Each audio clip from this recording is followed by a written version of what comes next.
Please take your seats. The meeting is about to begin.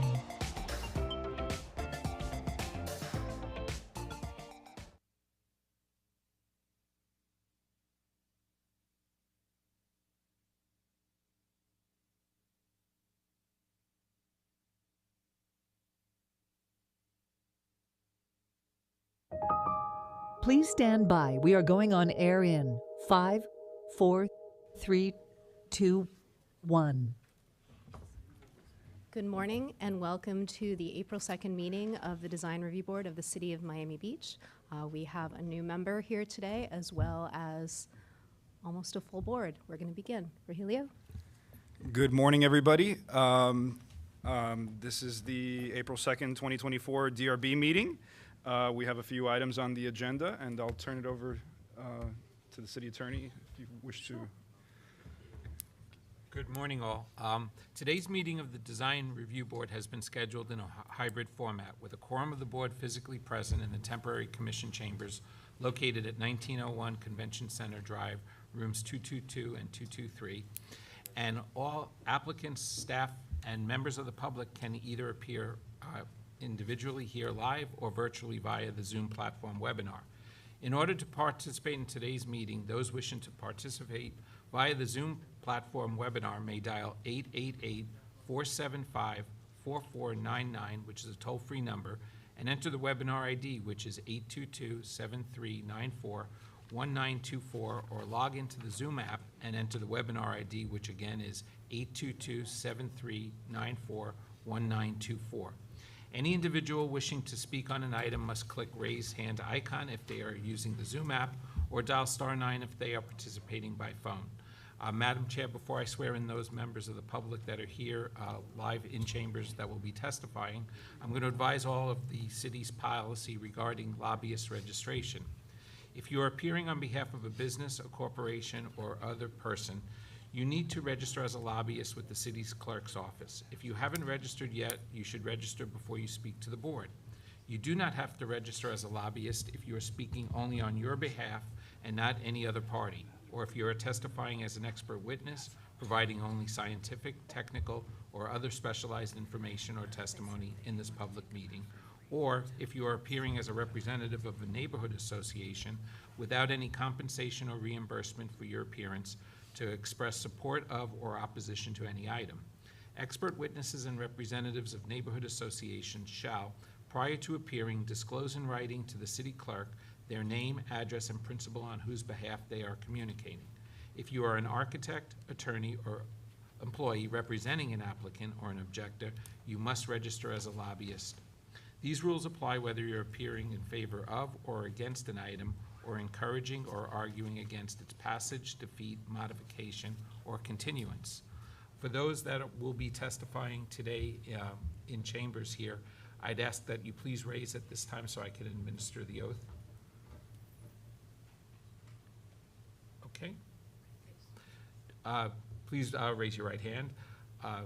Do you swear or affirm that the testimony that you'll be giving in this proceeding is the truth, the whole truth, and nothing but the truth? I do.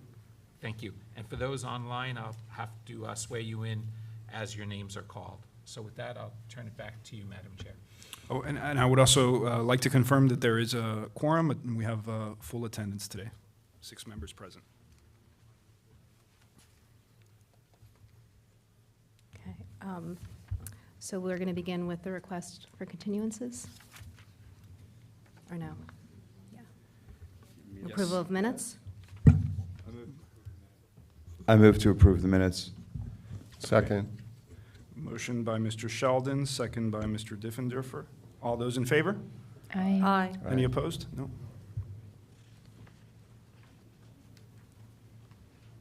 Okay. For items to be continued, for the first item, DRB 23-0975, that's for 2344 North Bay Road. This item will be advertised for a future meeting, so no action is required at this time. It's just to let the public know that it will be re-advertised. For DRB 23-0958, that's for 428 South Hibiscus Drive. The same thing, this item will be re-advertised for a future meeting, and again, no action is required.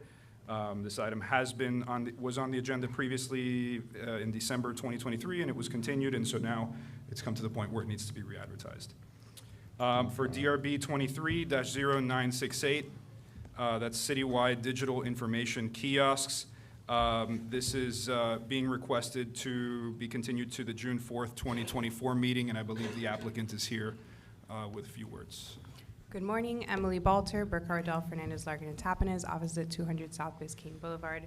As Mr. Madan mentioned, yes, we're requesting a continuance to your June meeting. We're continuing to refine the design of the kiosks, and we'll be resubmitting for your review for June. Thank you. Thank you. So for that item, we will need a motion to continue. I move to continue. Second. Okay, motion by Mr. Sheldon, second by Ms. Butagavoli. All those in favor? Aye. Aye. Motion passes. Not so loud today. All right, moving along. We're ready for the first file.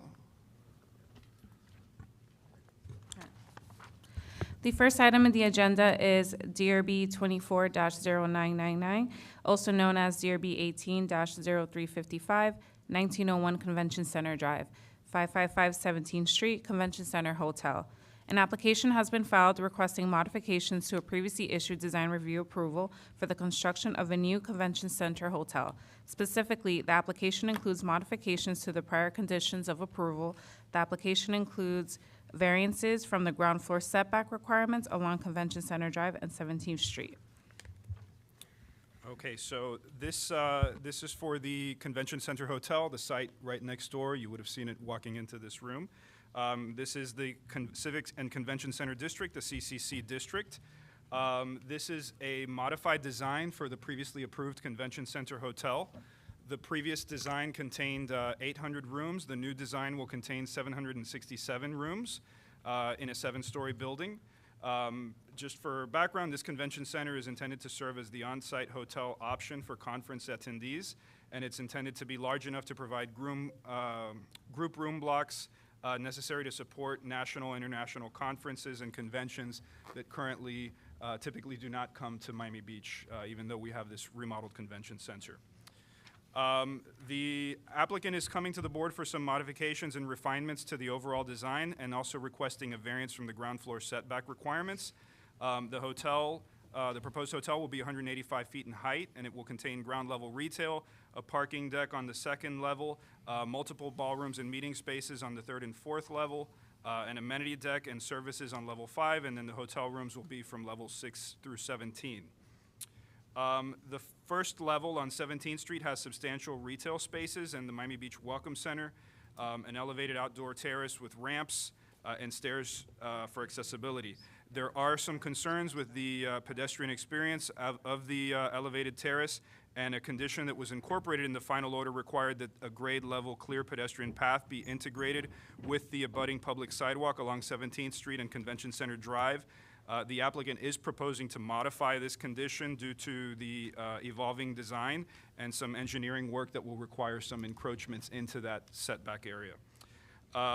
Some of the conditions in the final order include shifting and enlarging a dimpled wall plane on the east facade. It's proposed to be shifted southward and enlarged for further emphasis and visibility from 17th Street.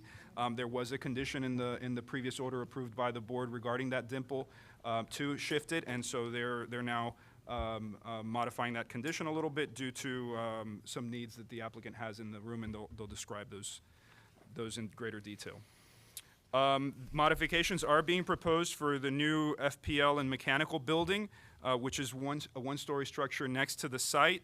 That building is designed as an architectural tribute to the former mid-century municipal building designed by Henry Hohauser that previously existed on the site. That's where the city's code enforcement department was located.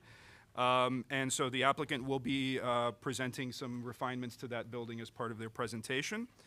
Overall, staff is supportive of the proposed modifications to the Convention Center Hotel. Regarding the variance, they're requesting to reduce the minimum required setback along the ground floor, which is currently required for 10 feet, because they will have some columns and some other stairs that will be encroaching into that setback area. Overall, the pedestrian path will still be provided at 10 feet, but there are some encroachments that are necessary, and therefore they're requesting the variance, and staff is supportive of the variance, given that they have some difficulties developing such a large structure without any support columns. So with that, staff recommends that the application be approved, including the requested variance, subject to the conditions in the attached draft order. And I'll turn it over to the applicant. Morning, everybody. Graham Penberg, Howardell Fernandez, Larkin Tapanez, 200 South Biscayne Boulevard. Here representing MB Mixed Use Investment LLC, the exciting name for the tenant for the Convention Center Hey, Hotel. Graham, before we start, I just have to ask the board, are there any ex-party disclosures at this time? No. Please They proceed. visited the site by walking in. Oh, yeah. You may have visited the site by looking to the right as you walked in. Our team today, we've got the man who needs no introduction, Bernardo Fortbrescia, and his team from Architectonica. Yvette Batista from Terra Group. Do we have our Turnberry rep? No. What's the name? I'm sorry. Mr. Aronson from Turnberry. Emily Balter. Excuse me. I've literally got to get a drink. I'm choking to death. Hold on.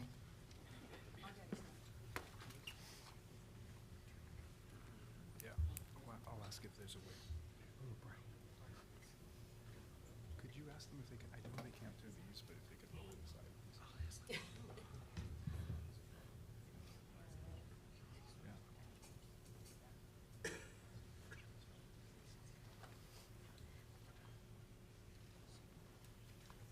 Okay, sorry for the dramatic pause. And Maria Hernandez also from the city is here, who is working with us on this project. So we're excited to be working on this game-changing hotel development to be located immediately south of where we stand today, anchoring the convention center complex and significantly enhancing the city's ability to attract first-class convention center business.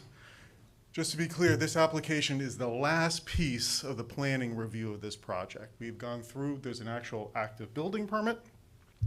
So this approval is necessary to get the planning sign off so we can get a building permit for vertical construction. So just no pressure, but that's where we are in the process. If we could start the slides, I'll take you through it. Okay, here's our view. This is the new rendering looking southeast from the park. You'll see as we go through the project, we've really enhanced the northwest corner and improved that overall corner, that side of the building. So just to preview what we're going to talk about, I'm going to give you a brief timeline. We're going to talk about the site, what we've done to date, and then talk about 4 elements in the revised design. First, our setback request, changes to the north facade, the changes to what they call the east dimple, which is on the eastern facade.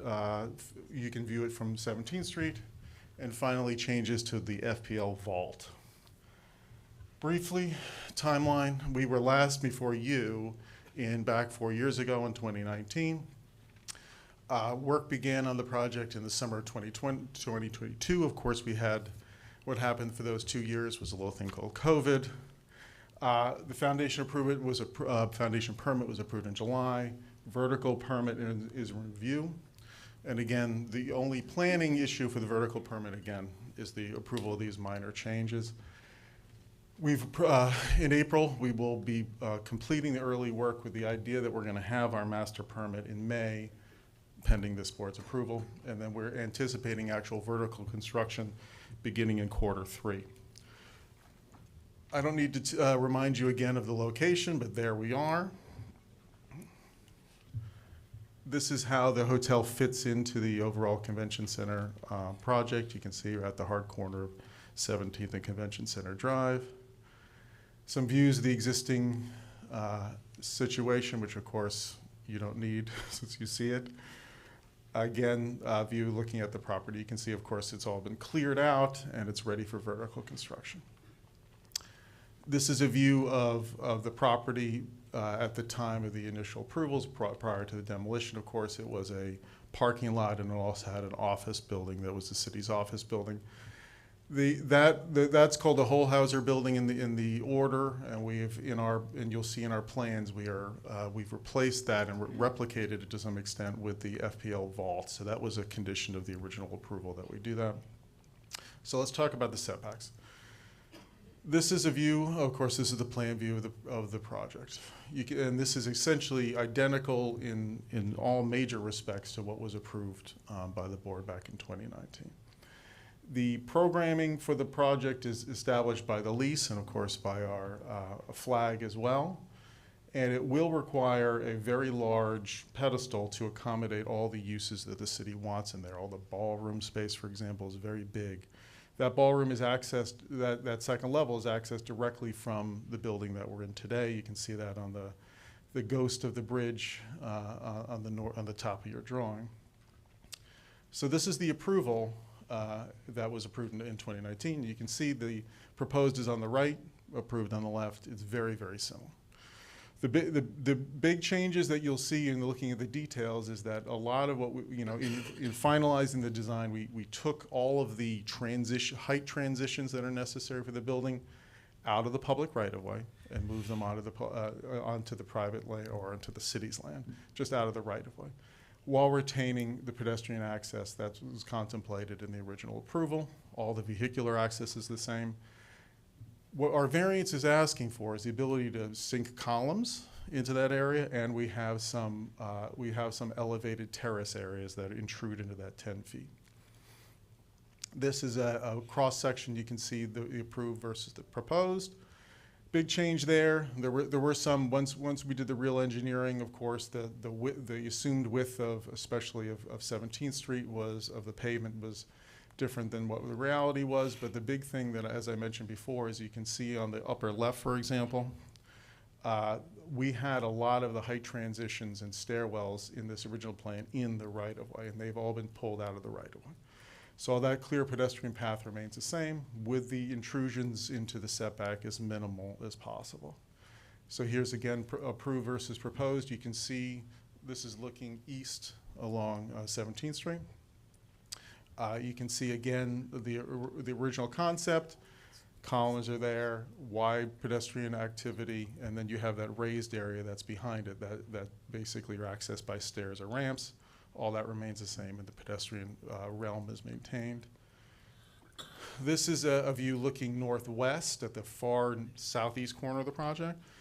This shows you two things. It shows you, again, that the design hasn't changed in any real degree, and two things. There was a condition of our original approval that we enhance the Welcome Center and bring in more elements of the whole Hauser building into that Welcome Center. And you can see the difference between the left and the right is that we've done that. Behind that glass, you can see we've added stone to the facade in the interior that replicates that look. And again, that was one of this board's conditions back in 2019.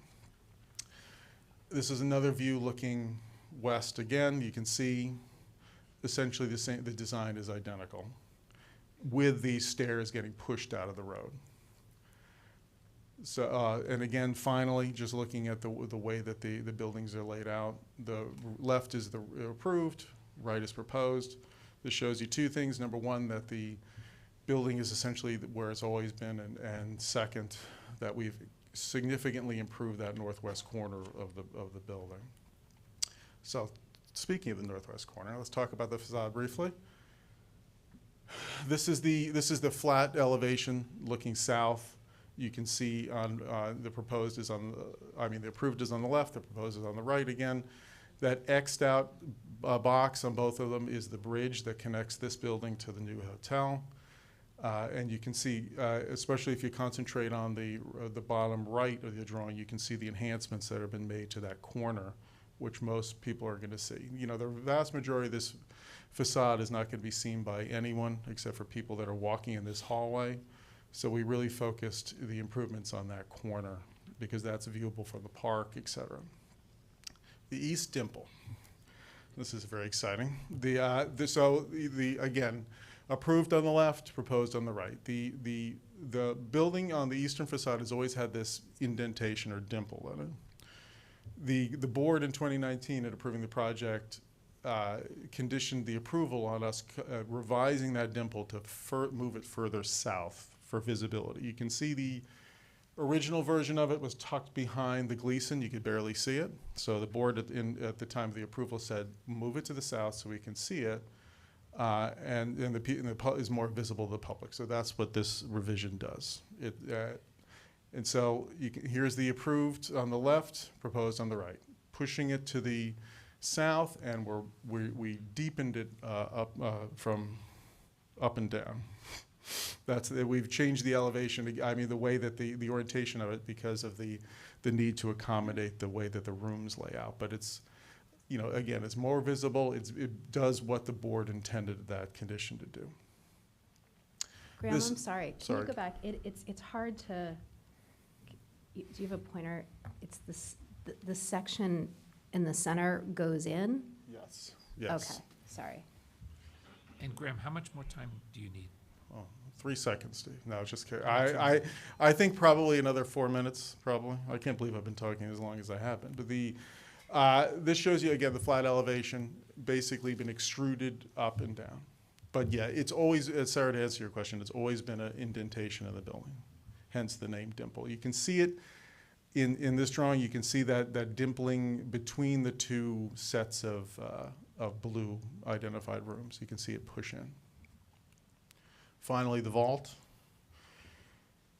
This again was always part of the plan, replacing that the city's office building. It's being, we're basically building a structure to serve as the FPL vault, but also honoring the design of that building.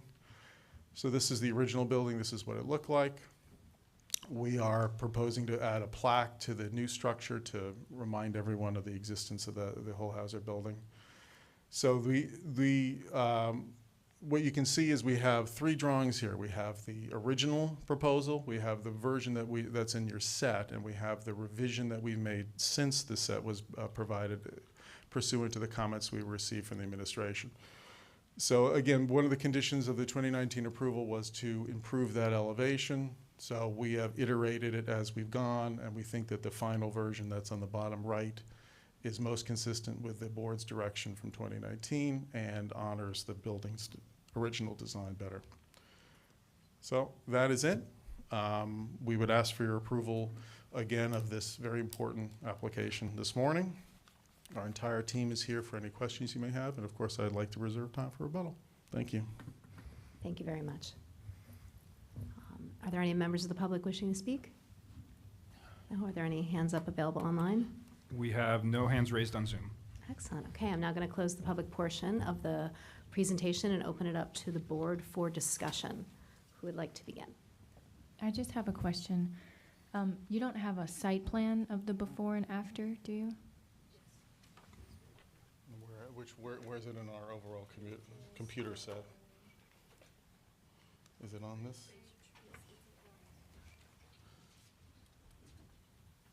Oh, you want to use the comparison?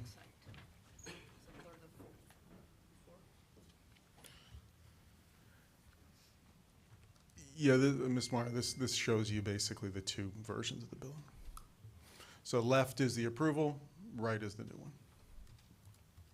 And, not to belabor this, but as you can see, this really isn't a big change of design. This is just a iteration and, as we went through the actual engineering and programming.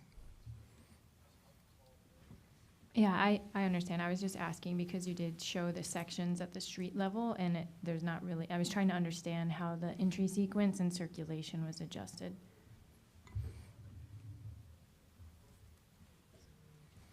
Can you go back to the slide, I think it was the last one that showed the Hauser building currently on 17th and the vault? Right. Yeah, this is, that well, one. we have the Yeah. original, and then we have the honoring with the new structure. So in the revised elevation, there seems to be scoring on the wall. Is that on the outside stucco? Is that what it is, or? No, it's all light stone. Name and address for the record. Hi, Anna Caruso, Architettonica, 2900 Oak Avenue.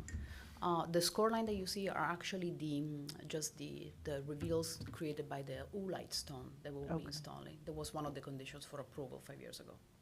Okay. So the original building had oolite stone cladding, and we will be replicating the same facade. And it's probably not going to be, it's not going to necessarily read as a grid. Correct, It's yes, just the yes. material. And I think also what makes is that because these are, elevation extracted from construction documents, as you know, as you can imagine, they are a little bit harsher in the line work than at the beginning when we are in the preliminary phases. Thank you. You're welcome. I can start with some comments. Thank you for the presentation, and I guess I want to start with the street side, the 17th Street and the setbacks. I think that's fine. In fact, I think the proposed stair entryway is actually nicer. So thank you for that. I don't really mind. For me, it reads like there is a nice interaction between the street and the building. It's a nice transition, so thank you for that. I also don't see, such a dramatic change necessarily with the FPL, the vault building. I will say this, and this is going a bit above and beyond. The plaque, I read what you're going to write. I think it could be worded a lot more clearly, and I'm happy to discuss.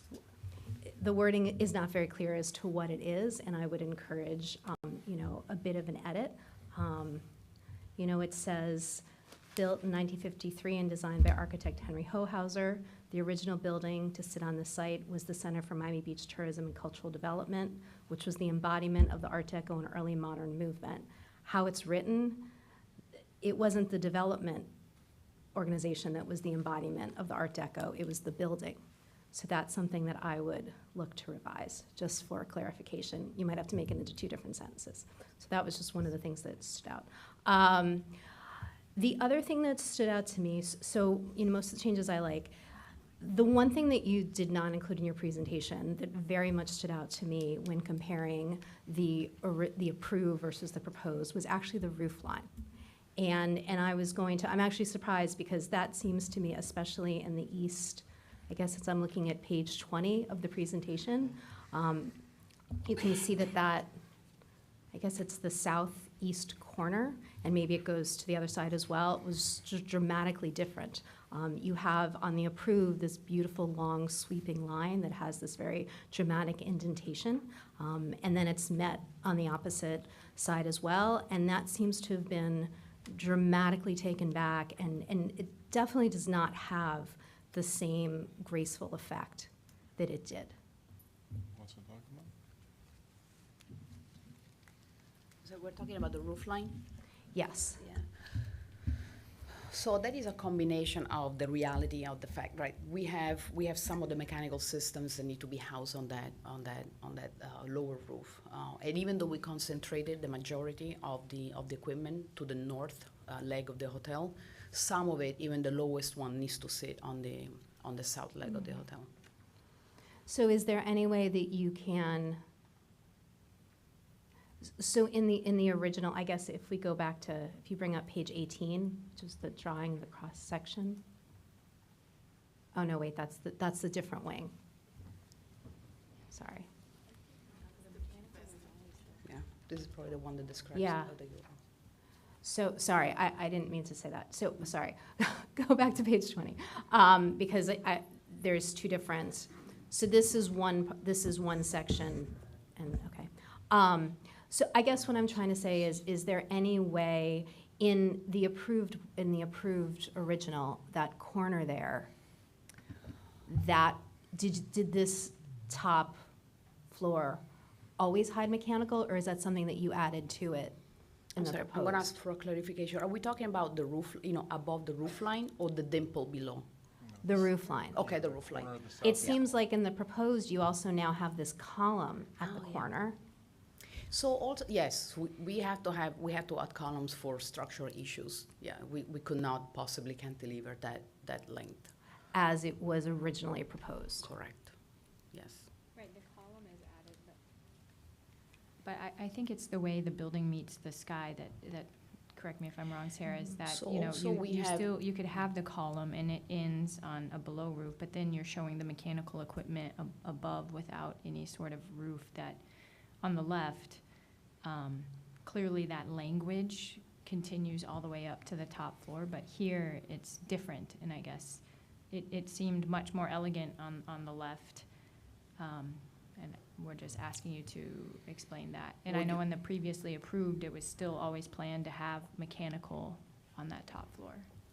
Yeah, I mean, the problem is that we have really 400 rooms on the south leg of the tower, and we have to have some of the equipment sitting on that side of the hotel. But what we could do is that you see that parapet that we have right now where the arrow is. Also that parapet was requested by the flag to put a signage that will be visible from the city, from Miami Beach, from the water. We could possibly elongate, if you agree with that, elongate and create more like a horizontal effect to reflect more closely what we had at the beginning. Yeah, I was going to ask about the balconies in the corner. They were very elegant, and now they're like squared off almost where the column is. Well, that was a compromise between, number one, the structural requirement, number two, the height of the building, and number three, the number of suites and hotel rooms that was required. So what happened is that because when we have this very deep dimple cutting into the building, we had many rooms that became unusable. So the total count was going down. That was one issue. And again, by referendum, we owe 800 guest rooms in the program. And the other item is that yes, and the other item is really about the structural constraints. But what, even a facade, even fake balconies on the top, like the building was elegant and almost kind of veered to the left and pointed, and now it looks more rounded and squared off. Like do you see what I'm saying? It looks like the piece really on the very changes corner was cut off and squared off. Well, no, there wasn't any squaring off. Is there another picture that Well, can it's- focus more on that see. corner? It steps down, right? So now instead of having a consistent, I mean, from the front, you are able to maintain that same look. Like the approved and the proposed on page 16, you're able to maintain the same rhythm and style from this facade. Sorry, which one is that? Yeah, and then, but when you go to 20, it really breaks down that language, and so it steps down. And I'm also wondering, what is the material then proposed for the, so you're saying that's all outdoor mechanical, what is the cladding of that? The cladding will be, we have stucco, it's like to match the color of the building.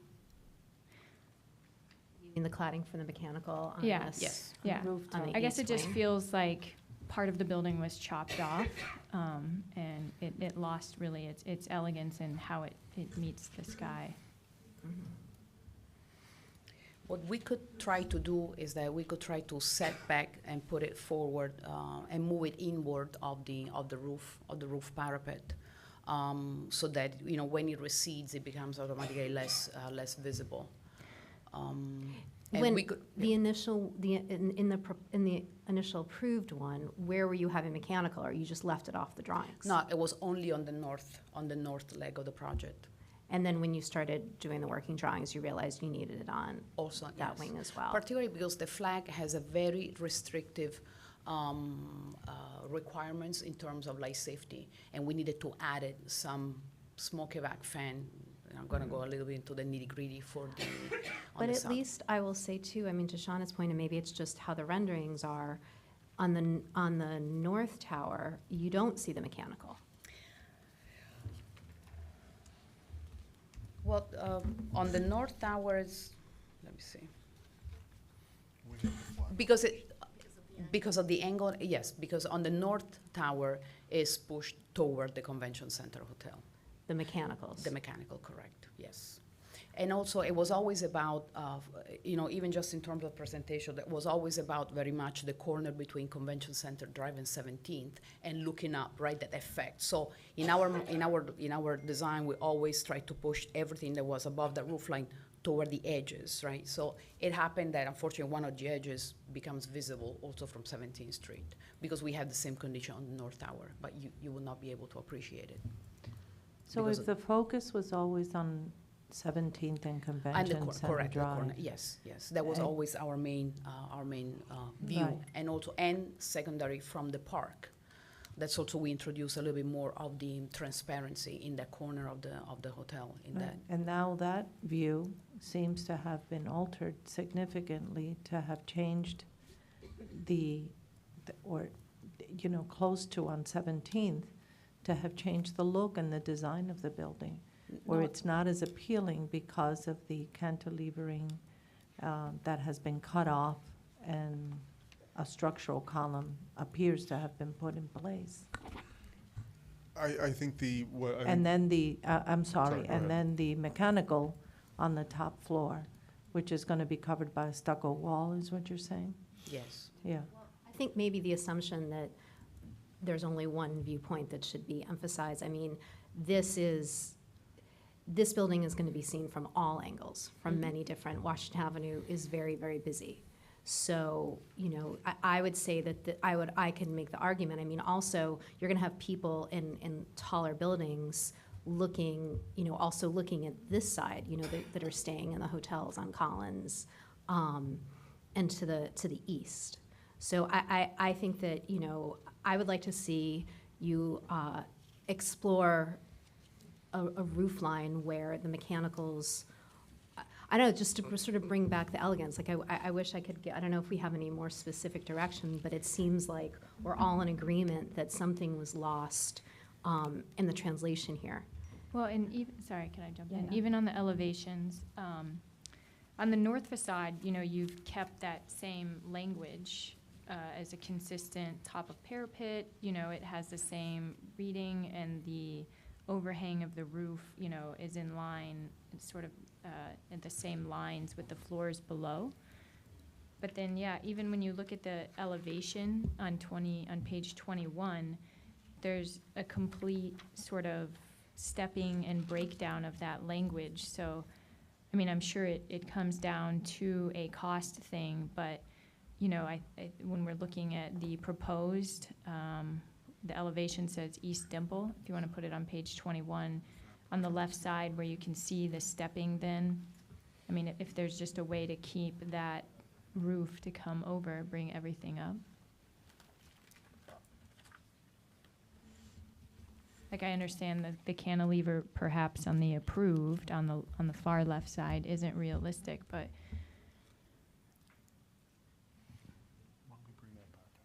page 21. Which one is? Also, if you look too, there's a different treatment of the I mean, it has a different effect with balconies, whereas in the approved, there was this gradual, the balconies got larger and the building sort of, angled back a bit, which you lose that effect with the proposed. And I'll also say too that the same losing the effect of the backward diagonal is also happening in the northern tower as well. And it's also something, again, I mean, when the building is about just these simple gestures, simple but dramatic gestures, that was so much about what this design was. And what you've done is you've removed many of those simple gestures. I mean, we think we did a pretty good job considering everything that went through. We went through COVID. We have to change the building because of COVID. We have to change the building because of the flag requirement. We have to adjust the building. We also had the third code reiteration, right? In which, as we know, the energy calculations are more stringent to present. So we have a series of constraints that happened in the meantime, right? Again, I think the referendum was in 2018. We believe we did a pretty good job in making something that was very conceptual into a reality. Again, whatever you see on the proposed is literally extracted from the construction document, which is in itself a little bit of a harsher reality than the original conceptual plans. Well, even if you look at page 18, you can see that there's a difference. Again, with that angle. Again, there were these nice subtle gestures that made a big difference, and On this page? yeah, 18. No, no, the north elevation, no, the angle is the same. What you see, what is perceived difference is that the balconies wrapped to hug all the suites, and they did it in the original rendering. Again, it was more schematic in concept, right? But actually we always had an 8-inch per floor increase in the tower, and that has not That changed has at not all. changed. Correct, Okay, that's so not it's changed at all. just how it's drawn. Correct. Yeah, as you can see on the left side, we didn't have the balcony, so that also creates a little bit of a different impression, right? But in the reality, we are continuing the balconies to the suites in the corner, to the one that faces the north as well. But actually, these geometries have not changed at all. And not at all. We kept the same 8 inches step. Step back. Yes, that has not changed. I have a question about the location of the column. I'm on page 16, and it looks like it's actually a few stories lower than the top floor. Is that correct? Because when you look at the elevations and then Which one? the is that on 20? I'm sorry, what's your question? The drastic indentation, I think that they were concerned about with the balconies. It looks like it's on page 20, it's right on the top floor, but here it's showing much lower. No, okay. Or maybe is looking it- at This is a view from the park, so From the this park. isn't the Oh, same yes. element of the in building. the park, okay. So this is the other leg of the L. So this is the the other- same north- sort of pattern Correct. picking up, okay. And I think actually that's a very good point, because as you can see, the adjustment of the dimple and the column happen in exactly the same way on all the dimples. I mean, we have 5 dimples. As you can see on this one, because of the perspective, the dimple, the importance and the geometry of the dimple is as good as or as close to the regional as the current one, as you can see, right? So that happens also for all of them. The geometry just repeated. The geometry the same adjustment went through on all the dimple. So I also believe that a part of it is the perspective, right? For that rendering, our main worry was to show the movie of the dimple to the south and the enlargement of the dimple. We went from 2 row to 3 row, so that was our main worry. If we need to produce a different view of the rendering, that shows maybe how actually the new dimples are not so dramatically different than the original ones. As you can see on this view, I think this is perfect. As you can see on this one, they are very close in geometry. I was gonna say, you can see that on page 21 on that drawing. I think it presents a clearer comparison. I just want to say that I completely respect the challenges that, this project and many other projects that your firm has done in the recent years in Miami Beach have endured. And, sitting up here, and I haven't been up here that long, I've seen several projects, from your firm come through, and you really, obviously, for many decades have been shaping, Miami culture, Miami Beach. And my concern is, that you guys do amazing work, that's a very sophisticated design, but these slight nuances that I know come down to probably budget, right? And different No. constraints. But Actually, hold on, I just want to finish real Yes, of quick. course, so sorry. They really determine the quality, I think, of our city and of our buildings. And so, and it may be just from a distance, we're looking here and we see how the building meets the sky, and we understand that there's always, mechanical equipment, but we also understand the talent that your practice can achieve in completing and presenting, a whole sort of cityscape and buildingscape. And so I just want to express that I understand and I value and respect all of the difficulties, but I think it's at these moments where somehow that innovation to solve the hardest design challenges is what your firm brings to our culture to make sure that we are a top, architecture design city, not just, we look at a building and we see the intent, but there were some sacrifices or compromises made along the way. So I'm wondering if there's a way we can feel like it wasn't compromised at all. I don't know, do you want to propose? Very So, eloquently Yes. said. Yeah. That's my I agree. suggestion, yes. so for the roof line, the way what we could do is that we could, number one, we could extend this so that we reinsert some of the horizontality. We kept it just to the minimum so that it wouldn't be so obtrusive, but we do see a point in which maybe it does need to be elongated, and maybe it does need to have a little bit of a more of a different treatment, right? So that it's not just a stucco wall. Which is something that we can discuss with ownership.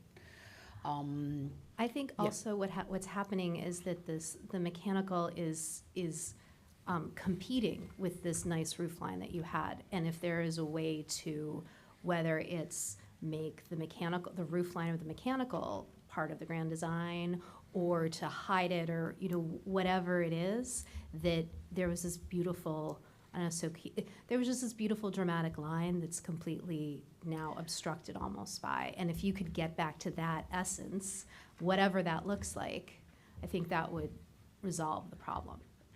And I believe you're actually right.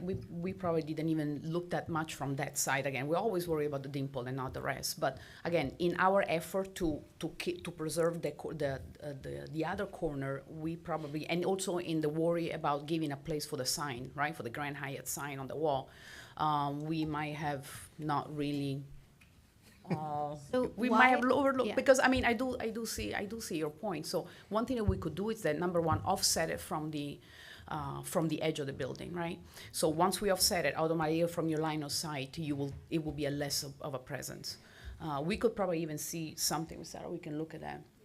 Or how we can, sometimes we call it in our ways like pancake the equipment, very elegant way of saying that. And we could just, so basically, I believe if we offset it from the edge, right? And we try to pancake all the equipment to make it shallower, it automatically will acquire again the horizontality that we have lost.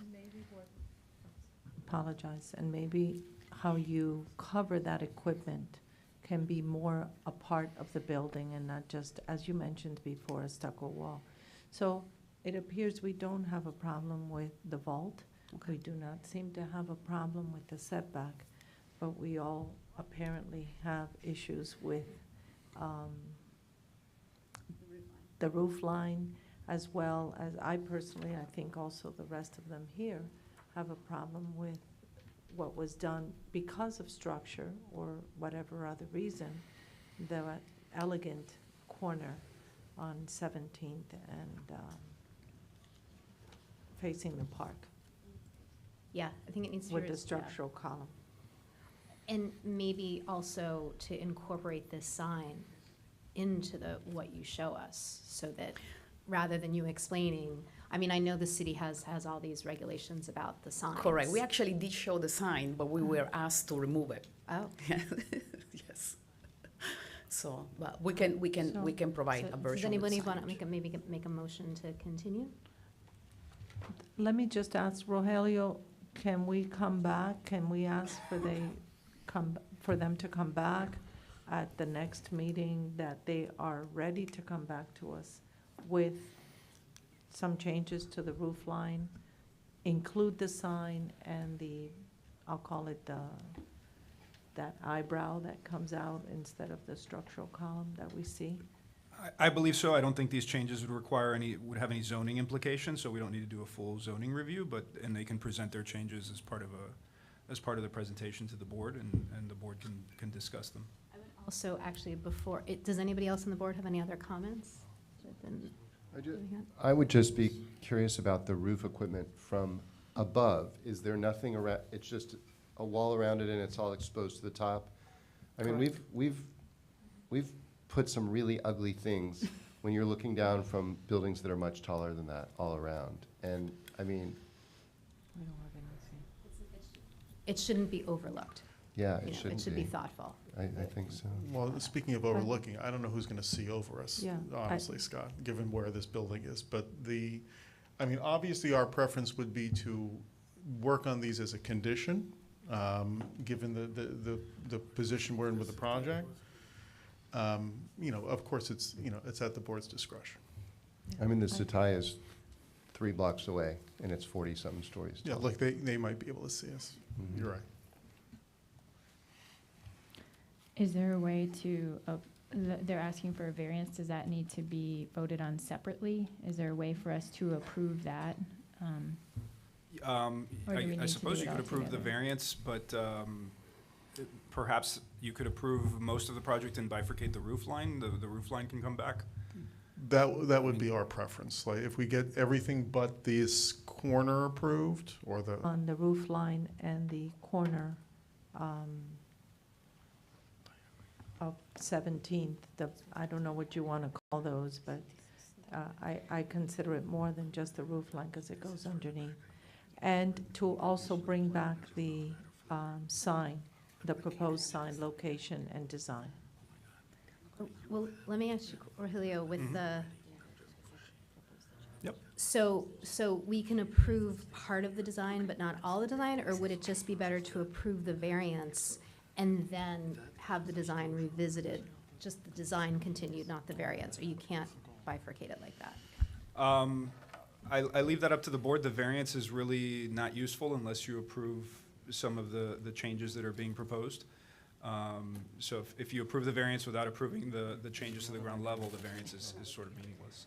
I think, sorry, I was just gonna say, I know that it gets a little sticky, but I would like to, in good favor and faith, approve this with a condition. I mean, we know the team, we know that they're listening, and that I don't doubt that, they can achieve this. I would like to second your proposal, but add the, I don't know if it's called advice or feedback, that, I think we're looking for consistency in the roof line, and not that necessarily you need to hide the equipment or even embellish the stucco, but if it just, of the overall building form, feels like it belongs, I think that's what we're looking for.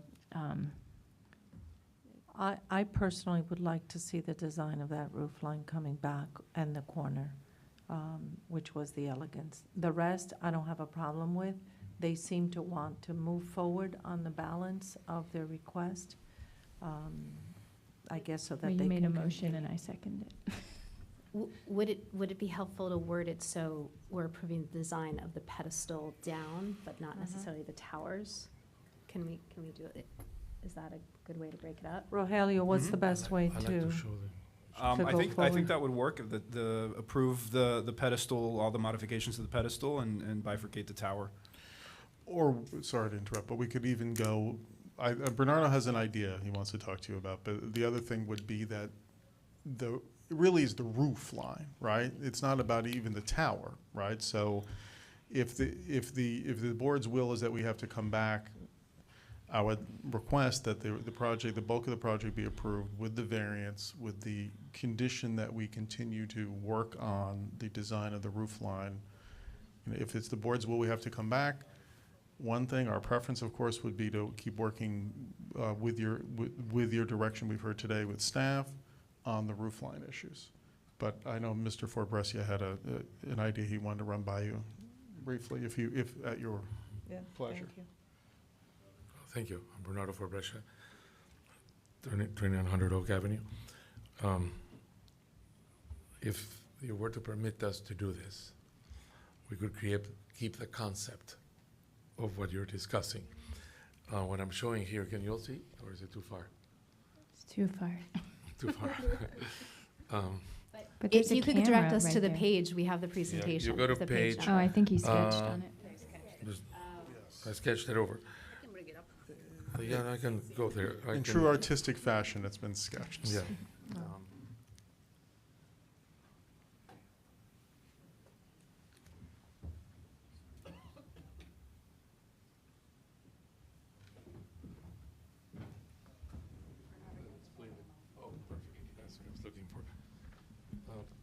The idea is that this was a straight line and there was a box behind. But if you were to allow us to bring the protection, the hiding of the mechanical, if you allow us to move the panel that was recessed to forward in line with the facade, and therefore raise the parapet of the building as a totality, but it would, and then raise this parapet to hide the elevator overrun, then we would have the same concept. It's not occupied space, so it's a roof, it's just the mechanical equipment, and then I would put an eyebrow on top of that wall, like a ledge, so it would look like one more of these stripes. So And it steps back right now because zoning requires it to step back? Is that, That I don't know, Well, no? it's because the height of the Oh, okay. building. because the original line of the building was here, Yeah. Right. we had to step it back. But if we want conceptually, I mean, from zoning point of view, it's a wall, it's not a building, so to speak, there's no rooms behind. But then it would keep the same concept, just slightly a few feet higher. But it would leave the same idea alive by moving the mechanical enclosure in line with the building volume. Would that then, I think this was Scott's point, exceed the This is the other ridiculous building? thing about our code, is that the height doesn't take into account these stupid Yeah. The equipment mechanicals. things, which are ugly, so instead of making it pretty and 5 feet taller, people would have a heart attack, like, it's, you know, Exactly. it's silly. You would put it nicely. Right, But he's right, this is a big problem, that we're getting bad design because of this, because the zoning Overlook. would then read it as another floor, But, and but that are exceeds you the height guys of the suggesting that that wouldn't, Sir, that if- wouldn't If possible, require can we variance? have We're you just suggesting that it be on the doesn't. camera, Okay. at the podium? Oh, We need you to be on the podium after you show, because it's not coming out on the, what has to be on camera? This? yes. You gonna zoom in there, PJ? They'll zoom in on, if you stand there, they can zoom in on what you're holding, Yeah, if just you be stand at the careful coming podium. down from it. You have to Yeah, stand, just the where- camera's over there. Come back over here. Other way.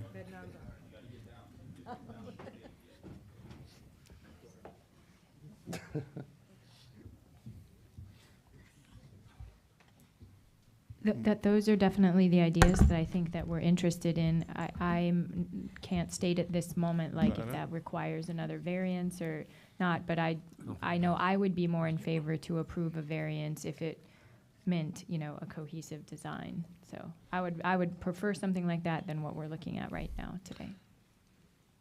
Rogelio, do you have, what is your, or I guess the official city, would that then go again? Is that something that they could do, or the building, it would have to be, it would read as another floor? So, the allowable height encroachments are, the DRB is allowed to approve parapets up to 25 feet in height, so I think that would be an allowable height encroachment. The height limit here was actually 300 feet, though there is zoning in progress for 150 feet, but I think the code that was in effect at the time that this was approved would still apply. So I think that would be an allowable height, allowable to build that, at that height. It is a mechanical enclosure. There's no occupied space behind. And it's 25 feet. No, we How don't need 25 feet. How much height would you need? No, like 12 feet? probably about 12 feet, yeah. Yeah. Enough to hide the cooling towers and Wow. their support. And where the elevator overrun, yeah, I may need, well, normally your elevator overruns is 27 feet, but in the range, let's say 25, you know, where the elevator overrun is. I mean, it would change the whole, But a if good I way. don't, even if the elevator overrun is insignificant, I could leave everything at 12 feet if needed. If you leave it up to us and see what happens, but it is, but 12 feet should, around 12 feet, give me some leeway, 14 just in case. it just You know- makes so much more sense to have something pretty that's gonna be the same height anyway. But we Yeah. still, I just maybe to circle back, the motion that was on the floor before was to approve the variance, approve everything, but come have a look at this roof line again. So I would second that motion. I think the ideas that you're sketching are correct, and you could just work it out with the team and then bring the roof line back. Yeah, I would say there's, a motion was made, it was seconded. I think we need, great it seems like we're interested in this direction, but I think it's The now reason why I appropriate. did the sketch is because it's a very simple line. Yeah, It's not a complicated analysis of, Well, as that I would Shauna have to said, submit. yeah. And because of this is holding up a building permit, it's holding up everything in the Yeah. project. So it was important to get it approved today because they have pressure to get going. Yeah, no, we understand. That's- Okay, so a and- motion was made, it was If it's seconded. okay with this idea, we will incorporate it. It's a very simple one line that will be missing in one of that Right, 50 pages, you know? yeah. No, we understand. A motion was made, though, and I think we should do a roll call vote. Okay, so I have a motion to approve except for the roof line, and I believe that motion was made by Ms. Butacavoli. Or I think it was everything, the pedestal, not Right. the towers. Is that? Again, Madam Chair, And the only, and sorry, the You know what, sign, let us. the do Hyatt it. sign as well. the only concern I have about, again, the pedestal versus the tower is that, you know, if we're dealing only with the roof line, I think we've got a good argument that the city could still issue a building permit, right? So, rather than, the pedestal is the majority of the building, right? So I think, we all know what we're talking about, right? We're all talking about the top of the building, right? The redesign of that rooftop element and associated architectural elements. You know, and we have no problem coming back and showing it to you if we can get a building permit for the main building, which of course is not your decision, right? But I think we have to, if everyone's happy with the building and we're dealing with that corner, or that entire roof line, I would really humbly request that the motion be that the review of this board be limited to the roof elements when we come back, so that we can tell the building department, look, the DRB has approved all these changes, we're only going back for these roof elements, please give us a building permit for vertical construction. That's The all I'm saying. motion I made was basically to remove and bring back, continue the roof line, the southeast corner, and the sign, the Hyatt sign, as to where it's going to be placed and what the design will be. Everything else, be it the bubble, the setback, the variance, the vault, are to be approved today. That's part of the motion. I think we need to do the roll call. Okay, so I have a motion by Ms. Butacavoli. Do I have a second? Yeah, I second that. Okay, by Ms. Meyer. Okay, we'll do a roll call. Ms. Butacavoli? Yes. Mr. Diffenderfer? Yes. Ms. Giller Nelson? Yes. Ms. Lewin? Yes. Ms. Meyer? Yes. Mr. Sheldon? Yes. Motion passes. And do we have a separate motion to approve the variance? I motion to approve the variances. Second. After this.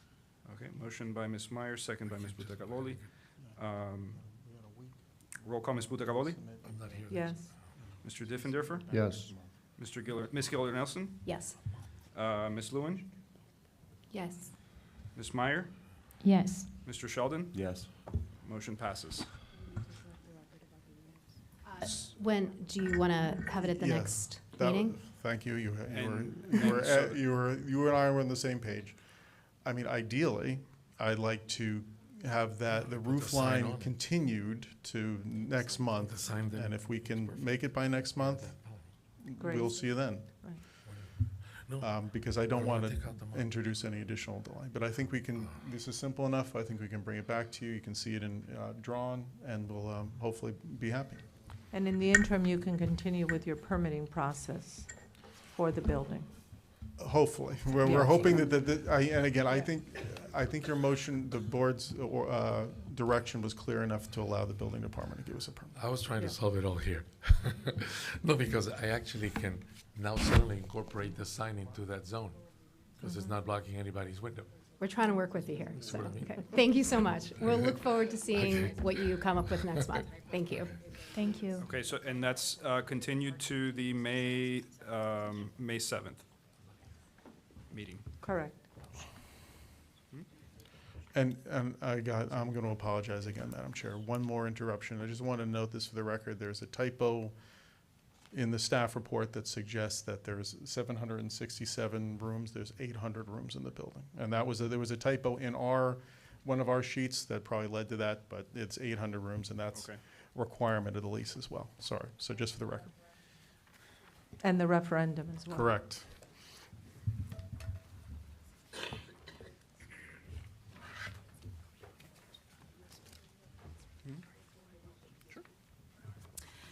The next item in the agenda is DRB 20-0593, 1915 Normandy Drive. An application has been filed requesting design review approval for the construction of a new 5-story multifamily building, including one or more waivers, to replace an existing single-family residence. This was continued from November 13, February 6, and March 5th. Okay, so this application, as Giselle just stated, was continued to today's meeting in order to address several concerns raised by the board. This is a project located in the RM1 district with a lot size of 6,250 square feet. They're proposing 6 units and 5 parking spaces with a height limit of 47 feet. They are requesting a variance. The variance is of section 7122C, Roman numeral 2, number 1, regarding the minimum height of the first floor of a building, and they're requesting, the code requires that it be 12 feet. They are requesting a waiver of 2 feet, which the board is authorized to do. This is a building which is located within the site. It features ground level covered porch at the front of the site, an enclosed residential lobby with an elevator towards the back of the building, a utility room, 5 parking spaces, a pool, swimming, spa in the rear yard. And the project includes a roof level with a sun deck and spa and a solar panel array. The applicant is proposing that the first habitable floor of the building be located at 20 feet, which translates into a garage clearance height of about 10 feet 4 inches above the base flood elevation plus freeboard of 1 or 9 NGVD, in order to provide a parking slab clearance that accommodates elevation changes to the ground floor and future raising of roadways. Staff is supportive of this waiver, given that first habitable floor will be located at a high elevation. The applicant was initially heard, as stated, on the December 13th meeting. It was well received, but continued to allow the applicant time to address several concerns with the design. And then to update, the applicant has made several changes to the design, including the varied colored window frames have been modified to a consistent white finish. The varied mullion pattern on the windows of the front elevation have been revised to be consistent with the windows in the rest of the building. The green walls of the balconies have been replaced with louvers. The solid side walls of the balconies at the upper levels of the front elevation have been replaced with louvers to visually lighten up the massing of the upper 2 floors. The exterior spiral stair has been removed from the front elevation in the rendered views. The varied railings for the second level at the front elevation are now consistent, one consistent simulated wood finish. The irregular louver placement of the louvers at the upper levels of the front elevations have been made consistent across the entire elevation. An eyebrow has been added above the garage door of the front elevation, and the irregular horizontal slab elements of the east elevation abutting the elevator have been removed, providing a consistent vertical plans for the elevator shaft. Overall, the architect has simplified the building's architecture with the changes just described, while still promoting a high degree of visual interest along the elevations. The architect did not provide a realistic rendering of the building as recommended. However, the details and the material samples and the photos of the material samples staff feels are sufficient in order to approve the building. And so with that, staff recommends that the application be approved, subject to the conditions in the draft order, including the waiver. Okay, before we start, Madam Chair, have there been any ex-parte communications with any of the board members? No? Okay, thank you. No. Good morning, everyone. Good morning. I was going to make a recommendation, and you already might be planning this, because we've seen this a few times, to Yes. just focus on the changes that you made. You know, I feel like we're okay with the variances. And Sure, all that was an excellent Thank you. summary of the project. My name is Edgar Fontanez, architect of record, Eco Urban Design, 690 Southwest First Court, and member of Miami AIA. So we have the Normandy Loft building, the 6 units in 5 stories, and each of the units is a loft space.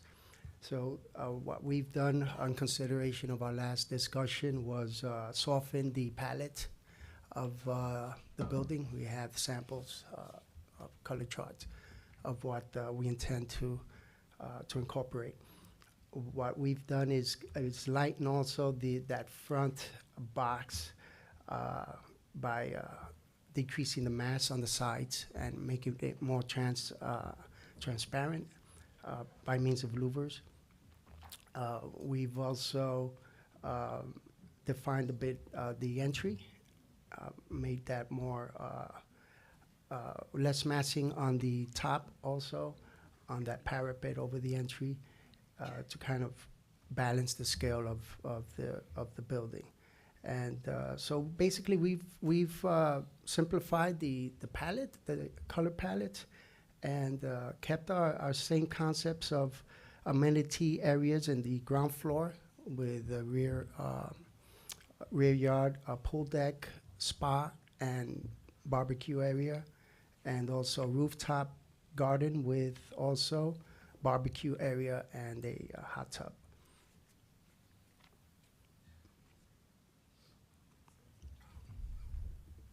Yes. That concludes it. Thank you very much. Anybody in the public wishing to speak? Any members? Any online?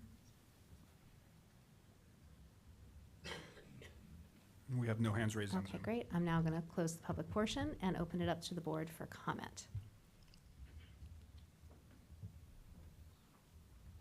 I'm also going to start by saying thank you.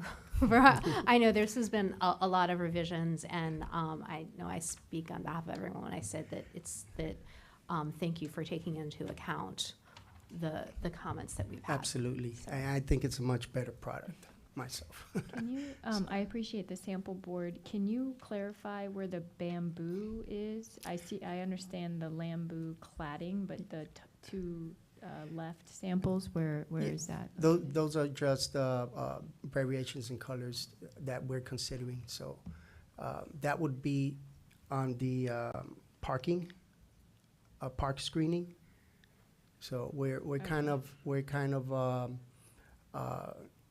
probably leaning towards that upper left sample.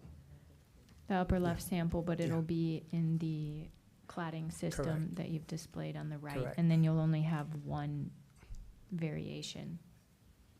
You're not going to have multiple No. colors on it. No, Okay. no.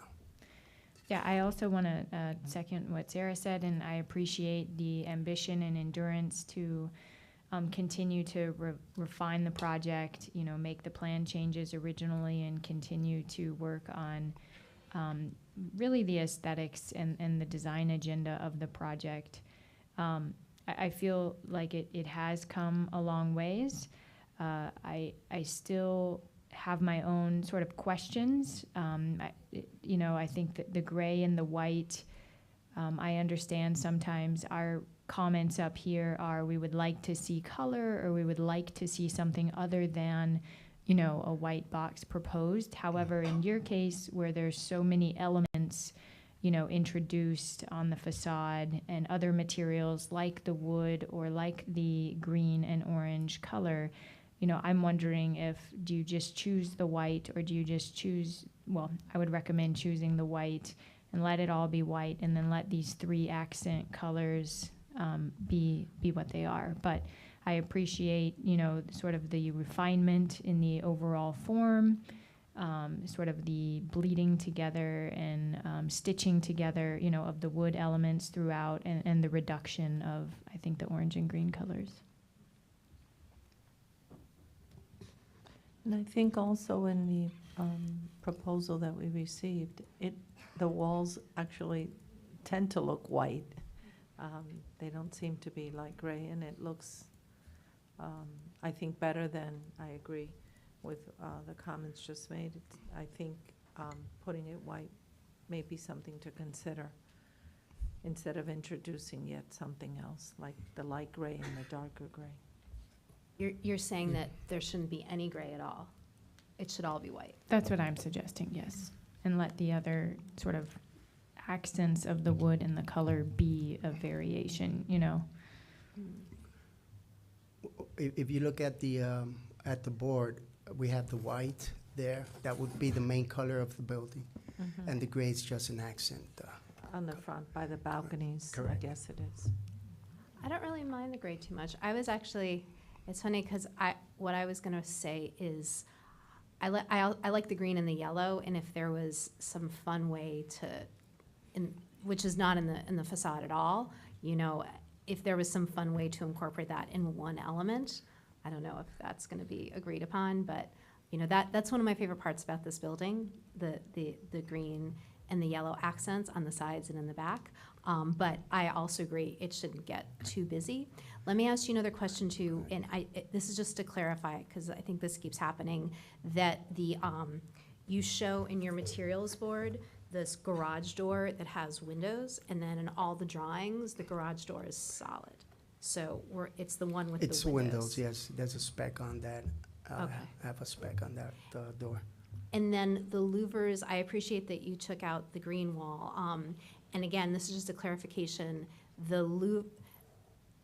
In the facade, in between the two units, is there also a louvered wall, or is it all open? Yes, a louvered wall to maintain privacy between the two units. So the front facade has 2 units on the first floor. There's a mezzanine, and then you have on the second floor another 2 units.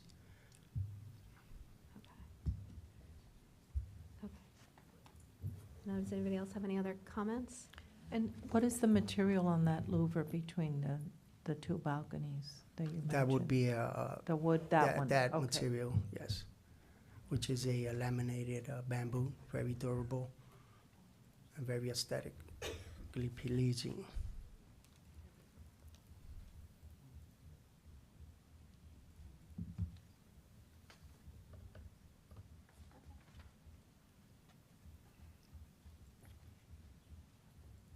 Any thoughts, Scott? No, it's funny. I don't I don't like the green and the yellow at all, but I'm not going to go there. It's fine. Nice improvements, by the way. Okay, thank you. Yeah. Okay, any other, do you have any comments, Laura? I know I know- that I should have said that. I know that we didn't really explain the project to you very well. No, that's okay.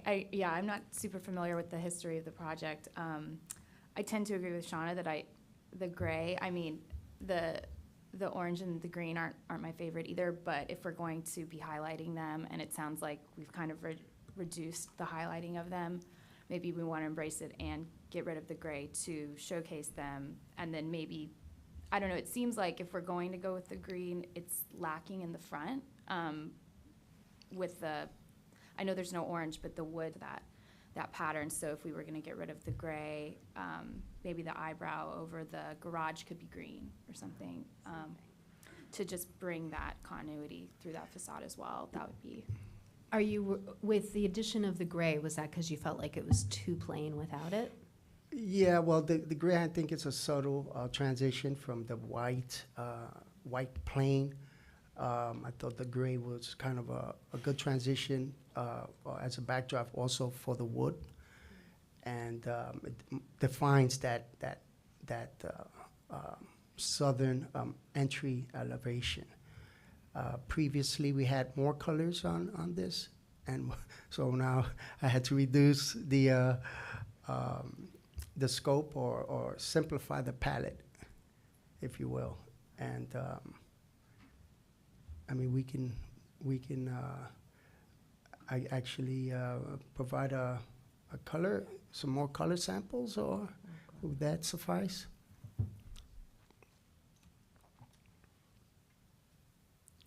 I agree with one of the last comments. It's just the green on the side is like all by itself standing there, and it doesn't flow with anything else in the building. And maybe that's the way you want it to be. But I would not, I personally, as mentioned before, I would not add the darker gray complement in the front, because I think it just competes with too much, still with too much color, too much difference. Okay, But thank you. you're welcome. There seems to be a good consensus. Does anybody want to make a motion? I can make a motion to approve the proposal with the condition that the gray is removed, and perhaps you can add the green color to the front eyebrow. Or with a friendly amendment to explore inserting a pop of color, a subtle pop of color. One of the same, not a new. Sure. Yes, yes. Yes. Okay. Do we have it? Oh, and, well, I guess there was the waiver on this one? Yes. Okay, so it's not a variance. Okay. Is there a second? I'll second. Okay, so motion by Ms. Meyer, second by Ms. Lewin. Let me just clarify the motion. It's to approve, subject to removal of the gray from the facade and explore adding green color to the eyebrow. Or just explore adding the green or yellow to Green or yellow. a minor facade element? Pop of color. To a minor facade element, okay. Okay. And I'll put in a manner to be reviewed and approved by staff? Yes. Okay. All those in favor? Aye. Aye. Aye. Any opposed? Nope, motion passes. Congratulations. Thank you very much. Pass this down.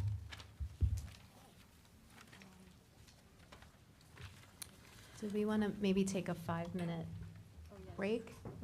And then, so we're going to have a 5-minute recess. We'll be right back.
Please take your seats. The meeting is about to begin. Please stand by. We are going on air in 5, 4, 3, 2, 1. Good morning and welcome back to the April 2nd meeting of the DRB. We are now moving on to DRB 23-0934, 1940 Bay Drive.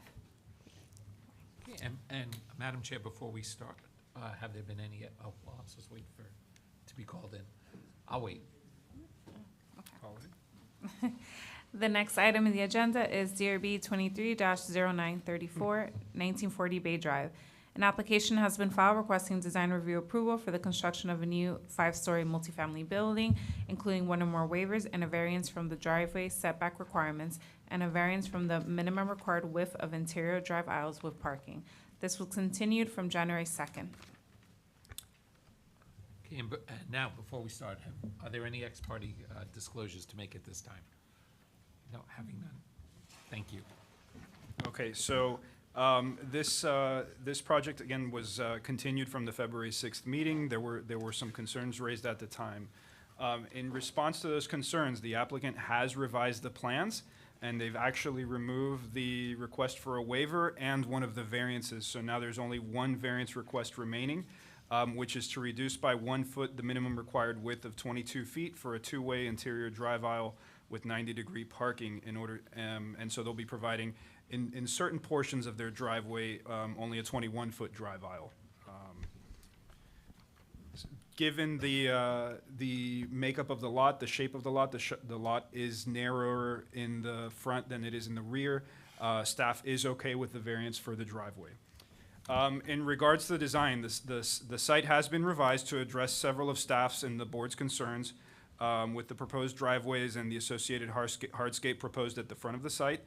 The architect has reduced the width of the two drives entering the site from 14 feet to 12 feet in width, and the drive aisle and the associated hardscape have been pushed back into the site just past the 20-foot front yard setback, providing for additional landscape within the front yard. Additionally, the hardscape has been designed with a mix of pervious and impervious pavements with landscape planters set in.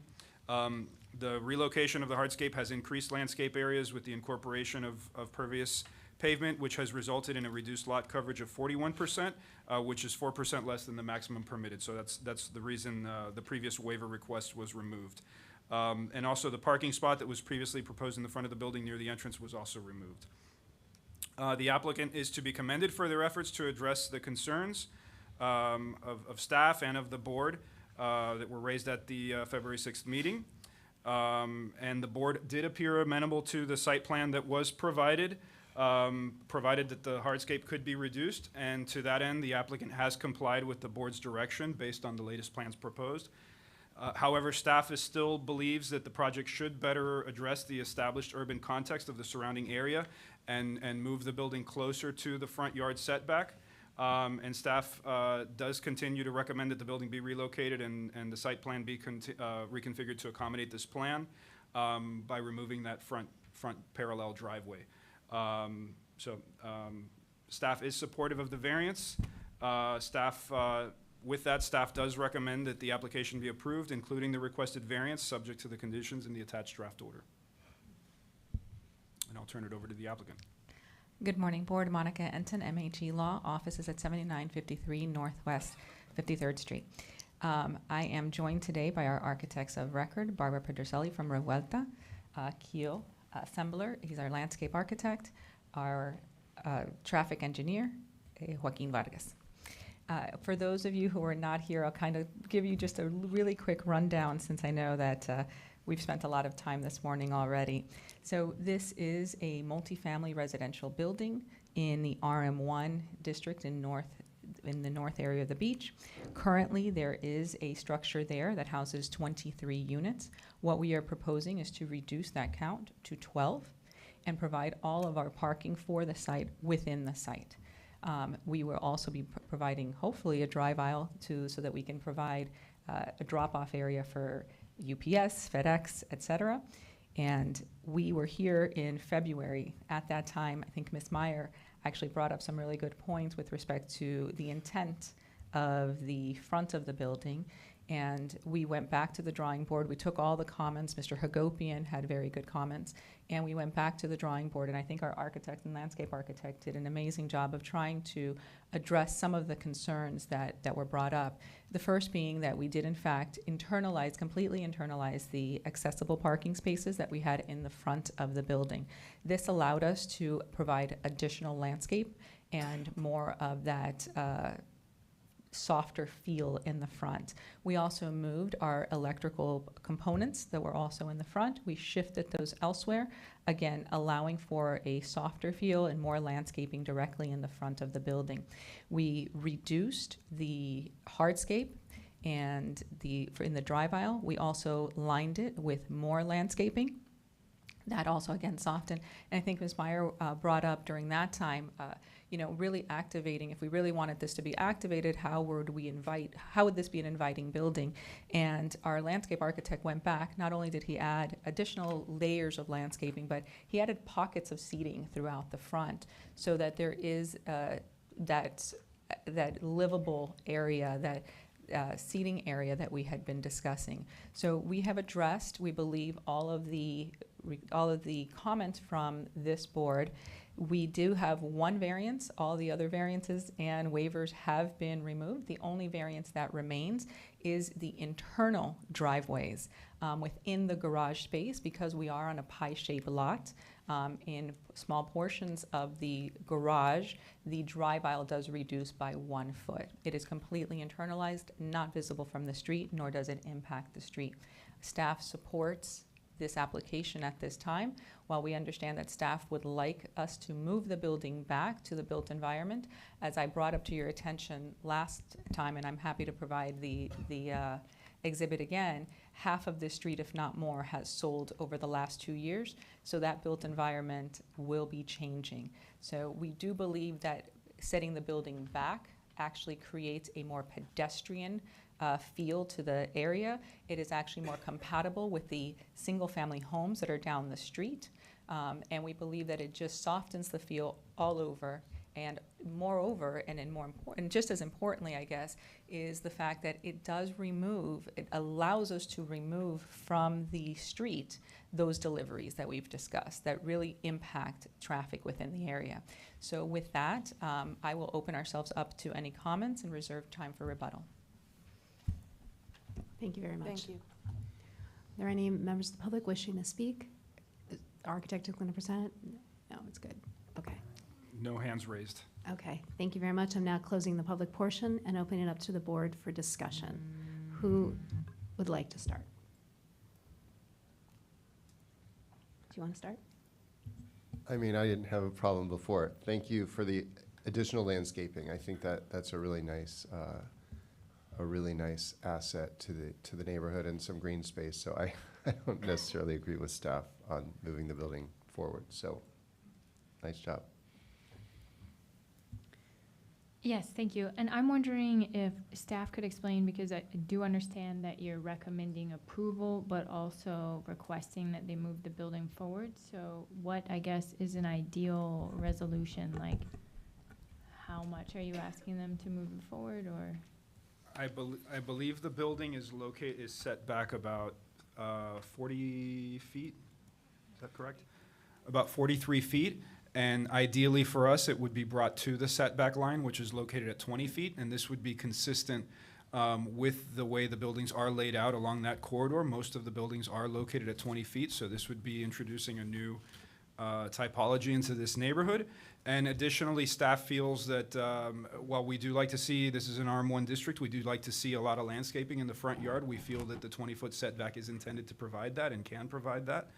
And we would like to see buildings that front the street in order to provide additional eyes on the street and create a more pedestrian-friendly environment. So that's our ideal view there. However, if staff wishes to approve it as proposed, that's up to the board. I have to say this with respect, because please know I always take, very seriously. I can't imagine a more lovely pedestrian experience than being able to walk through this treesy area going, past. I also remember, I think Scott made a very good point about the deliveries. This is a really narrow, it's not a real, it's not a terribly wide street, and it just seems like this would be a more livable space and a more livable block to have this almost park-like area in front of the building, and then also to be not having the street blocked by delivery trucks coming at all times of the day. You'd mentioned a clarification question. You mentioned that you put some benches or something in the front area. There are little pockets of seating, kind of round little seats and stuff right in the front. It is, they're going to show you. I think they're shown in a rendering, but I didn't see them on any plans. Yeah, We actually, that was my question. Okay. Yeah. Big stone blocks, all cut flat on top. We gotta have you on mic. Are they on a plan? Because we can reference the plan. Yes. Okay, can you hear me? Okay, forgive me. Okay, so they're local stone boulders cut flat on top, like seating, and they kind of go with that little hill that sleeps up with the steps, so they sort of retain and pull back a few feet here. They're about 12 feet on either side of the front entry stairs, and so they kind of, you know, the intent is to kind of harmonize our garden area with the pedestrian sidewalk. Just, please, if you come up, please, there's steps over there. Sir, I would also like to thank the applicant for all the detailed presentation. It's really appreciated to see these renderings. Oh, okay, I see it. Very nice. Rogelio, I have a question because, as mentioned before, I think we all take seriously staff's recommendation. And you're all requesting, planning is requesting for the move of the building forward. If the building moves forward, that basically eliminates the driveway they have for deliveries. So deliveries would then have to take place, or the truck for deliveries would have to stay on Bay Drive. Would be in any of the loading zones in the area or Okay. on Major, yeah. All right, and what other buildings in the area, in that street, within the block, are set forward, and when were they built? I don't have the dates that they were built, but I would say, just eyeballing it, every single building is set forward 20 feet. Are they older buildings They or are, new buildings? for the most part, they're older buildings. There are a few that are more contemporary. I would say they were built within the last 10 or 15 years, and they are all set closer to the setback line. I also, I mean, I hear what you all are saying, but I tend to agree with staff comments so far that having the building set back so that deliveries trucks do not have to block the street is a plus for the neighborhood. And I think it's a plus for the building itself. And in addition, having that greenery area in the front, I think also is a benefit to the neighborhood. That, for me, that's the trade-off. Like, that's a nice, because you are bringing this, which it seems like, it's not like you're gonna put a fence up. This is almost, almost like a gift to the neighborhood of, here's this. I mean, that's what, it'd be one thing if this was just, shrubs, low shrubs, but you've created this lovely park. So I wonder if, as part of the approval, we could have a condition that a certain level of landscaping needs to be maintained at all times, because I would hate, this is a condo, yes? Yes. For there to be a situation where, in 5 years, the condo owners decide they don't want to spend the money on the maintenance, and then they cut everything down, and so we're left with the issue that staff has of, it's just all of this big, empty, awkward space in front of a building. So that might be maybe a compromise way forward. And I think that's a condition that we can probably put into the order, that there be, some level of landscaping maintained in the front. Just to address briefly on Ms. Butacavelli, and I'm sorry, I know I slaughter your name every time. With respect to the built environment, there are 20 buildings on this street. 13 of them have sold. That does not account ours within the last 2 years. So we do expect that there will be a change in the landscape generally in the area, and that built environment will definitely differ. For me also, this this area in front, the landscape structure, also goes with maybe the concept of the building, of that you're downsizing, there's not gonna be as many units as was originally there. And so clearly part of the marketing appeal of the project is that space, and that space is what gives you a sense of luxury and openness, and, which for me, I think is a lovely gesture. And I think it's going to enhance the neighborhood as well. So, thank you. To just build on what Sarah was talking about, the landscaping, I think what the renderings are showing is also a sense of maturity to the landscaping. So I don't know if in the condition, if that's where we go, if they can be of a certain maturity when installed, because, you know, these look great here and give that sense of bringing the building to the street, which is, you know, I think why staff wanted to bring the building closer, but it gives you that pedestrian experience. So I do worry if we install very young trees here, it's not going to give that effect for quite a long time. So I'd suggest that as well.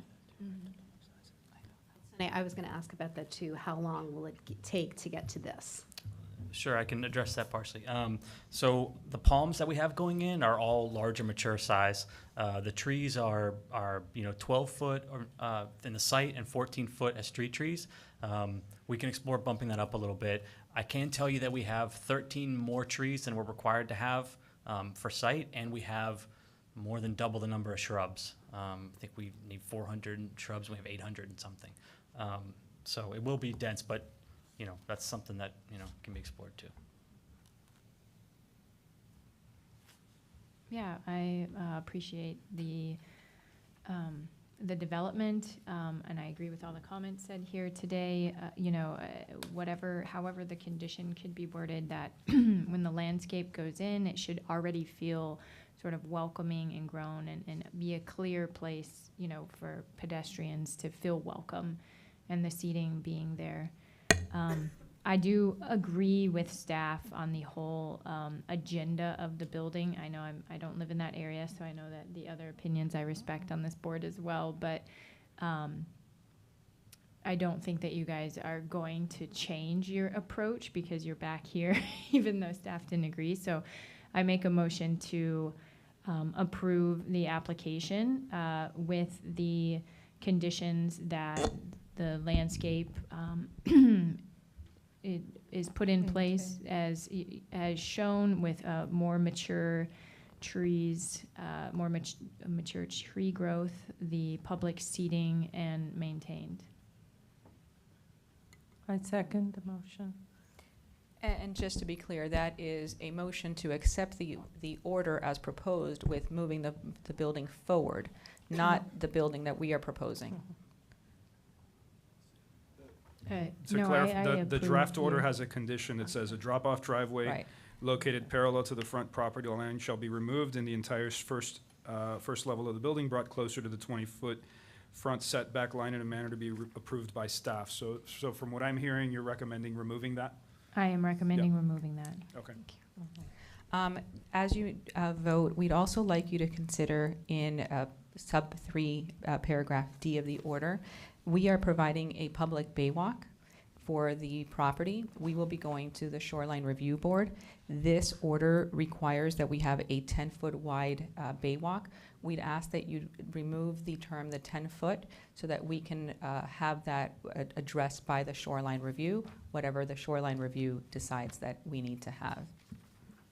I would like to make the condition be, yes, that the Shoreline Review requires the width, but maybe a minimum. I know that a lot of times these get planned and then later, like we've seen this recently, where gates want to put up and they don't want it public anymore, so I wouldn't want to do we have a anything. condition, Ms. Meyer, that that it is public. One of the other conditions is that it is a public baywalk.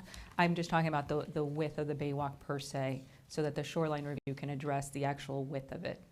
And that's the portion in the rear, not on the sides. The minimum of it is 5.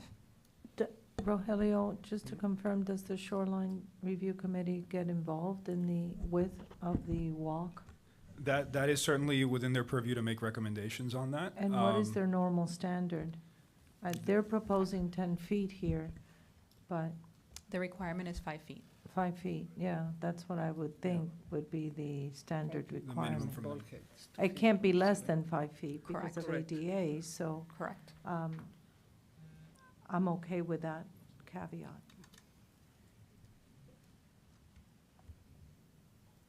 Do we need to amend our, If the board agrees, then we can amend that condition. okay, And I think we should also amend it to, and I don't know how to word this, but to require that this area in front of the building always be densely landscaped. yeah, she Or with included mature that. trees, or, yeah, That was included in. in the, We'll- Yeah. we'll- in the order. We can include a condition that a landscape maintenance plan be provided prior to the issuance of a building permit. I guess And when that- I'm worried about, 5, 10 years from now, 5 years from now. And that landscape be maintained.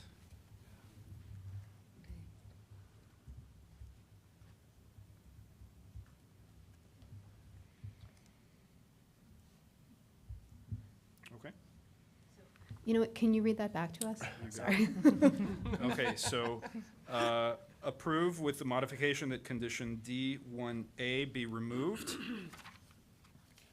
Removing condition, where'd it go? I lost it. Removing condition 3D regarding the bay walk being a minimum of 10 feet, so it'll be up to the Shoreline Review Committee. And then requiring that the landscape include mature tree growth when it's installed, providing a landscape maintenance plan prior to the issuance of a building permit, and that the landscape be maintained in perpetuity.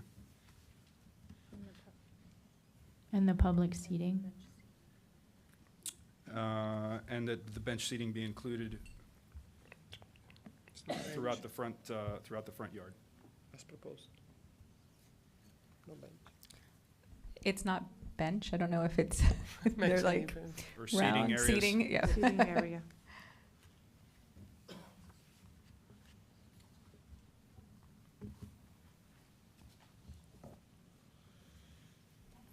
Do we have a Alright. second? I'll second. I had second already. Yeah. All right. All right, so we have a motion by Ms. Meyer, second by Ms. Butacavoli. All those in favor? Aye. Aye. Aye. Any opposed? Thank you, board. Motion passes. Congratulations. Thank you. Thank you. Thank you, guys. Oh, I'm sorry, I need a separate motion for the variance. Oh. I make a motion to approve the variance. Second. Okay, motion by Mr. Sheldon, second by Ms. Butacavoli. All those in favor? Aye. Motion passes. Thank you. Thank you too for the back and forth and also listening to our concerns. Appreciate Always. it. It's a pleasure.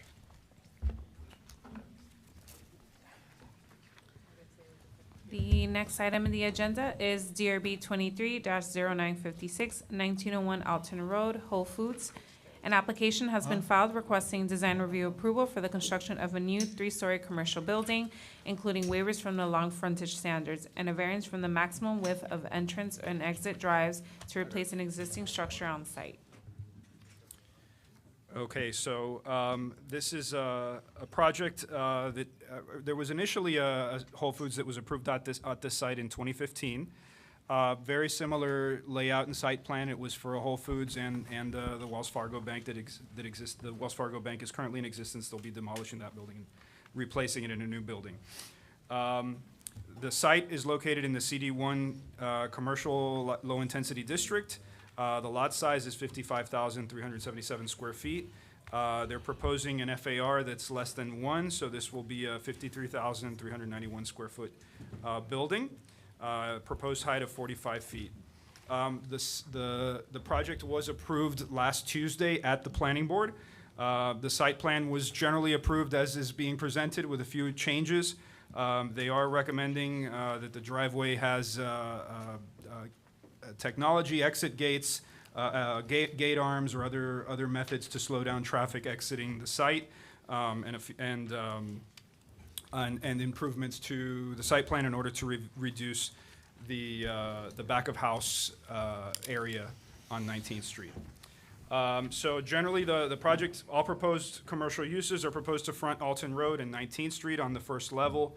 And then there's a mezzanine on the second level of the grocery store with cafe seating. All off-street parking is configured in the second through fourth levels of the project. The project will be providing more parking than what this area requires. Because much of the parking is on the rooftop, it does not count against their FAR.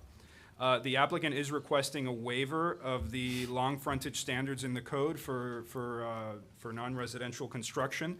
And these are related to the sidewalk widths and the landscaping that's required for street trees. They're also requesting a variance from section 7.1.6.2, which requires that habitable space is applicable at the first habitable level along every facade facing a street, sidewalk, or waterway. And then for properties not having access to an alley, the required habitable space may accommodate entrance and exit drives, and that the total width of the entrance and exit drives not exceed 22 feet.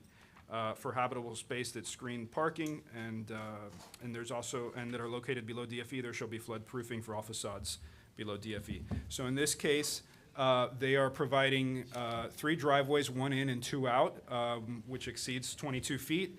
They're also providing their loading area, a trash pickup area, and an FPL vault along 19th Street. So staff has concerns with this area. This is a very long stretch of back-of-house uses fronting 19th Street. 19th Street is an important pedestrian path for the residential buildings that are located to the east of the site, which include the New World Symphony dorms. And so this is the way they would walk if they were going to Sunset Harbor. And we also believe that once the grocery store opens, that a lot of people will be walking to the site to get their groceries the way we see at the other Whole Foods that exists on Alton Road. The proposal, so as a result of that, staff does recommend that the number of driveways be reduced. However, since there's final submittal, the submittal that's in your application packet, staff has met with the applicant. We've had successful discussions regarding how these back-of-house uses can be reduced, and they're going to be making a presentation showing that. We think that it would be a better solution to have one driveway in and one driveway out. However, the applicant feels that this is vital for their operating model and for the way they expect the grocery store to operate. So with that, we do think it can be accommodated, provided that they include the technology, as I stated, that the planning board approved, the control arms and other methods for slowing vehicle traffic in order to provide pedestrian safety. Regarding the internal layout, staff does have some proposed conditions regarding the layout of their shelves, making sure that they do not block the windows. There is a nice pedestrian path on Alton Road that they'll be able to look into the store. And so staff is proposing a condition that their displays not be placed directly along the windows to provide those views into the store.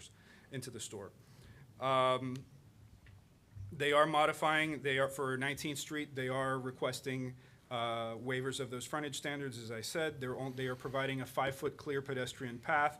However, they will not be providing the landscape transition area from the pedestrian path into the street. And the long frontage standards require that there be 10 feet available, of which 10 feet has to be clear for pedestrians. They're just providing the 5 feet that will be entirely clear for pedestrians. This is as a result of their requirements for their ground floor to go almost all the way to the property line, given the site constraints and to meet the needs of the grocery store. So staff is not opposed to that. Regarding their variance on habitable space, staff is agreeable to the variance, given that there is no other place to put their back-of-house uses on this property. There's no alleyway, there's no, it's impossible to include anything on Alton Road, nor would we want it on Alton Road, given the traffic volumes that are on Alton Road. So 19th Street is the best place to include, to have these back-of-house uses. However, we do feel that this situation can be approved upon, including requiring that the facade be improved, including high-quality roll-down doors, which will remain closed when the loading is not in use. minimizing the driveways. They're currently proposed to be 12 feet, I believe, and we're recommending that they be reduced to 11 feet. We also have concerns with lighting and lighting impacting the adjacent residential properties, and we are recommending that the lighting impacts be reduced, and we have conditions indicating that as such in the draft order. So with that, staff recommends that the Design Review Board approve the project, subject to the conditions in the attached draft order, as well as the waivers and variants. Madam Chair, before we begin, first with the ex-parte communications, has anyone had any ex-parte communications that need to be disclosed? Also, thank you. And also at this time, unfortunately, Board Member Laura Lewin will need to leave the room. She has a voting conflict. She is an attorney licensed to practice in the state of Florida. She has offices here or practices in Miami-Dade County. One of her firm's client, although she doesn't work directly with Wells Fargo, is Wells Fargo. So under section 112-3143A, she does have a voting conflict because it's a direct or indirect financial benefit to her firm to maintain the client Wells Fargo. So with that, Ms. Lewin's going to be just confirming it and stepping outside. That's confirmed, thank you. Okay, and also just remember that within 15 days, you have to fill out the form with the clerk's office. Okay, and thank you. And with that, Graham, I'll set the clock at 10 minutes. Morning again, More everyone. time. Graham Penbrook, Howardell, Fernandez, Larkin, Tappan is 200 South Biscayne Boulevard. At this point, we have some folks that came in after the initial swear-in, so I think if we could get them sworn in, that would be helpful. Sure. At this juncture, anyone who will be testifying in this matter, please stand and raise your right hand. Do you swear or affirm that the testimony that you'll be giving in this proceeding is the truth, the whole truth, and nothing but the truth? Thank you. Please be Great. seated. Thank you. I appreciate it. Back again, here representing 1901 Alton Property LLC, which is the Galvett family. With us this morning, Marissa Galvett, Cameron Sedian from Whole Foods. I hope I did that last name correctly. Jennifer McConney, our project architect. Damon Sanchez, our landscape architect from Urban Robot. Michael Larkin, my partner. And last but not least, Miss Emily Balter, my associate. What we've handed out to you is our two slightly modified proposed conditions that I'm going to talk about in a little bit. First one is related to the interaction of the building with the New World Symphony property, which is our neighbor to the east and north. That condition was requested by them, so we've agreed to do it. And when Jennifer goes and shows you the plans, we've already implemented that in a version of the plan. Second condition that we're proposing to modify relates to as Rogelio noted, the code requirement that fixtures be pushed back from this building frontage. Because the nature of the use, we need to accept certain uses in the building, small areas of that long frontage that we have from that requirement, the food prep and the food pickup. So we're going to ask you to approve it at the end of the hearing with those slight modifications. So let me get rolling, and I'll turn it over to Jennifer as soon as I can. The other thing that you'll note, we've been working very hard with the administration on the 19th Street issues that Rogelio noted. So we have in our presentation plans that we've already submitted, that we've already shown to the planning board that, in our opinion, resolve the concerns that had been raised by the administration. So PJ, if we could, there we go. Just as Rogelio noted, none of you were on the board at that point, I don't think, but this project is essentially identical in design to one that was approved back by this board in 2015. It both had a certificate, conditional use permit and design approval for that building and never went forward. This is a modernization of that design. Here's our site. It should be no stranger to anyone. 1901 Alton, currently developed to the Wells Fargo. Oddly shaped triangular site, bordered by 19th Street and Alton Road. As I noted before, the New World Symphony housing is our only other neighbor on our little island that we have there. And of course, to our south, Publix, Walgreens. So 19th Street is basically, immediately across the street, we already have the Publix and we already have Walgreens. So it is a commercial street in that sense. The Walgreens the Wells Fargo that's on the property is a very traditional suburban style development with a large area devoted to drive-throughs that's right on 19th Street. And before I go beyond this, you'll remember at the hard corner, when we talk about it, they have basically sodded areas that's at the adjacency of Alton and 19th that we and Urban Robots plans significantly improve that little corner. So as I noted, we have this project in its original form was approved by both this board and the planning board back in 2015. 2 tenants will be in the building. The Whole Foods and then the relocated Wells Fargo. 3 stories total with parking on the roof. And as you'll see from the plans, all the vehicular access is from 19th Street, which of course makes sense. We don't have the benefit of an alley, so everything needs to happen on 19th Street. We are providing far in excess of the required parking that will allow us significant areas of parking for our employees, because this is going to be a large operation with a lot of employees, so we have parking and bicycle parking for them within the structure. And because of the unique nature of this use, Whole Foods believes that this will be a store that serves the entire town, entire city. So the goal is to make sure that we're providing a parking resource for all those folks. Briefly on the operations, and again, this has been discussed at length with the administration, and this is designed based on the years and years of experience that the Whole Foods team has.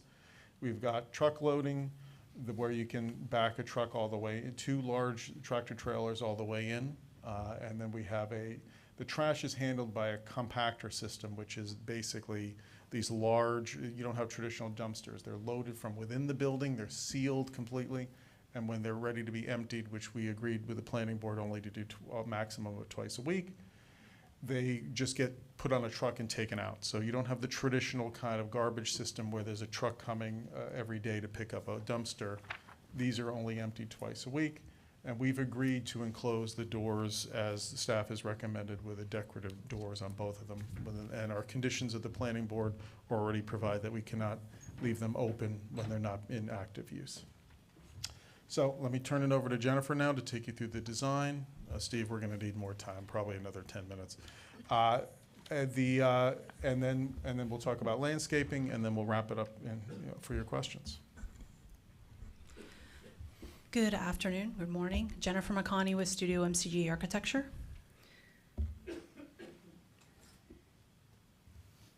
So this is a view of the Whole Foods and Wells Fargo from the corner of 19th Street and Alton Road.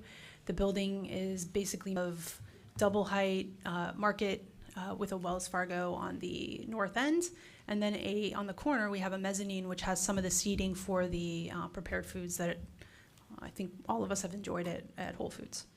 And then above that, there's a decorative screen, and behind that is about 8 feet deep of landscaping designed by Urban Robot with a metal screen in front so that those plants can really be seen from the street. And I think it's a really nice detail that was originally designed by Oppenheim, and that screens the parking. So there's 3 levels of parking, and you really don't see much of that at all.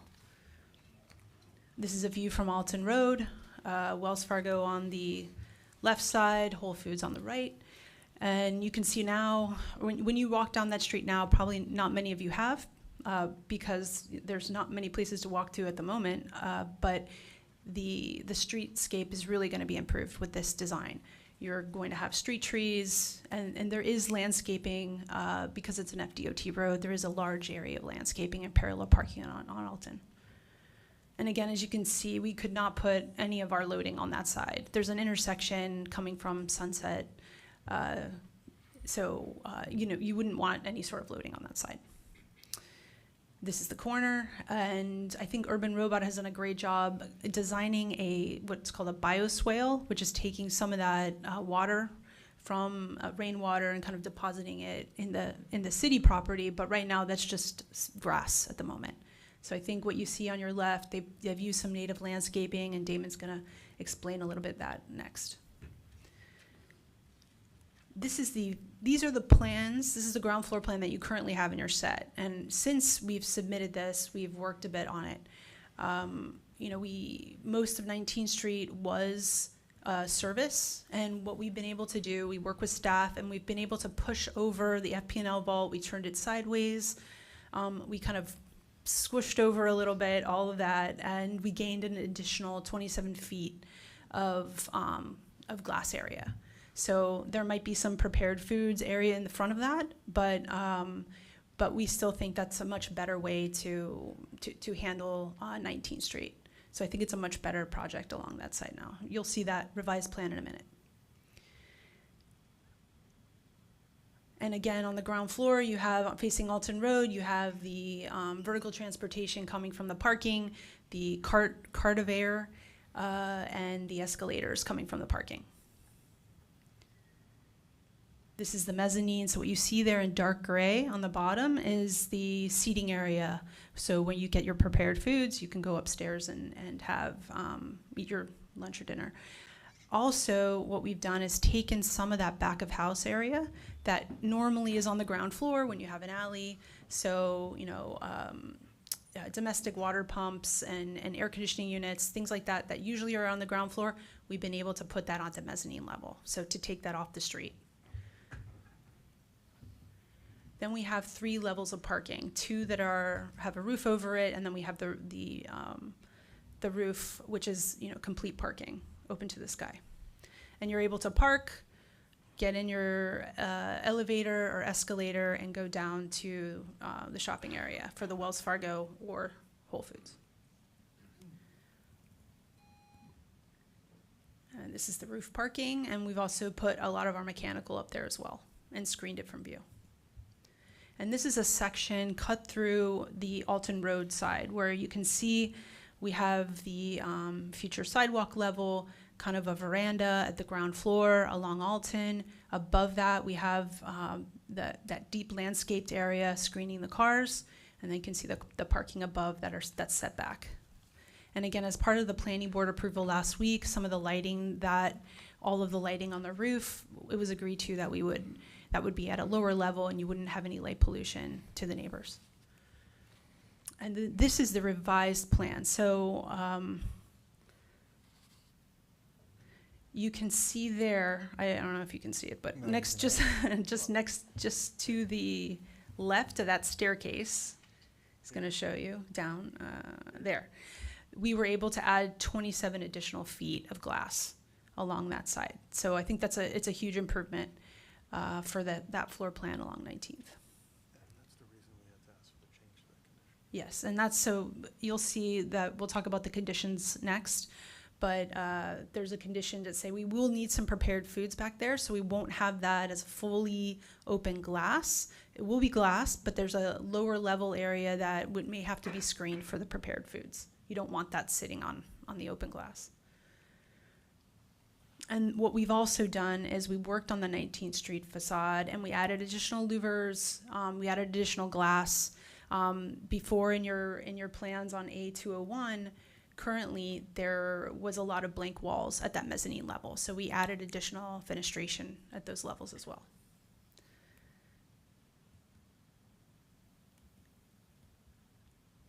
Also, we added screening with the neighbors. So they wanted additional screening facing the New World Symphony. So that's also one of the conditions. I think in your package now, there's just a concrete wall facing them. And then I'm going to invite Damon up here to explain the landscaping. Hello, I'm Damon Sanchez, representing Urban Robot. So the landscape component of this project, we feel provides a beautiful benefit to the area. With the improved streetscape and the bioswale that we've designed on the corner of Alton and 19th. The bioswale will be an ecological improvement to this area and be a showcase of sustainability with native plants and stormwater retention. We also worked with the New World Symphony to ensure that the building was properly screened on the east and northeast sides with planting, and they are in support of the project. Thank you. You want to take everyone through the plans, just briefly, Dave? So this first plan is a rendered site plan. You could see the bioswale on the corner of Alton and 19th. We've kind of added some color pops, which will be the muley grass you see in that pink, and then there's also other native plants like spider lily and milkweed in that area, and then with the big trees being cypress trees. Just to also highlight on the northeast side and the east side, you see the kind of dense screening we have in that thin zone of planting, but we took full advantage of it. And then new street trees on the south along 19th, and then also new street trees on the northwest or just north corner of the site there, keeping the existing street trees wherever we could on the northwest side, or southwest, I guess, side. And I would only add to, on the north and the east, that plantings was designed hand in hand with the New World Symphony folks and their architects. Please stop me for interrupting. Keep going. Thank you. And then here are just some beautiful images of the plants that we're proposing. You see the bald cypress in their native habitat, and then also some beautiful bald cypress that are planted just south of us on Lincoln Road in Alton. And then just 3 images of the beautiful native smaller plants and ground covers that we're proposing. And then this is the planting plan, more technical side of basically everything we just explained. This is the garage level planting plan. So we have, I believe it's around 3 feet of soil depth for all of these plants that we're proposing on the edges of the garage. And then just wanted to note that in response to a comment last week, we've increased the height of 2 plants in these planters, so as to block headlights from pollution or light pollution. And this is the hardscape plan, just showing the different hardscape materials. Also noting that we're proposing silvocels or similar for the root space to grow below the sidewalks in the areas where we're having new street trees. And this is the tree disposition plan. Important to note that we're removing a lot of prohibited species that are currently there on the north and the east side, and then just keeping as many of the really nice street trees that are there. And then we are relocating 1 date palm and 1 live oak very nearby. Is this the same plan? Yeah. That's it. Perfect. Thank you. Thank you, Damon. So I'm going to wrap it up. I just wanted to note before we left, Rogelio mentioned, and this did come up at Planning Board, the rooftop lighting. There's condition J of your order already requires limited height on the rooftop lighting to ensure no spilling, so we have no objection to that. We have no objection to a lengthy list of these conditions, obviously, but the only caveat being those proposed minor tweaks that we've handed out, which would, first one, as I don't think I need read this in the record this time, but basically what it would do is modify the design that faces the New World Symphony on the levels 2 and above, to replace any large areas of block that were on the original plan with mesh, with the only limitation being the Florida Building Code requirements. And that mesh will be narrowed down to help it reduce any kind of headlight intrusion. Because there's a condition in the reason I put that in this condition, because the bulk of the remainder of the condition requires the adjustments to the screens to basically make them larger. So we wanted to make sure it's clear that they're narrowing in the back to prevent that kind of spillage on the New World Symphony. And the additional language in 1D, 1E that would allow us to put food prep and pick up within that 10 feet on the first floor again, an essential element of the Whole Foods business, and it really is triggered by the fact that we've expanded the length of the glass around 19th Street, by 27.5 feet. So we think that there's going to be plenty of empty, beautiful space for storefronts, but we need the exception for that use that's essential to the business. So with that, we're here for any questions you may have. Of course, I'd like to reserve time for rebuttal if it becomes necessary, but we'd ask for your approval this morning with those tweaks to those conditions. Thank you very much. Thank you very much. Are there any members of the public wishing to speak? Anybody online? Nobody online. Okay, excellent. I'm now going to close the public portion and open it up to the board for discussion. I would like to say thank you for working with the adjacent neighbor members of the community. The borders between the apartments and the site were a concern, and I also appreciate you working so hard with staff. It seems like everybody was working together to resolve some important concerns. Shauna, would you like to? Sure. Thank you for the very thorough and clear presentation. I do have a couple questions. I'm wondering, it's 54 feet tall right now. Are you at your max height for this building? No, I believe they can go up five additional feet. Okay, just 5 feet, but not Yep. for And another. actually, I think they can go to 55 because the DRB can approve height limits up to 55 feet, an extra 5 feet if their first floor is higher than 14 Raised, feet. Okay. I was just asking because I know in these urban lot conditions, which you guys are the experts with Whole Foods, but, you can have double height shopping spaces. And, if you chose to do that, then it would relieve a lot of the pressure on the ground floor footprint that the urban realm is now absorbing. I do want to echo Sarah's comments that I think, there's been a lot of conversation, and you have been,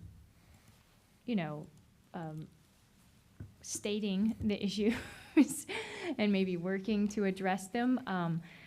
I would argue that maybe they can't be resolved. If you look at this, street, Publix already, it doesn't have its back of house there. It does have it to an internal lot, but it doesn't really have a street-friendly presence. So I appreciate the willingness to work hard to make that a street-friendly presence. And actually my concern right now is just, this is a messy process with trash, with loading, with everything, with the groceries. And I would want to make sure that we're not pushing to consolidate something in too small of a footprint that then when it actually comes to a working condition, its only option is to spill over into 19th.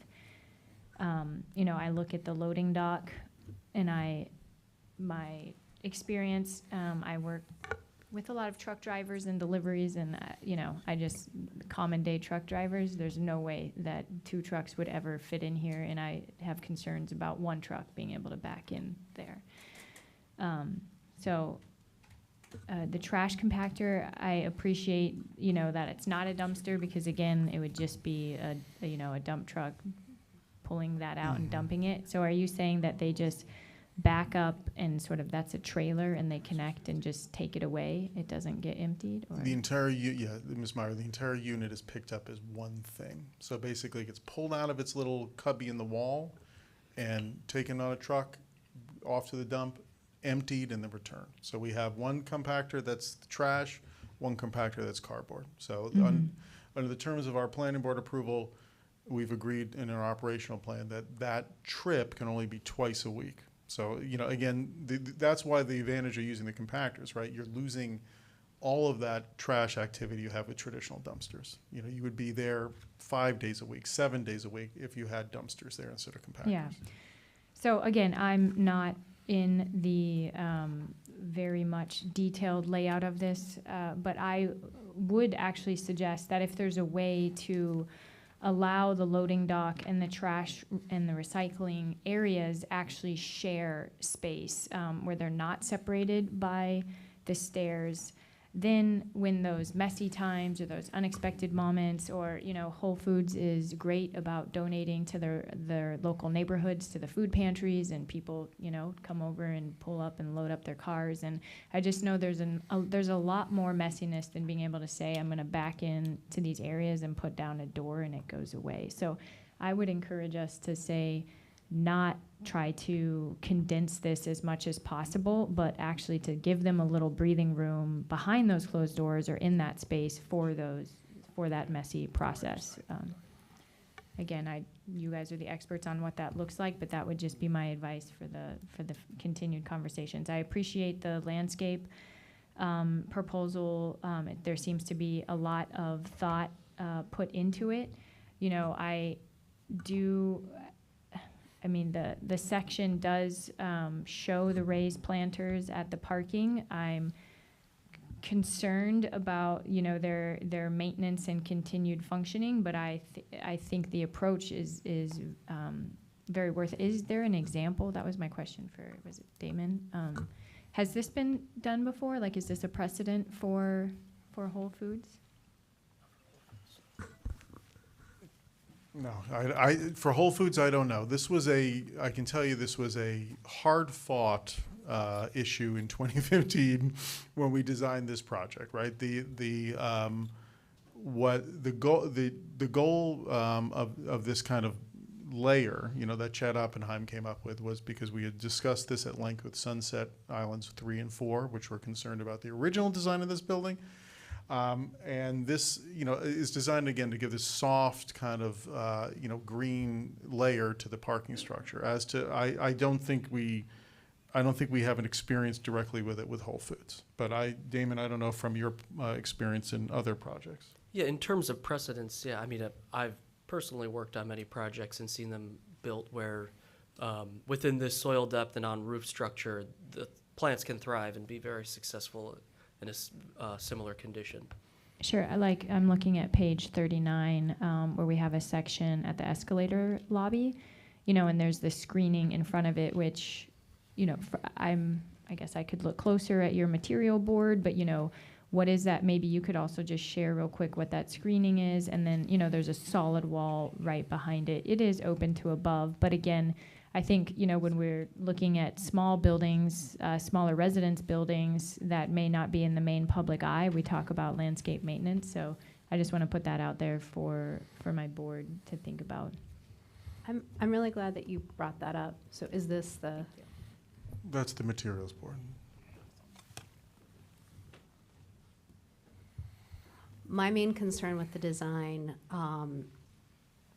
I think Shauna brings up some interesting thing about the, my main concern about the design is that I sort of don't understand this screening element. Like, why are you using all this beautiful landscape and then hiding it or smushing it between fencing or screening and a parking lot?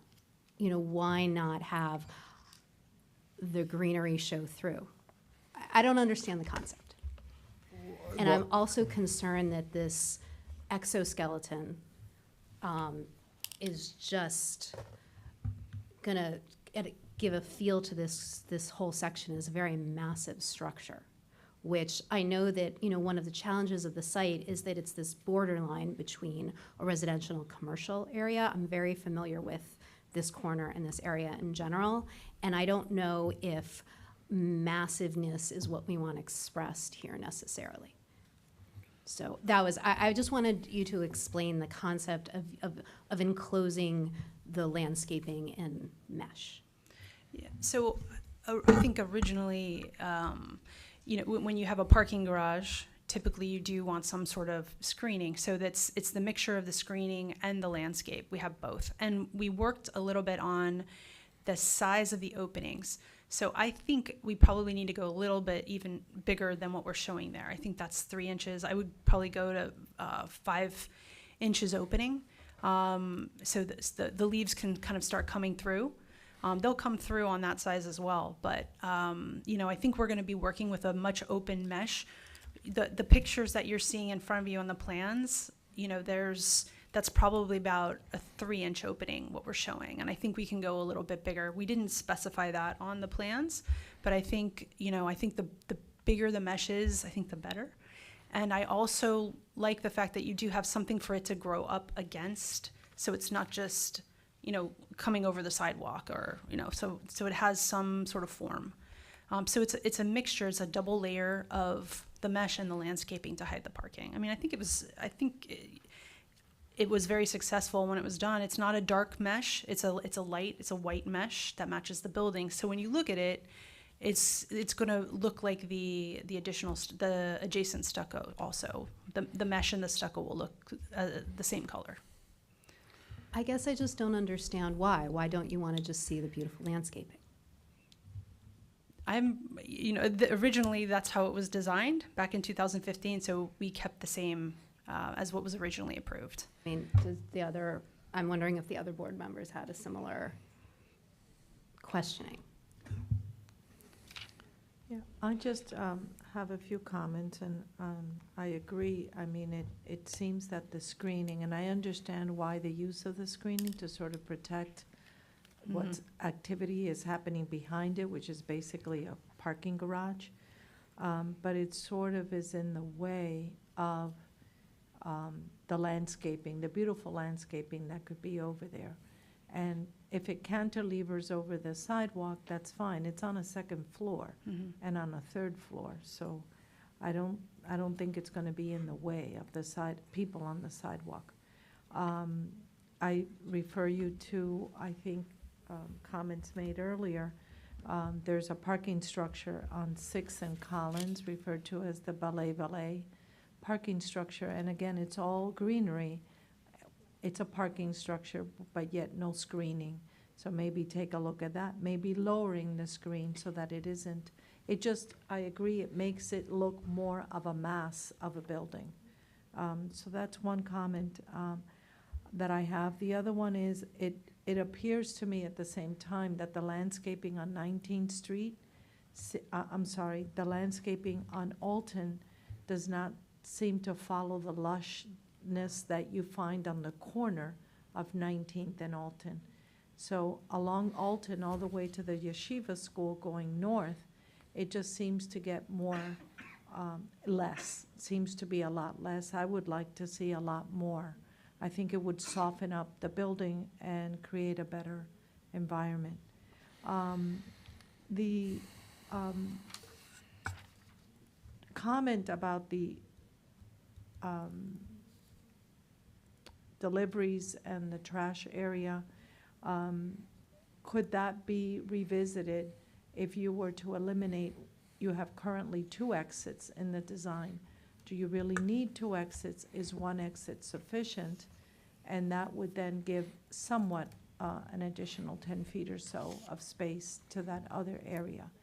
I know other parking areas coming from the 2nd and 3rd floor of other grocery stores currently have just 1 lane of exit. And it seems to be okay, seems to have been working, but Whole Foods obviously has a better feel for this.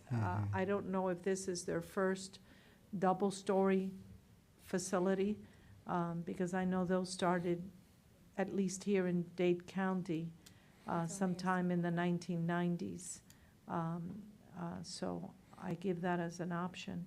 I think also when we look at the Alton Road side, the corner is very beautiful on 19th and Alton.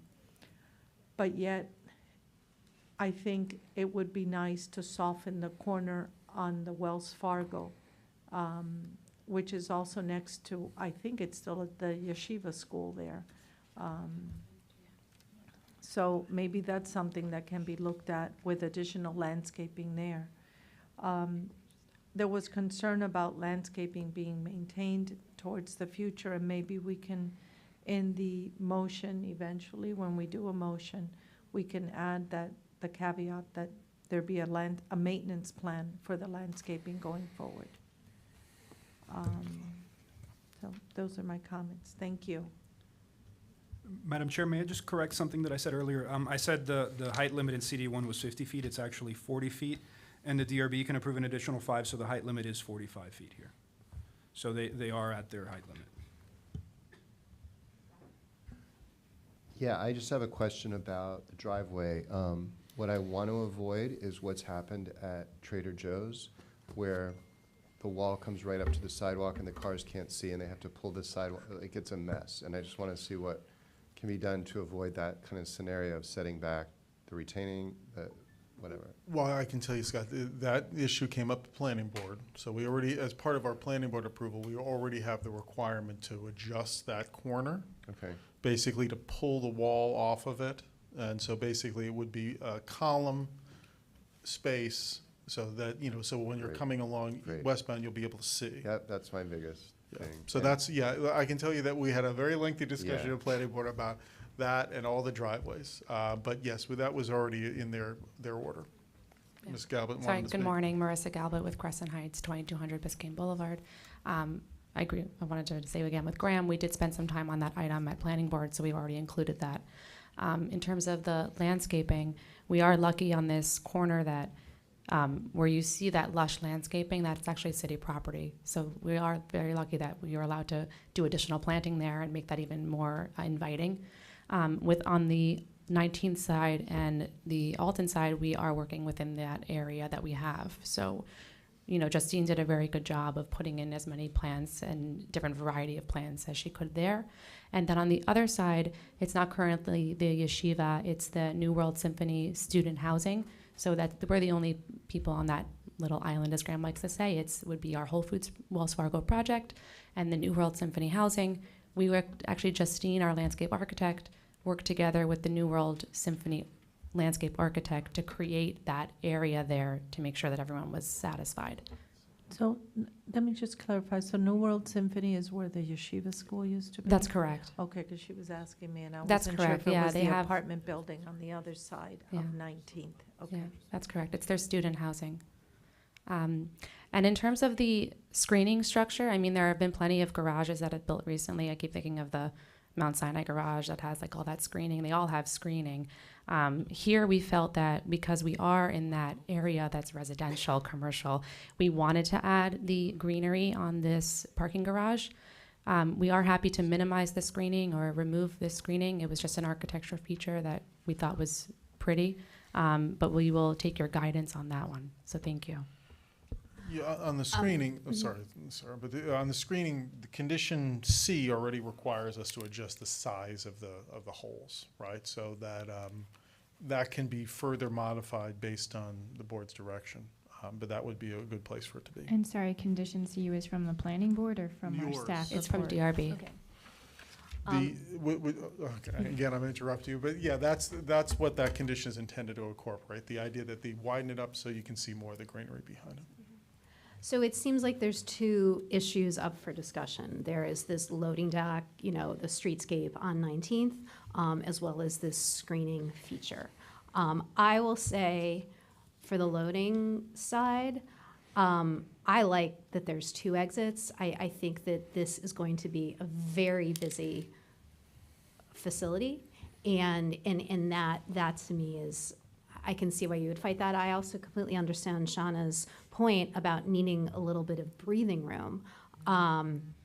So my thought is also if with the parking with the exit, if you have this arm coming down, that's gonna slow it down to not hit a pedestrian, but that's also gonna cause a buildup of cars coming out. So I'm supportive of the 3 lanes as opposed to the 2. This is tough because you definitely don't want people coming in and out on Alton. You know, this is really, this is what it is. My thought would be, how can we make this, and I think this is where staff was going, how can we make this area more inviting, more attractive, more of a pedestrian-friendly sleepscape as possible? I'm gonna make the assumption that the metal louvers are gonna be down most of the time, no? Especially if they're taking the trash compactor out twice a week. They're required under our CUP to be closed in the, outside of being in active use. So, Right. right, if there's not a truck doing loading or there's no trash, they have to be closed. Now, again, twice a week for the compactors. The the deliveries are going to be more often. But yeah, when they're not in use, we have decorative doors that have to be closed. And that was what I was gonna maybe offer as, you know, a suggestion. Maybe not just to maybe have that be, you know, wouldn't it be great to have some sort of mural there or something painted or something inviting to have this interactive, you know, pedestrian experience, instead of trying to camouflage these gigantic aluminum gates. Why don't we make it so it becomes a decorative, nice feature? We need the loading docks, you need the trash compactors. You know, are there ways to make it a little bit more inviting? I don't know what anybody else or even, you know, the staff has to say about that, but that was just an idea. You know, my agenda always is to make the city more colorful and add art wherever possible. So that's something that, you know, I think might be nice. I don't know if anybody else has an opinion on that. Yeah, you brought something up, and that's the arms on the exit and entrance on 19th. I don't know that we need our arms for the entrance and exit to the markets. I don't know of any markets currently that have it. And I think that would cause backup of people getting in and people coming out. So I would revisit that as Whole Foods. I know that there are people that will, and that may be a problem. Maybe it needs to go back to planning because it will back up the traffic coming in and coming out.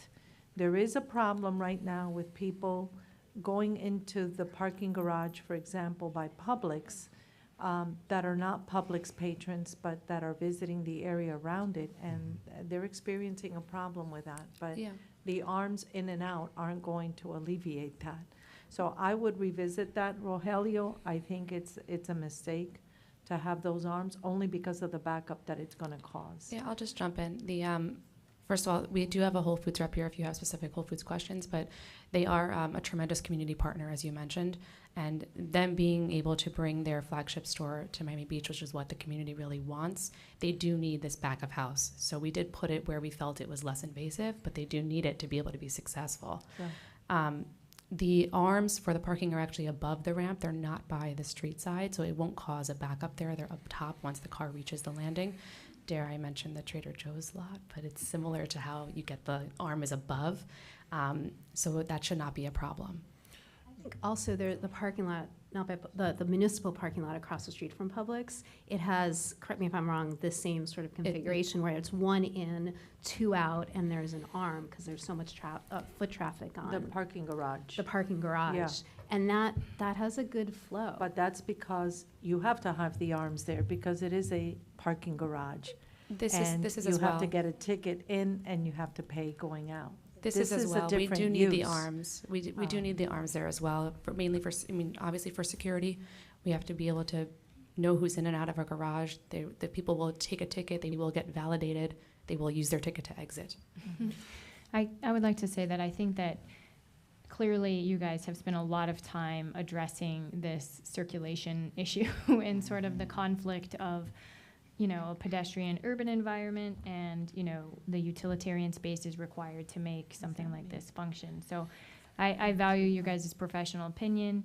My advice would be to not hide, excuse me, what it is, embrace what it is, make sure it can be what it needs to be. You know, there's also workers at Whole Foods who have to be in those trash spaces, putting in cardboard, so I would hate for them to be in a tiny box where they can't move around. Anyways, I would like to, if it's okay, take the discussion back to the screening and the green. I'm gonna have to step out soon, so I wanted to try to make a motion before I left. If the rest of the board feels like more conversation is needed, I support that.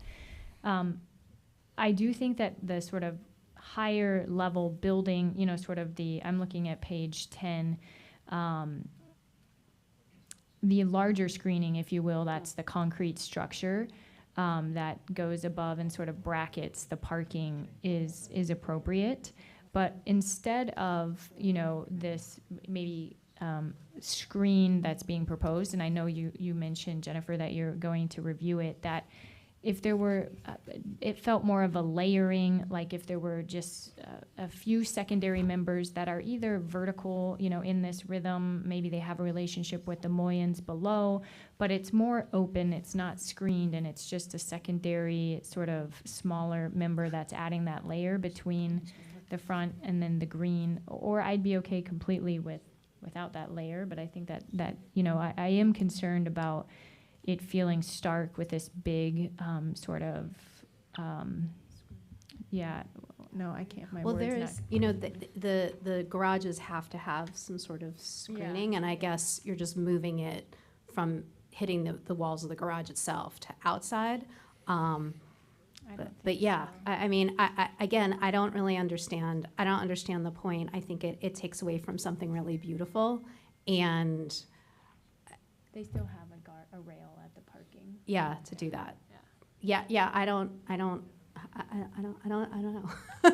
And it doesn't seem like there's a lot of answers coming from, you know, from you guys. I'm trying to figure out a way to justify this very awkward, tight design. It just seems I think maybe it's what they said, it was something proposed several years ago before COVID. It just was left without looking at it twice. Maybe if you could look at it now. You know, it's the height of it, it's the massiveness that it presents. And yet, even though you open the space between them, between the grills, you still are hiding and keeping the view of beautiful landscaping that could be behind it, that is behind it. especially for a brand that's all about maybe the environment and green, you know, I personally, to your point of like, okay, let's get this going. I can't really support a design like this. So that's one. Do you feel like there's a way to approve things without the screening, or you feel like it needs to, that sort of whole sort of upper level facade and the relationship with the below needs to be rethought? I mean, it seems like the screening and this exoskeleton is the main design feature of the building. I mean, I think we could, I think Shauna had a great idea, and I think we can look at having a much smaller members in there. So we have, you know, vertical aluminum mesh, but with a much wider opening. And I'm talking, you know, 4 feet by 4 feet instead of 4 inches by 4 inches. So I think if we had something like that did still create that layering effect with the landscaping, and I think that layer is going to go away because all the landscaping is going to be growing through it. So I do think the layering is important because, you know, it may take up, if there's an area of the landscape that's not as full, then you have the screening. So I think if we just really open up that screen, I think that would work. And then, I mean, because it also seems sort of severe to me, this exoskeleton feature. It again, you know, you're right up to the property line. Behind it, the block behind it, and even the blocks around it, these are all lower buildings. You know, this to me, the scale of the exoskeleton, it would work well if this building was surrounded by taller buildings, you know, 10 stories tall, 5. And you needed to create a structure that would fit with the neighborhood that has a presence. Like, this has a real presence, but this building is going to be so much larger than anything around it. It's going to have a presence. You don't need to overemphasize and create more height with it. And that's what I'm just concerned about. How does this building fit within the context of the other buildings around it? Again, you know, this is on the other side of this island. There are all these 2-story apartments. So, and this is going to be towering over that. And then you have all of this empty space, the Publix across the street, the CVS across the street, or Walgreens, they're all pretty low. So I just wonder how, you know, and again, there's no setback here. It's all right there. And I think this inclination to soften it with the greenery, like that, it's speaking towards that, but it's almost like it's reversed, where you're hiding the elements that are going to soften the space, and then you're just enhancing these very severe, tall lines. I think that what the architecture did was break it down into 2 stories. So you have the first level, And then you have the second level, which is the parking. So, I mean, it really is meant to look like a two-story building. I know we're 45 feet, but it did break down the massing. So, and I think what you're really going to see is the glass facade at that first level. And that's, where the usable space is. And I think that the parking, which is 3 floors, has been really reduced down to 2 with the landscaping in front. Yeah, So- I agree with you. I see that part of it, but it isn't just the screening, it's also the framing on it, that it just jumps out at you. And it is out of context with the rest of the buildings in the neighborhood, as they are today. Now, they may change tomorrow.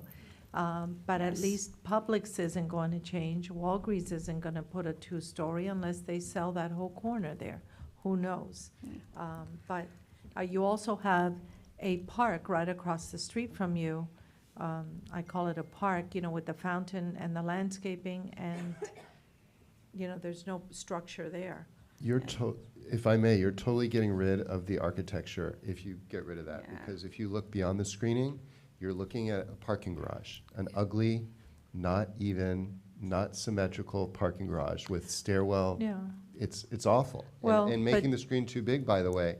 I'm looking at slide number 6, and I think that gives you a good rendering of like how really not architecturally attractive what's behind the screen is.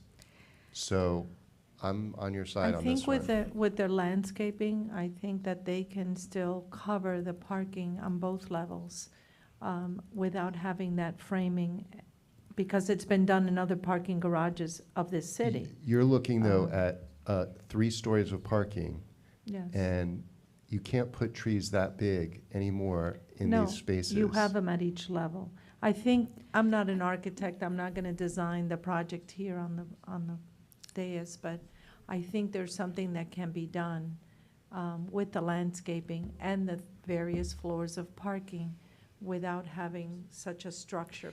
Yeah, I'd like to say forced also out at that, you. the buildings that you're looking at today next to us are where they are currently. If you looked at this lot currently, it is what it is today. But we're building within right, as could anyone else near us. Typically, we have a lot of people from the community that call in for these meetings, but we have worked extensively with all the neighbors around us for many, many years on this project.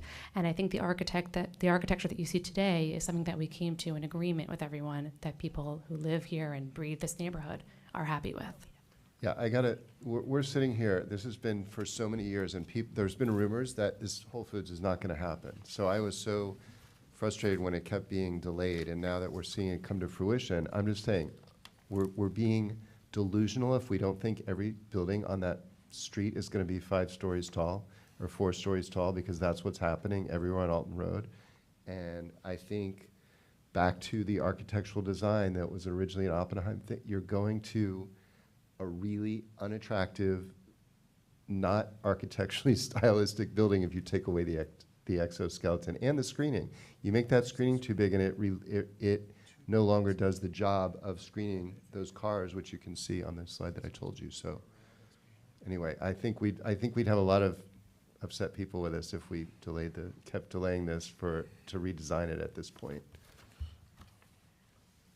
I mean, I can make a motion to approve it with the condition where we do understand, more details of the construction and the material of this screening element. I think that the superstructure has a language with the building, so I'm not proposing changing that, but just what is that layer and, what are those plants exactly planted height, but more about that screening layer. That's my motion. I also think too, we've seen buildings on West Avenue, and we've talked about this before, we've seen lots of proposals where the landscape is a key architectural element, and then it's hard to maintain because it's living beings, and then you have these buildings that are these large buildings dotting our community that the landscaping works in some areas and it doesn't, and the concept falls flat. And that's something that we've traditionally not been very in favor of. And that's also a huge concern here if you're saying that the garage itself, the design is a bit of an afterthought, or it's not very pleasing, and then what if a tree dies or a section gets more sun than the other, or whatever it is, because again, these are living things that we're using to decorate the facade, you know, then what happens then? And then the concept fails. So I don't know. I understand that, you know, there was a lot involved with this, but it doesn't mean that, you know, I don't find it to be the most pleasing design I've ever seen. Thank you, thank you. You know, I mean, that's like, we're happy to have a landscape maintenance plan attached to this as well. And again, it is Whole Foods, so they don't want to have a brown trees. Obvious. I mean, on their nobody ever property. wants that on their No, building. but we understand. So we're happy to have a landscape maintenance plan. And Sean, I know you have to leave early, but something came to me when you mentioned earlier about pickup and grocery pickup and what Whole Foods does for the community. I don't know if it's in the purview of the board, but I know that Whole Foods would love to have pickup parking spaces along 19th Street, if that's something that we can talk about as well. I think there are parallel parking spaces right now on 19th. Pickup. Yeah, there are Yeah. public There spaces. are public on that. parking spaces. Yes, that's correct. Yeah. So do you have a drawing of the parking garage without the landscaping? No, you didn't provide that in your materials. A drawing without landscaping? No, you know, like, so we could see what the interior building looks like if the, I'm not necessarily I'm just The curious to know what the architecture of the garage looks like. Because we can't really see it in the pictures Can't Can't you've see shown. the structure, the form of the floor let- plates or I'll let anything. Jennifer take that. But I think in the renderings that you see, well, I don't know if he can pull it up, but, you know, you basically have the slabs of levels 3 and 4. So level 2, which is the first level of parking, is hidden by the planter. And then behind that, you're really just seeing a very thin 8-inch concrete slab for levels 3 and 4 with an aluminum rail, a guardrail for the cars. So it's very simple. The trees are really meant to shade those to be the screen, as well as the screening of the garage itself. So it's that double layer of screening hiding the parking.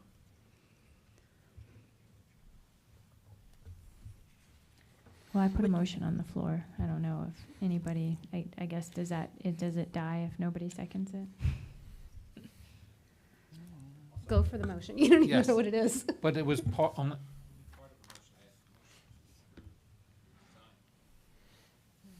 I'm sorry. say that. So far, I only heard a motion to approve the design. I didn't know- motion to approve with the condition that the screening come back to us, so not to adjust the superstructure, but to understand the material and the exact detailing of the screening, its relationship to the plantings, et cetera. We have no objection to come back to discuss that detail. Second. Motion by Ms. Meyer, second by Mr. Sheldon. Do we want to do a roll call, or are we okay with a voice vote on this one? And I apologize, is that with my proposed tweaks to the other conditions that we handed out? The New World Symphony will kill me if their condition isn't in there. The first condition, I believe that was included as well in the planning board. It's an identical order, condition in so- the planning board order. So whether or not it's included here, it will still apply. And we really need that flexibility for the pickup area on the 10-foot setback issue. So that's essentially being limited to the south side along 19th Street that there will be blocking, or will there be any on Alton Road? Based on your description. That's where the reason I'm hesitating, Rogelio, I'm not exactly certain that that's only where it's going to be, but that's necessary. Those elements of the building require it to be, the use require those small interruptions of that 10-foot space. So I can't tell you that it's going to be limited to that area. No major objections. I guess I would just add in a manner to be reviewed and approved by staff. Yeah, we will minimize it as much as we can, but we need this flexibility. The setbacks would basically be on the 19th Street, not on the Alton Road side. this, I mean, all we're talking about is the interior of the space, right? Can we have fixtures, like a shelf or something like that within that 10 feet? Because of the nature of the use, we need the flexibility to have it with those portions of the operation. So I can't guarantee, Myra, that that's going to be limited to that little corner. But I think, as Rogelio noted, that we're happy to work with staff to minimize that and work with it during the permitting process. Rogelio, what is the setback now on Alton Road? The code just requires that there be sufficient room for the clear pedestrian path. I believe they are providing. So the building can actually come up to the property line? If there is sufficient right-of-way, the building can come to the property line, yes. Yeah. Remember, we're not talking about the building, we're talking about Yeah. inside the building to this condition. I'm asking him Yeah. about the Sorry, building, Myra, I what the apologize. setback is. If on the Alton sidewalk Road is wide side. enough, they can come up to the property line, and I Yeah. believe, in this case, they're requesting a waiver, so they can come up to the property line. Yeah. Yeah. I personally do not agree with doing a waiver to come all the way up to the property line. I like the additional parking, but I don't see the need to come all the way up to the property line. I think that becomes, especially on Alton, and even on 19th Street, it becomes too much in your face. On think that's on also a Alton, design we have issue. an additional layer of sidewalk. So you have, it's basically a double Okay. layer of sidewalk. So we're not right up on there. We have the frame coming down at the property line, but behind that's about an additional 8-foot walkway on Alton. So we have 8 feet of sidewalk. For the cafe that you're doing or the Yeah, amenities. For when the entry, where Right. the entry vestibule is, we have an additional 8 feet there. Do you have the rendering that you can put up? Sure. Or you can even see the site plan. Site plan's probably best to show.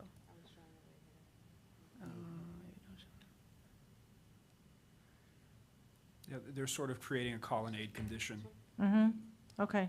Yeah, there's a colonnade there. Okay, take it back. so the waiver is necessary to provide the colonnade for those columns to come down into the clear pedestrian path, but they are providing a good Yes. pedestrian area. Openness, that's fine.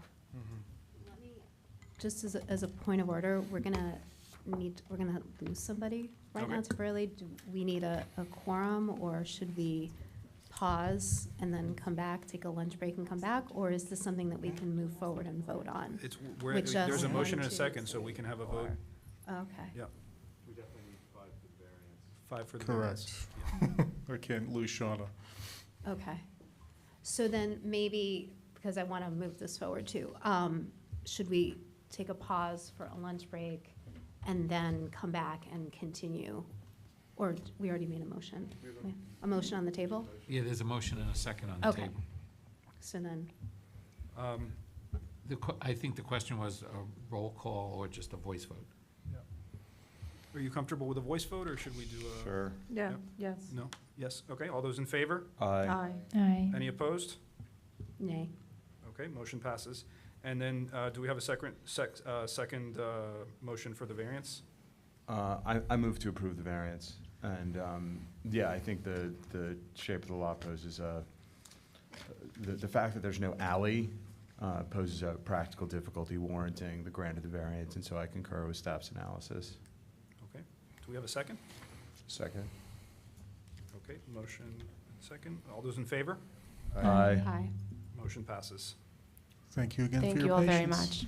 Now, Rogelio, just to make sure, the motion we made on the design will come back to us Yep. as it pertains to the grill, Do you or want the us to? structure. Should that be continued to a date certain, the screening? Are you ready to bring that back?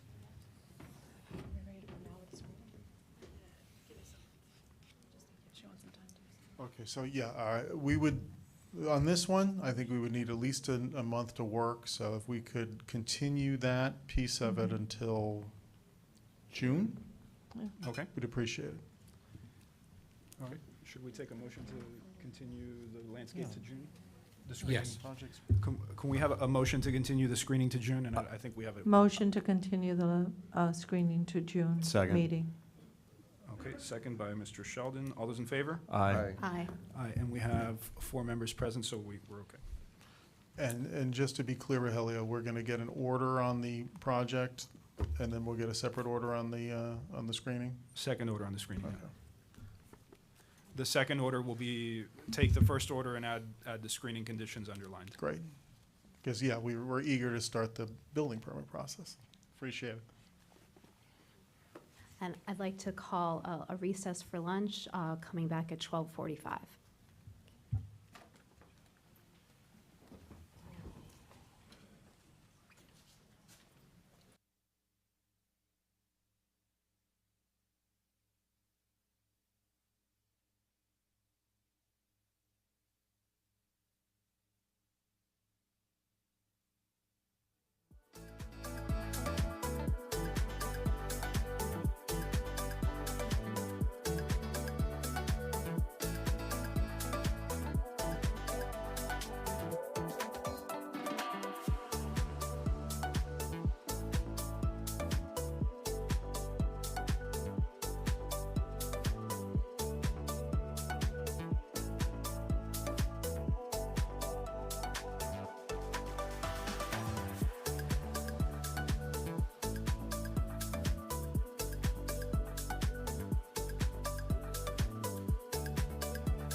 Please take your seats. The meeting is about to begin.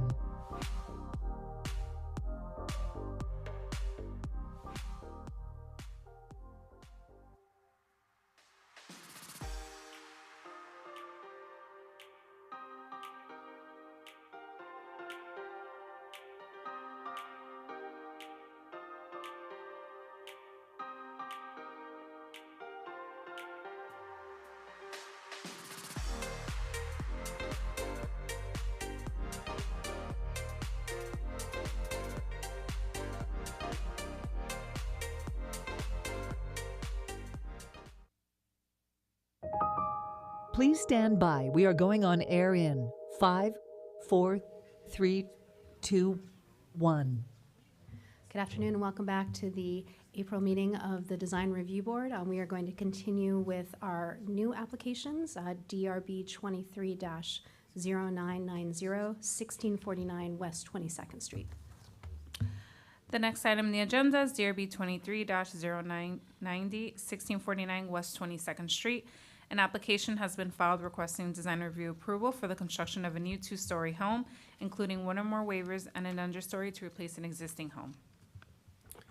Okay, so this item, on this lot, there was a home that was previously approved by the Design Review Board back in 2022. That approval did not have an understory home, so now the applicant is proposing a new home. That home was never built, and this home is proposed to have an understory. It is in the RS3 district. It has a lot size of 21,497 square feet, which exceeds the minimum lot requirement. And a unit size is proposed at 10,493 square feet, or 48.8% of the lot size. So it is in compliance with the unit size requirements. The applicant is also proposing that the home be 29 feet for a flat roof, which is within the allowable height limits of 31 feet for an understory home. However, that is at the discretion of the Design Review Board, as understory homes are required to come to the Design Review Board in order to determine if the height is appropriate in the specific situation. The applicant is seeking 2 waivers. Both waivers are for the same thing, but on different facades of the house. The one is for the east elevation and one is for the west elevation, and they are for when a 2-story elevation is in excess of 60 feet in length. It's required to have an open space equivalent to 1% of the lot size. And that open space is required to be of a regular shape and open to the sky, and so they are not going to be providing those open spaces. However, they will be designing they will be designing open areas into that. It just does not comply with the minimum requirement, and they are providing breaking up those elevations with different architectural features. Staff is supportive of the waivers because the lot is irregular. They are moving the home back significantly in order to preserve a specimen tree in the front yard, and providing some significant open space in the front yard in excess of what is required. And so with that, because of that, staff is supportive of those waivers. With regards to the height of the home, staff does have concerns. There are homes in the vicinity of different elevations and different heights, which could be impacted by the proposed height. Specifically, to the east, there is a single-story home that was constructed in 1953 that will be significantly lower than this proposed home. Across the canal, this is a very narrow canal, there is a pre-1942 architecturally significant home to the north. And then to the west, we have less concerns. There was a recently approved home with a 4-foot height waiver to the southwest. So staff really didn't have concerns with the height facing that west elevation. Our concerns are really to the north and to the east. As a result of the surrounding context, staff is recommending that the height of the understory be reduced by 1 foot. The height by 1 foot. So they are proposing the understory elevation to be 10 feet 2 inches. Staff is proposing that be reduced to 9 feet 2 inches. This is consistent with other approvals that the board has made in the past to reduce the understory height between 9 and 10 feet. Staff is okay for maintaining the height that is proposed for the home, the 24-foot first floor to the top of roof slab for most of the home on the southward curve facing the arc in the floor plan, which separates the higher height proposed along the waterfront. However, staff is recommending that the height be lowered for the northeastern section of the home. On the floor plan, they call those areas out as her bathroom and her closet. And staff is recommending that those be reduced by 1 foot 6 inches in order to reduce the overall impacts to those neighboring properties. So those are the major recommendations that staff has made. Otherwise, the design staff is very supportive of the design of the home. There was a technical issue with this submittal. The plans that were initially submitted for uploading for public viewing were too large. Our agenda system has a limit of 25 megabytes, and the PDFs that were provided were larger than that. As a result, the PDFs could not be uploaded to the city's agenda system 30 days prior to the public hearing, as is typically done. And one of the neighboring property owners reached out to city staff and said the plans weren't available on the agenda software. As a result of that, staff does recommend that the board review and discuss the application as well as open the public hearing and continue the item to the May 7, 2024 DRB hearing. However, should the board be inclined to approve the application, staff recommends that the approval be subject to the conditions in the attached draft order. And Madam Chair, at this point in time, does anyone have any ex parte disclosures? No, none. Mr. Amster, I know some of your folks, are they all here, or any of them need to be sworn in? Do you have anyone online? Jose, did you get sworn in?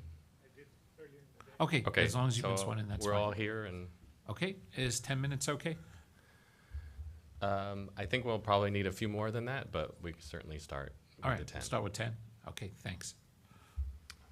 Good afternoon, Matt Amster with the law firm of Burkow, Riddell, Fernandez, Larkin, and Tapanez, offices at 200 South Biscayne Boulevard in Miami. Here today representing 1649 Partners, LLC, the applicant and owner of the subject property. With me from ownership, Fred Carlton. Also, we have our project architect, Jose Lobo from So Design Studio, and from partners at my firm, Jeff Burkow and Michael Larkin. We do have a presentation, if you could call that up. Thank you. This is a very challenging site to develop. It's an irregular wedge-shaped lot at this northwestern area of the Sunset Islands. It is angled along the canal. By the way, the canal at a minimum is 100 feet, but as you head around the curve, that becomes even longer. And I do bring to your attention that both of our home and the homes across the way also have rear setbacks to make that distance even longer.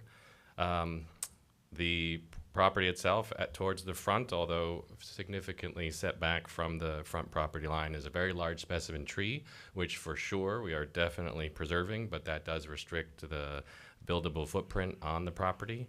As far as the context of the neighborhood, Rogelio mentioned a little bit of it. There is a trend towards new homes. The two properties to our west and southwest have new home approvals, and the one immediately to our west, the one with the 4-foot waiver that they got approved, is well under construction. And then to our east, yes, there is a 1-story existing building, but again, the trend, and I'm sure at some point in the future, that will be redeveloped, likely with, I would think, for resiliency, an understory as proposed here and 2 stories above. And there's a new home, relatively new home to the east of that is already a 2-story home. So again, that's the trend in the community. We are seeking to be as resilient as possible for the longevity, and so that's why we've come here for the understory. We took a critical look at all of these factors, even the prior approval, which was not built, and certainly have designed what we feel is an appropriate, resilient home that is sensitive to the neighbors, We have, especially Fred himself, have had extensive discussions with multiple neighbors to address concerns. We've even worked well with staff to get here. We've had previous discussions and meetings with staff. There was a proposal to have a portion of the home at 31 feet, which was the maximum allowed height. Staff strongly suggested that we reduce that to 29. We agreed and came here and felt that that was what staff would be approving. And we are a little surprised that last week when the staff report came out that they're requesting even further reductions from that. The staff also suggested some other design changes, and those actually we also did make and put into our plans. And I'm going to turn it over to Jose. Thank you, Matt.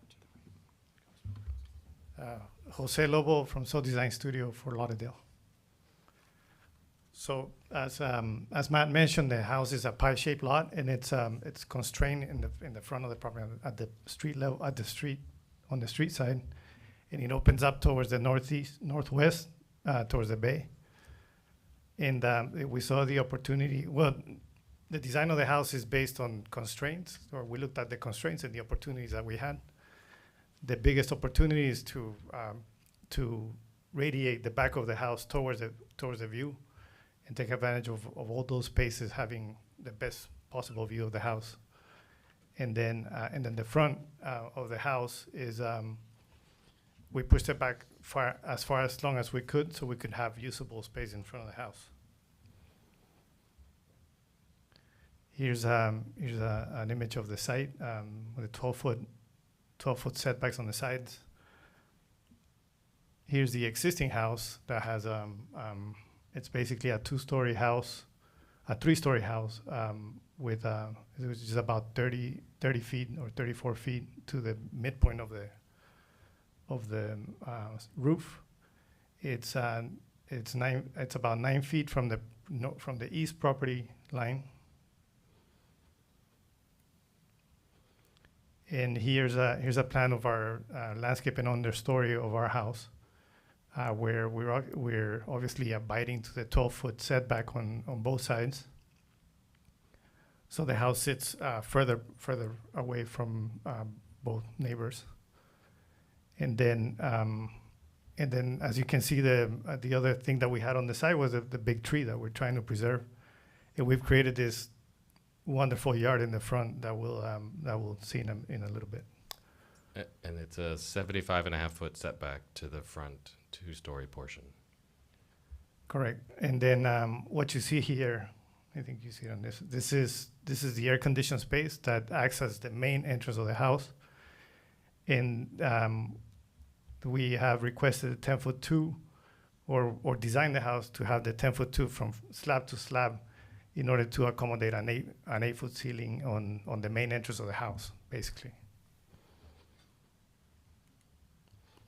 Then as you get to the main level, you can see that all the social areas are opening up to the deck, and then eventually to the yard, and then the view, and then the city view. We have removed some of the walls, so we have expansive open floor plans on the social areas of the house.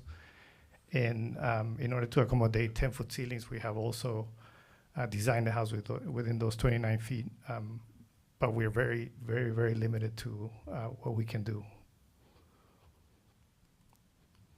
And then as you go to the upper floor, we have the main bedroom, or the master bedroom, master bath, and sitting areas also facing the bay. And then a secondary room that can also act as an office or sitting area for the master. And then secondary bedrooms facing the back or facing the front of the house, which is behind the radio part of the house. And then we have an elevator that goes up to the roof to access a deck that was placed in the middle of the house, so we could be far away from our neighbors, and we could have private. It could be as private as possible for both the neighbors and our owners. Here are the sections. I think you can see them bigger here in detail, but we have, there's the understory This is an BFE or our base floor elevation is at 8 feet. And then we're using our freeboard. That puts us at 13 feet, and then from there we measure the 29 feet. This is directly from the code. And then for the elevations, we have, you can see in the renderings a little bit better, but what we have is we have this screen in the front that acts as a backdrop to the front garden, and at the same time it creates this screen that will glow at night and give a presence to the house on the front of the street. And then the second story is an open balcony across the whole front, and then that whole front wraps the corners in order to embellish the side elevations as much as we could, as recommended by staff, that we treat the side elevations as front elevations. That was what the conversation that we had. And then on the sides, we have designed them carefully so we can have privacy and at the same time be respectful to neighbors. And you're seeing this is the east elevation at the bottom. And you can see that the materials have also been extended to those side elevations. And then the back elevation is it's a big frame that expresses the whole back of the house. And that has been the only element that it's the only element that's cladded in a different material to have it be. I'm sorry, I'm trying to come up with a word. To be in harmony with the rest of the material that we have picked for the house. You want to take a second to just discuss the actual materials? I know you have samples, but maybe the type of material that you're proposing. Yeah, we brought samples. We have some. The board shows this wasn't part of your presentation, but we have put together a board with some samples that we ordered, and that we've been able to procure. We have the cement element that would be the front of the front of the screen. Then we have the stone element for the base, and then some cladding elements in wood, and then our paint color.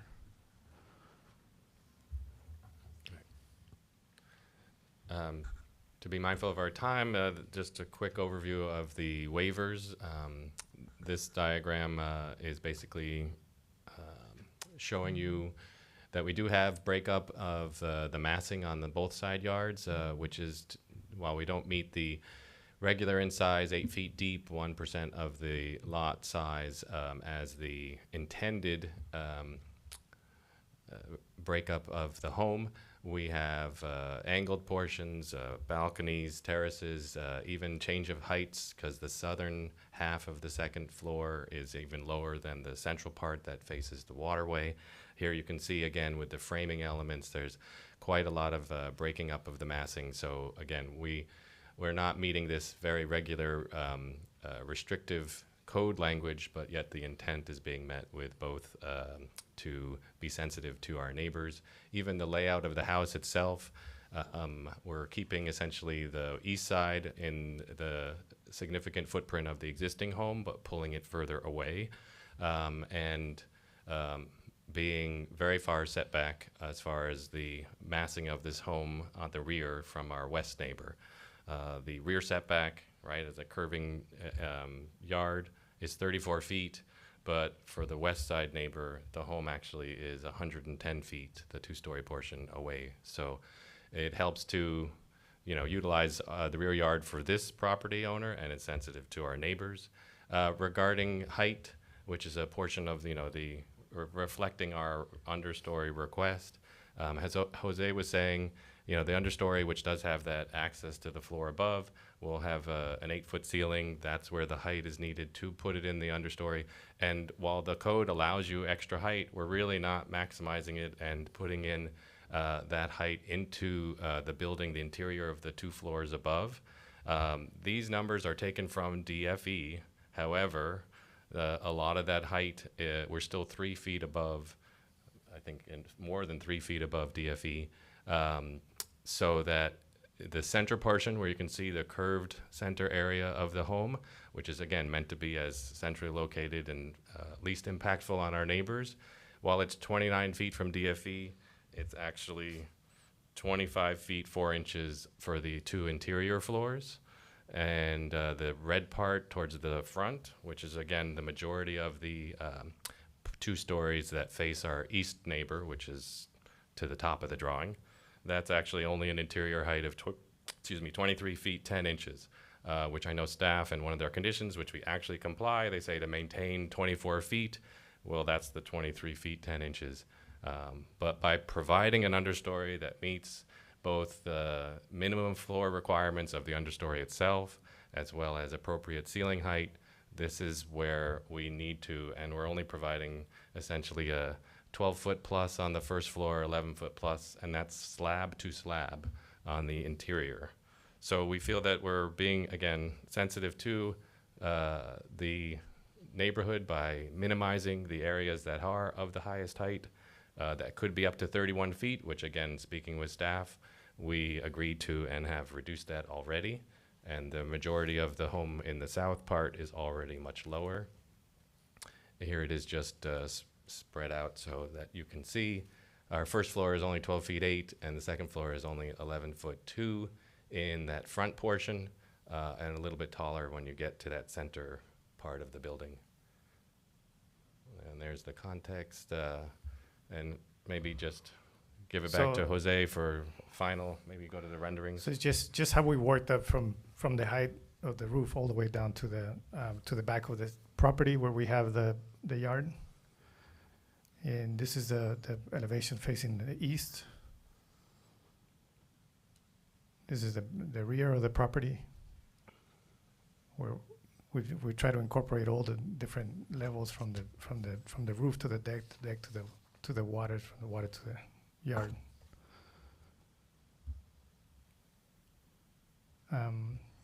If we have questions about the landscape, we have landscape plans here. And then these are the renderings of the house. Preserving the tree. The sides, which are heavily landscaped, and landscape is taller than what's shown on the renderings. And that's the rear of the property. And just one more minute to conclude. We certainly are addressing a very challenging property and the context, but we believe we have provided a very sensitive and resilient home.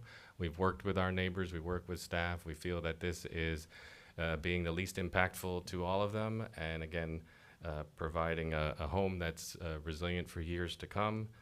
And with that, we respectfully request approval of the project as we proposed, without those additional reductions that staff is recommending. Again, we do adhere to one of them, but the other two, we respectfully think that this is the most appropriate design, certainly a much better improvement over the prior version due to its views towards the bay that minimize the impact on those neighbors. And with that, we respectfully request your approval, again, without those staff changes. And our entire team is here to answer any questions. We wish to reserve time for rebuttal as may be needed. Thank you. Thank you very much. Thank you. Are there any members of the public wishing to speak? Please come forward.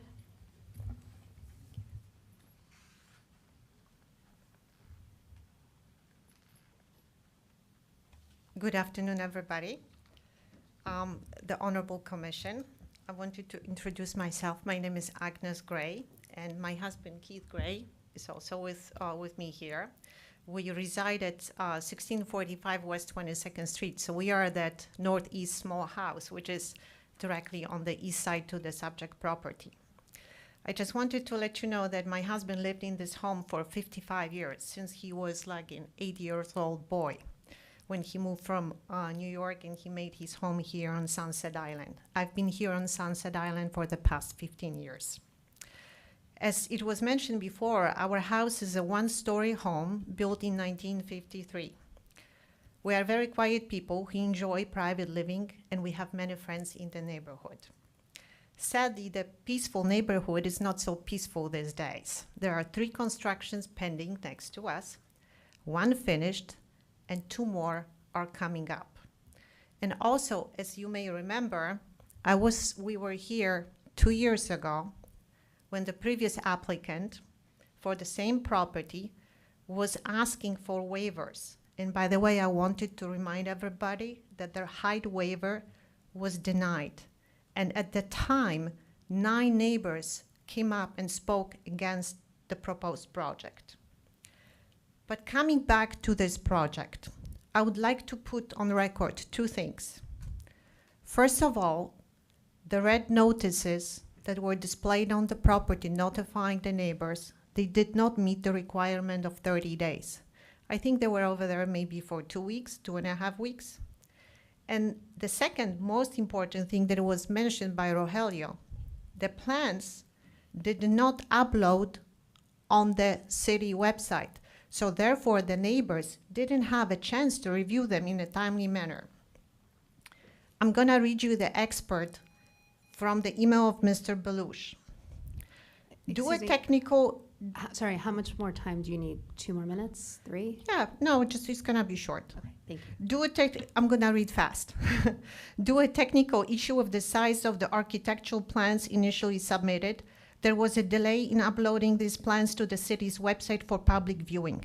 The application instructions informed the applicant to check the city website 30 days before the public hearing to ensure that all applications files were successfully uploaded. However, this did not occur. An affected resident notified city staff that the plans were not available online, which caused a delay in making the plans available to the public.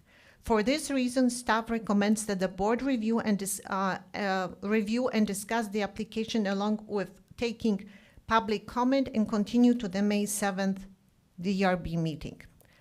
I really like what Mrs. Butacavalli said, that you as a commission take the recommendation of the staff seriously. So for that reason, I would like to support staff recommendation to continue the application process in review, ideally to June, if not to May 7th DRB meeting, because the neighbors did not have the chance to familiarize themselves with all the aspects of that plan. I also wanted to mention that the neighbor on the west side is objecting. We are asking for the continuation. There is a concern from another neighbor across, right on the north side.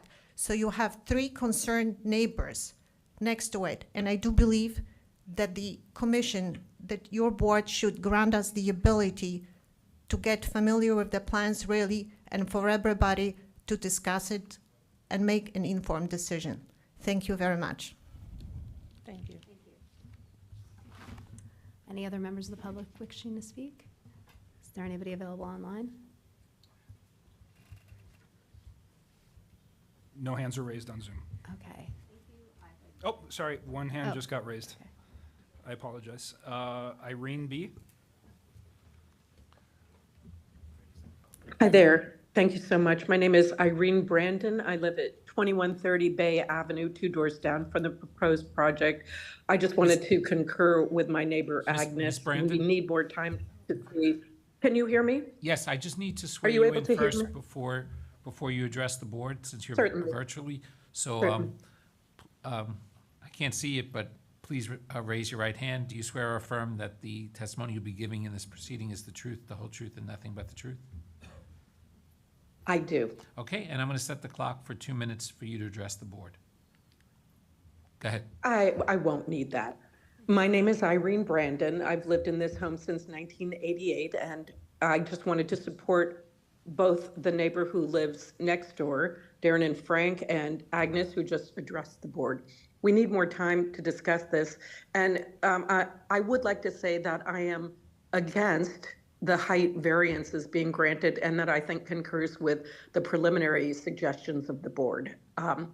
Yes, I know that they're trying to address the massing, but believe me, it's big. And I'm one of those people that lives in a single-story home 2 doors down. Thank you so much. Thank you very much. We had one more person raise their hand. Darren's iPhone number 2. Darren, before you begin, I'll need to have you sworn in.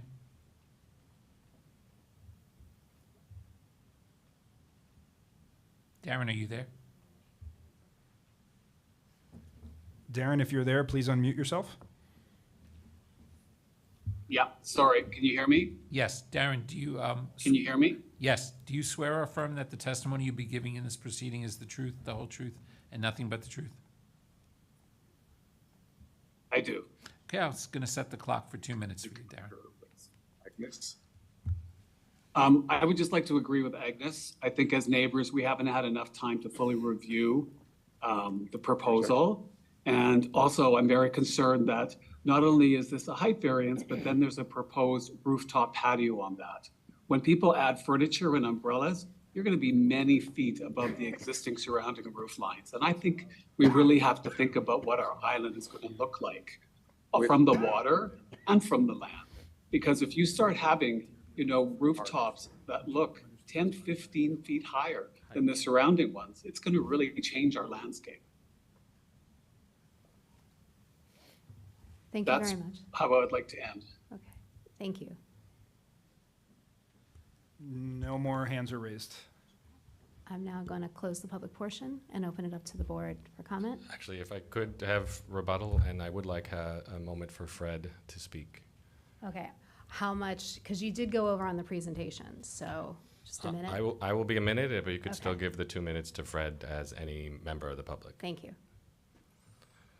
Regarding the plans from the city's online website, we're not actually clear why there was a problem, because the file size we gave and we re-gave to staff that are now posted, which I believe was as March 18th, so significantly prior to this meeting.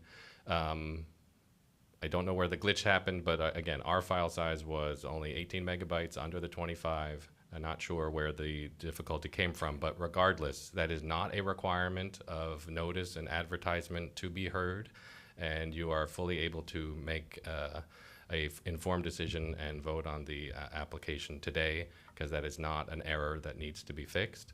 And as you heard, the neighbors have actually gotten to see the plans. I think that the Grays even met with staff.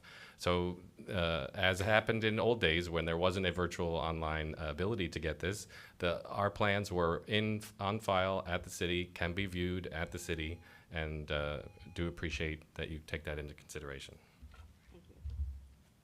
Thank you. Good afternoon, board members, and thank you for allowing me to speak here today before you.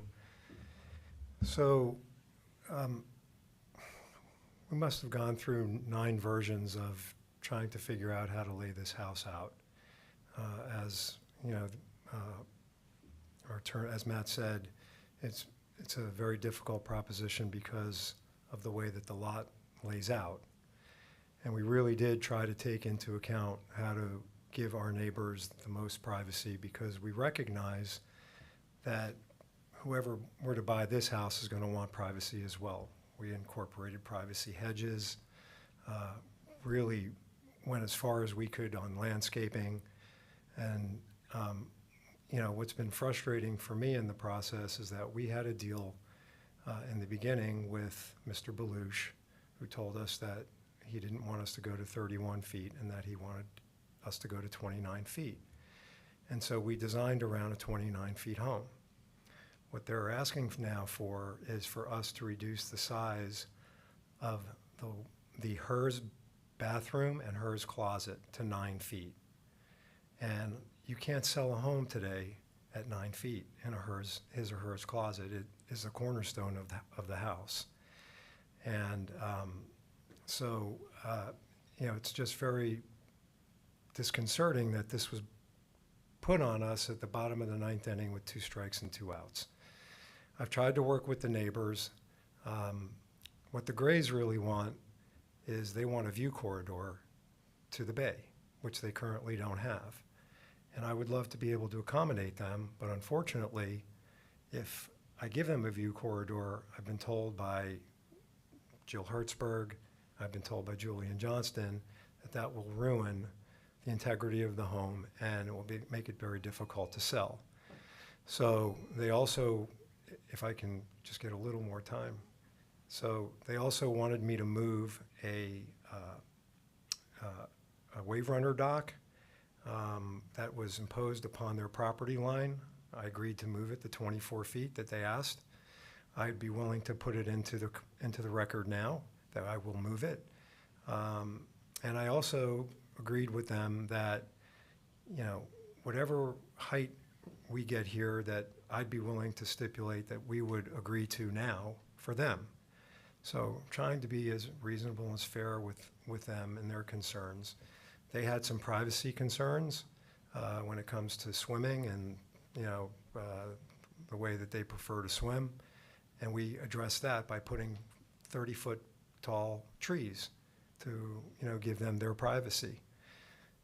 Peter Loria, across the way, he wanted me to make sure that the water coming over the cascade, he couldn't hear it.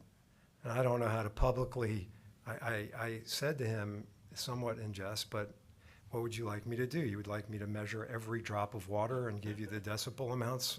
You know, it's a very trickle down water. He's 125 feet away.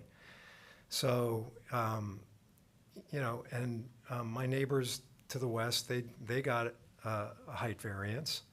And, you know, we really feel like we've done our best to accommodate our neighbors and to be sensitive to what their needs are, and to design a house that doesn't look directly across as the other one did, but looks out northwest to give a lot more privacy.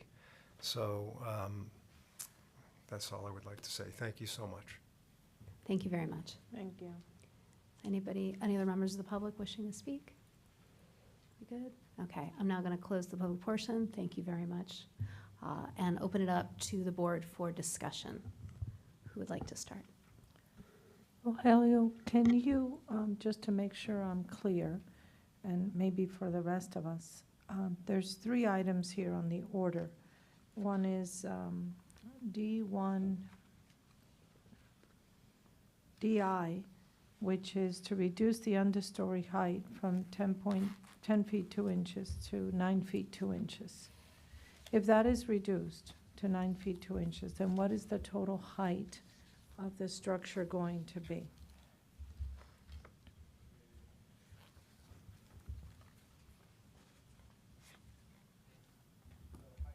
Sorry, the height would be 28 feet 28. So from, they're from, de- currently, from design flood elevation. yeah, so they're currently at 29 with that, Yes, and they're allowed a maximum of 31. 31 would be the maximum, yeah. Okay, and so what is the reasoning from planning standpoint to reduce the understory height by 1 foot if they still are within or below the maximum height? So while that is the maximum height, it is up to the design, that's why these have to come to the design review board to determine if the height should be reduced, if it should reach that maximum level. It is staff's opinion that by reducing that by 1 foot, you will help to lessen the impacts on the adjacent single-story home.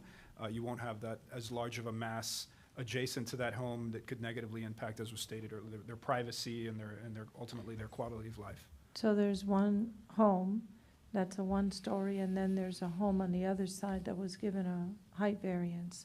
What is the height of that home? That height, the height of that home,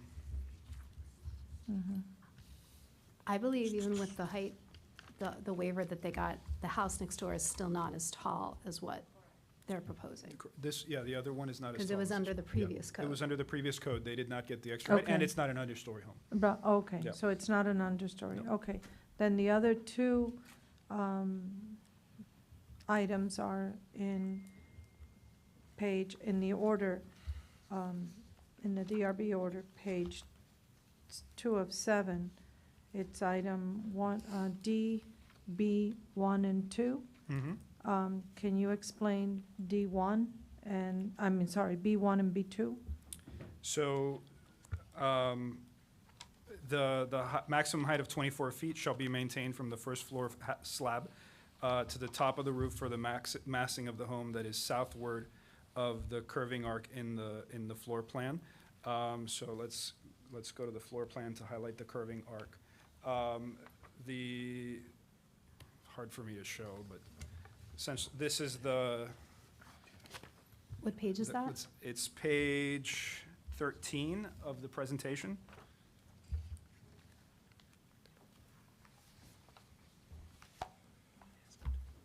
Oh, if you can, yeah, that would be great.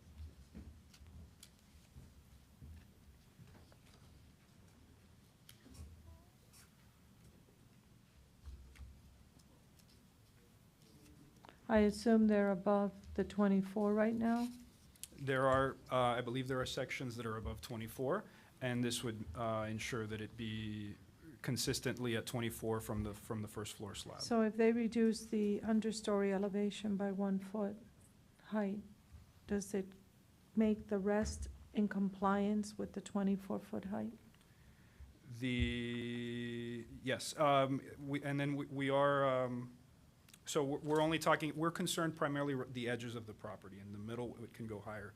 So then the other section that we think should be lowered is her bathroom, her closet. Right. Which is on the northern portion of the northeast portion. Yeah. Can you It's sort of- point on the plan where that is? Right there. Okay, so that currently has a height of higher than 24, and you want the overall there to be 24? Yes. That is our recommendation, that be No, reduced. he says it's that, but yeah, that corner. Mhm. Okay, and what is the height currently on that? 29 feet. Okay. From base flood elevation. And that From overlooks. design flood elevation. And that is a concern because it overlooks into the one-story home to the north, To the northeast. but still within the height limitations allowed, Correct. with It- the approval of Yeah. DRB. Okay. This is allowed, it doesn't require, these heights don't require variance, so they are Mhm. allowable heights, but we are suggesting that they be brought down Mhm. to the extent possible. Let me add to also a further question about that point. It said that that condition it's based on the east open space requirement shall be waived. So that what you're proposing is you waive one thing if they In make the height exchange for more that, reasonable. correct. Right, so it's not, okay, that's the condition, recommendation. Where is that one? So that was No, it's the the same. first Yeah. part. They're asking for that. No. It's a trade-off. Yeah. And through the chair, if I can just try to make a clarification, the way that I read the first B little I, Mhm. the maximum for 24 feet, it says shall be maintained from first floor slab to the top of the roof. And as I mentioned, that is the 29, that's the portion that was shown in red. In fact, if we're not showing the presentation, but the front, the southern front part of the house.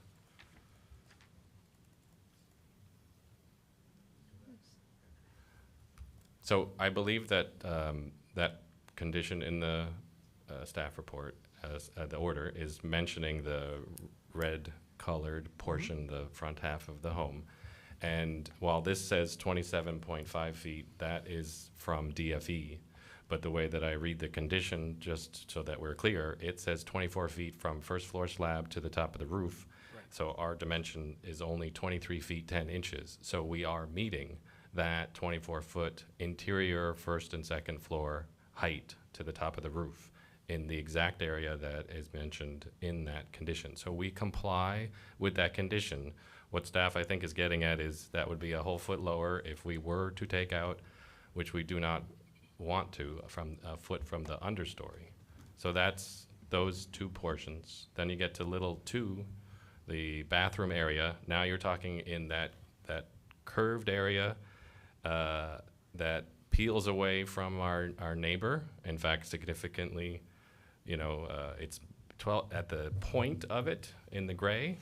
That's the 12-foot setback. But as you can see, the rest of that comes even further away, and that in doing so, that's associated with the area that we are articulating to address the waiver of the side. So that area is interior-wise 25 feet 4 inches, and staff is saying to take out a whole 1.5 feet from that. And I think the next one is, Yeah, so it's 12 foot 8 inches in there, and that would be where you would reduce, but again, from a harmony of design, I don't know how that looks, and be impractical to have that portion of it a whole 1.5 foot much lower than that. So, as Fred mentioned, that's not something that we feel is appropriate, and also I think it will definitely change the design of the home substantially in a negative way. And can I ask staff a question? The first recommendation was just to lower the overall freeboarding space. And so then if everything came down that foot, we would be very close to, you know, these heights that we're asking in the other one. So is there a trade-off in your guys' mind that way, where it's like if we just lowered the clear story, then can we not make this other lower, the roof and the she closet, or would you like to see both of them? Ideally, we would see both. Both would have the effect of improving the views, the privacy of the adjacent property. If I had to pick one, I would likely pick reducing the overall height by 1 foot over just the his and her closet. But ideally, both would be put in place. And if tomorrow the house on either side or in front get sold and get demolished, they have the right to also come up with these heights with approval of DRB. That's correct. Okay. And so I think you mentioned that you all were willing to do one thing. What is that one thing? Did I understand you properly? I guess the question is, are you willing, and what is the effect of removing a foot from the height of the understory? Is that doable? All we are saying is that condition B(1), the maintaining the maximum 24 feet, is what our plan already does. We're 2 inches lower than that. Right, so you're in we're agreement not with that. inclined, we feel that that the project as designed is already being appropriately sensitive to the neighbors. This area that we're talking about, the his and her closet space, right, is an interior space, 25 feet 4 inches. For comparison, the home that is to the west of ours that did get the 4-foot waiver of height, they have 14-foot floor-to-floor. That is fully 28 feet within their interior space. The biggest difference between that home and this one is that, and they could have requested an understory that was available they weren't under a different code. They just did not go Do the for the understory. Right, understory. and then 14 to 14, floor to floor wouldn't be a conversation because it wouldn't have been approved. So I think she was referencing 1A. Are you guys willing to do 1A? Or do you want to give us your stance on 1A? The height of the understory. So the understory, we have picked 10 feet because we have, the way the house is designed, we have 10-foot slabs. And then we have we're leaving 12 inches for ducts. So it kind of limits the, Why do you have ducts in the understory? because it's air conditioned space. The main entrance of the house is air conditioned, where you have the grand stair. So it's a small portion of the understory, but that portion of the understory is the main entrance of the house. So we're trying to maintain at least an 8-foot ceiling, which is lower than the standard Well, right it's now. a very, very but small it's- area, and it's a double height space with the stair, right?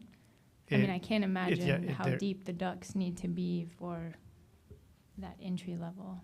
Well, an 8-inch duct is actually 12 inches in height, once you have the insulation and everything. So we have looked at this with our mechanical, and we're at the limit. I'd like to direct my comment toward the rest of the board members and note that, you know, as it says in the material that we were provided, that, you know, the height waiver is at the discretion of the DRB. And this 31 feet, this new resiliency code, this is something that recently was put in front of us, that it is something that could have been decided by, you know, the city, the commission, whatever, but they've decided to put the onus on us to make the hard decision and say yes or no to the applicants, and it's at our discretion. The whole point of the understory, and this comes up again and again, as you know, is that there's this interesting challenge where we want to create resilient structures in our community, but we don't necessarily, it doesn't necessarily work well to have 3-story houses. And so this understory becomes this sort of gray area of resiliency, but not necessarily another story. And what we've traditionally done is to look at the design and say, what is the effect of having this understory? Does this read as an understory, or does this read as an additional story to the house? And I think that is why in the requirements that this is not considered, the understory is not necessarily habitable space. And so it's within that context that I urge all of us to think about, what is the appropriate height for an understory? Is it a full habitable story, or is it just another way to create a resilient structure? And I think that that's the problem that we're running into here with this design, where a 10-foot ceiling. My question too, as I was reading through the material ahead of the meeting, was why is this really necessary? And I didn't really have a good answer. And knowing that this is at our discretion, yes, we could say no, we could say yes, but it's also at our discretion to say no. The fact of the matter is, even though the house next door already got additional height, it's still not as tall as what the applicant is proposing. Just because we can doesn't mean that we have to. I think it all relates back to the appropriateness of the design for the context of this property and this location. This property, I will say, yes, it isn't, a non-standard size shaped lot, but it also, they're proposing a over 10,000 square foot house, and it is a very large property. I will say I really do like how you've oriented the house. I thought that was very lovely, and it was a very nice gesture. But I just want everybody, as we're going over these numbers and understanding the scale and the impact that this home will have on the neighborhood, that it is still a very, very large house, even without the additional height. So those are my comments, something to think about. And I'm not quite sure. And I don't understand, I feel like I've been confused by the presentation as to what the correct height is. The correct height isn't.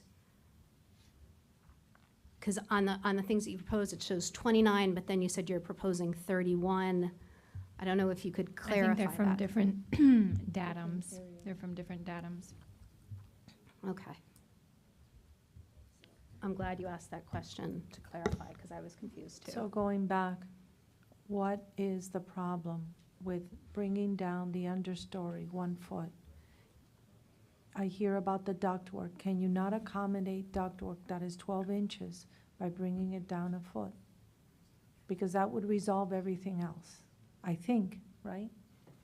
This is the ceiling height of the entrance of the Yes. air-conditioned space, which, Shouldn't be air again, this is a whole thing that I don't Right. remember dealing with an air-conditioned space in the understory. So Yeah. it's a precedent thing that I think is frustrating. I think they're and saying main- the understory is, what, the ductwork is for the entrance, but it's not for the entire understory. Is that No, correct? No, under the same provision that you were reading about the understory, you're allowed to have a foyer that's air conditioned for the house. So And it's that's- only that's that what we have. foyer that is air conditioned, not Correct. the entire understory? No.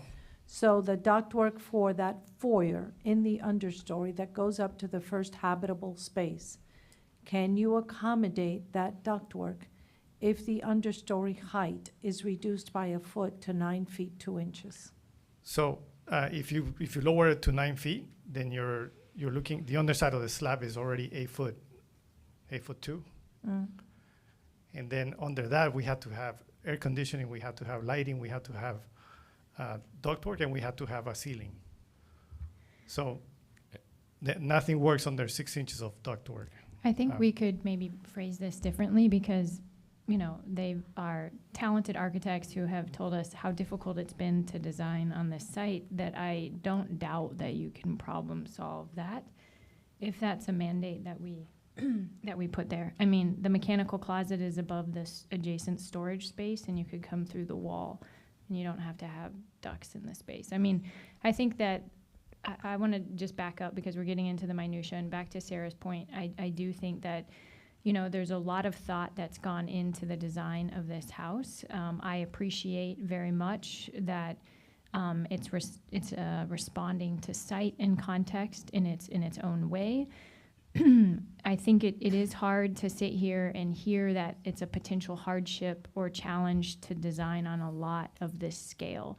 Yes, it is a wedge shape, but it's a very large lot. It affords lots of luxury for design, and there's a very luxurious house design proposed in front of us.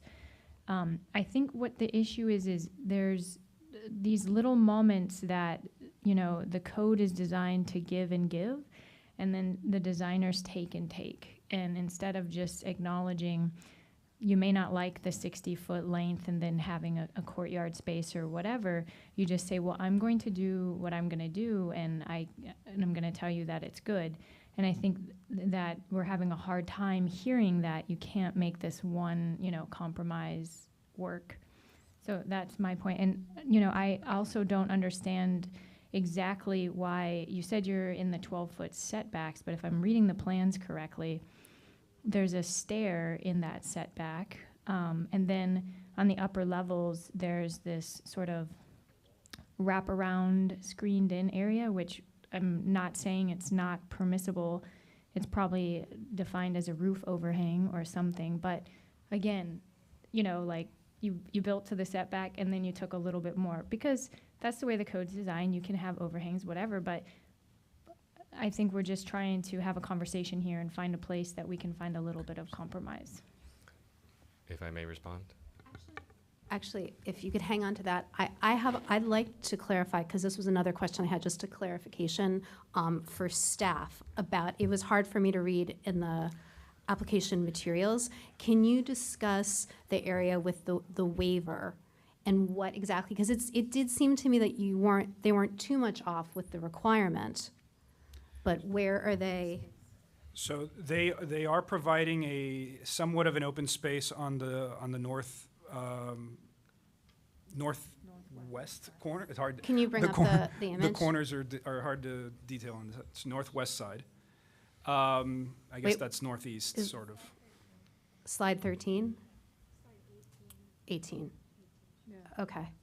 So where are they, can you point out exactly where they're exceeding? It's kind of in blue. Okay. They're showing an outline, they're highlighting it in blue, but the notch is kind of a triangular shape. And that the requirement of the code is that the notch be 1% of the lot area, and that's less than 1%. So it would not comply with the requirement of the code. And so they're requesting a waiver of that. Now, the intent of the code is to break up the mass, so you don't have a really long, solid wall, and we feel that they are successfully breaking up that mass by including that small notch. And the trade-off is that they're moving the home to the back on the property and protecting that specimen tree and providing additional open space on the front to help break up the mass. So they're achieving what the goal of that requirement is. They're just not meeting it the way the code would specifically require. And so if they made that wall, I mean, it looks like it's just a few feet over. If they made that wall 2 feet less, they wouldn't need a waiver. I just want to make sure I'm understanding what's happening here. The top blue box is a big space, I think. If they made the notch the size of that blue box, they wouldn't need the waiver. I see, that's why the box is Yeah. there, to show what, so they could that just would be make the their closet requirement. smaller, or the kitchen smaller. Right. That's what, but what you're saying is because of how they've designed it, because there's a lot of movement, that you're okay with the waiver? Correct. Okay. And then it's the same thing on the other side? Same thing on the other side, yes. Right, which also it looks like it's just a little bit. If the game room were just a little bit smaller, then it would meet the code. Yes. There's not that, it's just not that many. Right, okay. Thank you for clarifying, because this is what I was sort of getting at, that it doesn't seem like they're that much off from the code. It's just a matter of the scale. But what you're saying is because of the curve of the house, that's just naturally where that you're creating a curve on the property is curved, and you've created this building that also works with that, and that's why it goes a little bit over the 60 feet. Right. Right. But again, there's a lot of room to work with. I think that the nuance here, because it's a waiver, it's a design-focused waiver, you don't want to have these veritable blue boxes, put into every single home. This is exactly what you are prescribed and must do. The waiver is to allow for, certainly when it's a wedge-shaped lot and you're trying to address other concerns, that you have the architectural flexibility to design something that can be varied, and so it doesn't look cookie cutter in every single time a project comes in for this open space. But yes, I think that the other part of this is that the home itself, this is granted it's a large home, but it is a very large lot. It's actually greater than the RS2 minimum size, and RS2 lots, as far as going back to a height perspective, they get 28 feet of height as of right. So the point is that the understory providing height and being now a factor of how the sides are addressed, that this can both accommodate the height, but we have placed the home, it is compact. It has more than double the front setback, right? The front setback is 30 feet. It is a minimum of 75 feet. Some portions are at 80. We are at 34 at that northeast corner, but again, that curve of the home as it comes down is 110 feet away from the rear property line.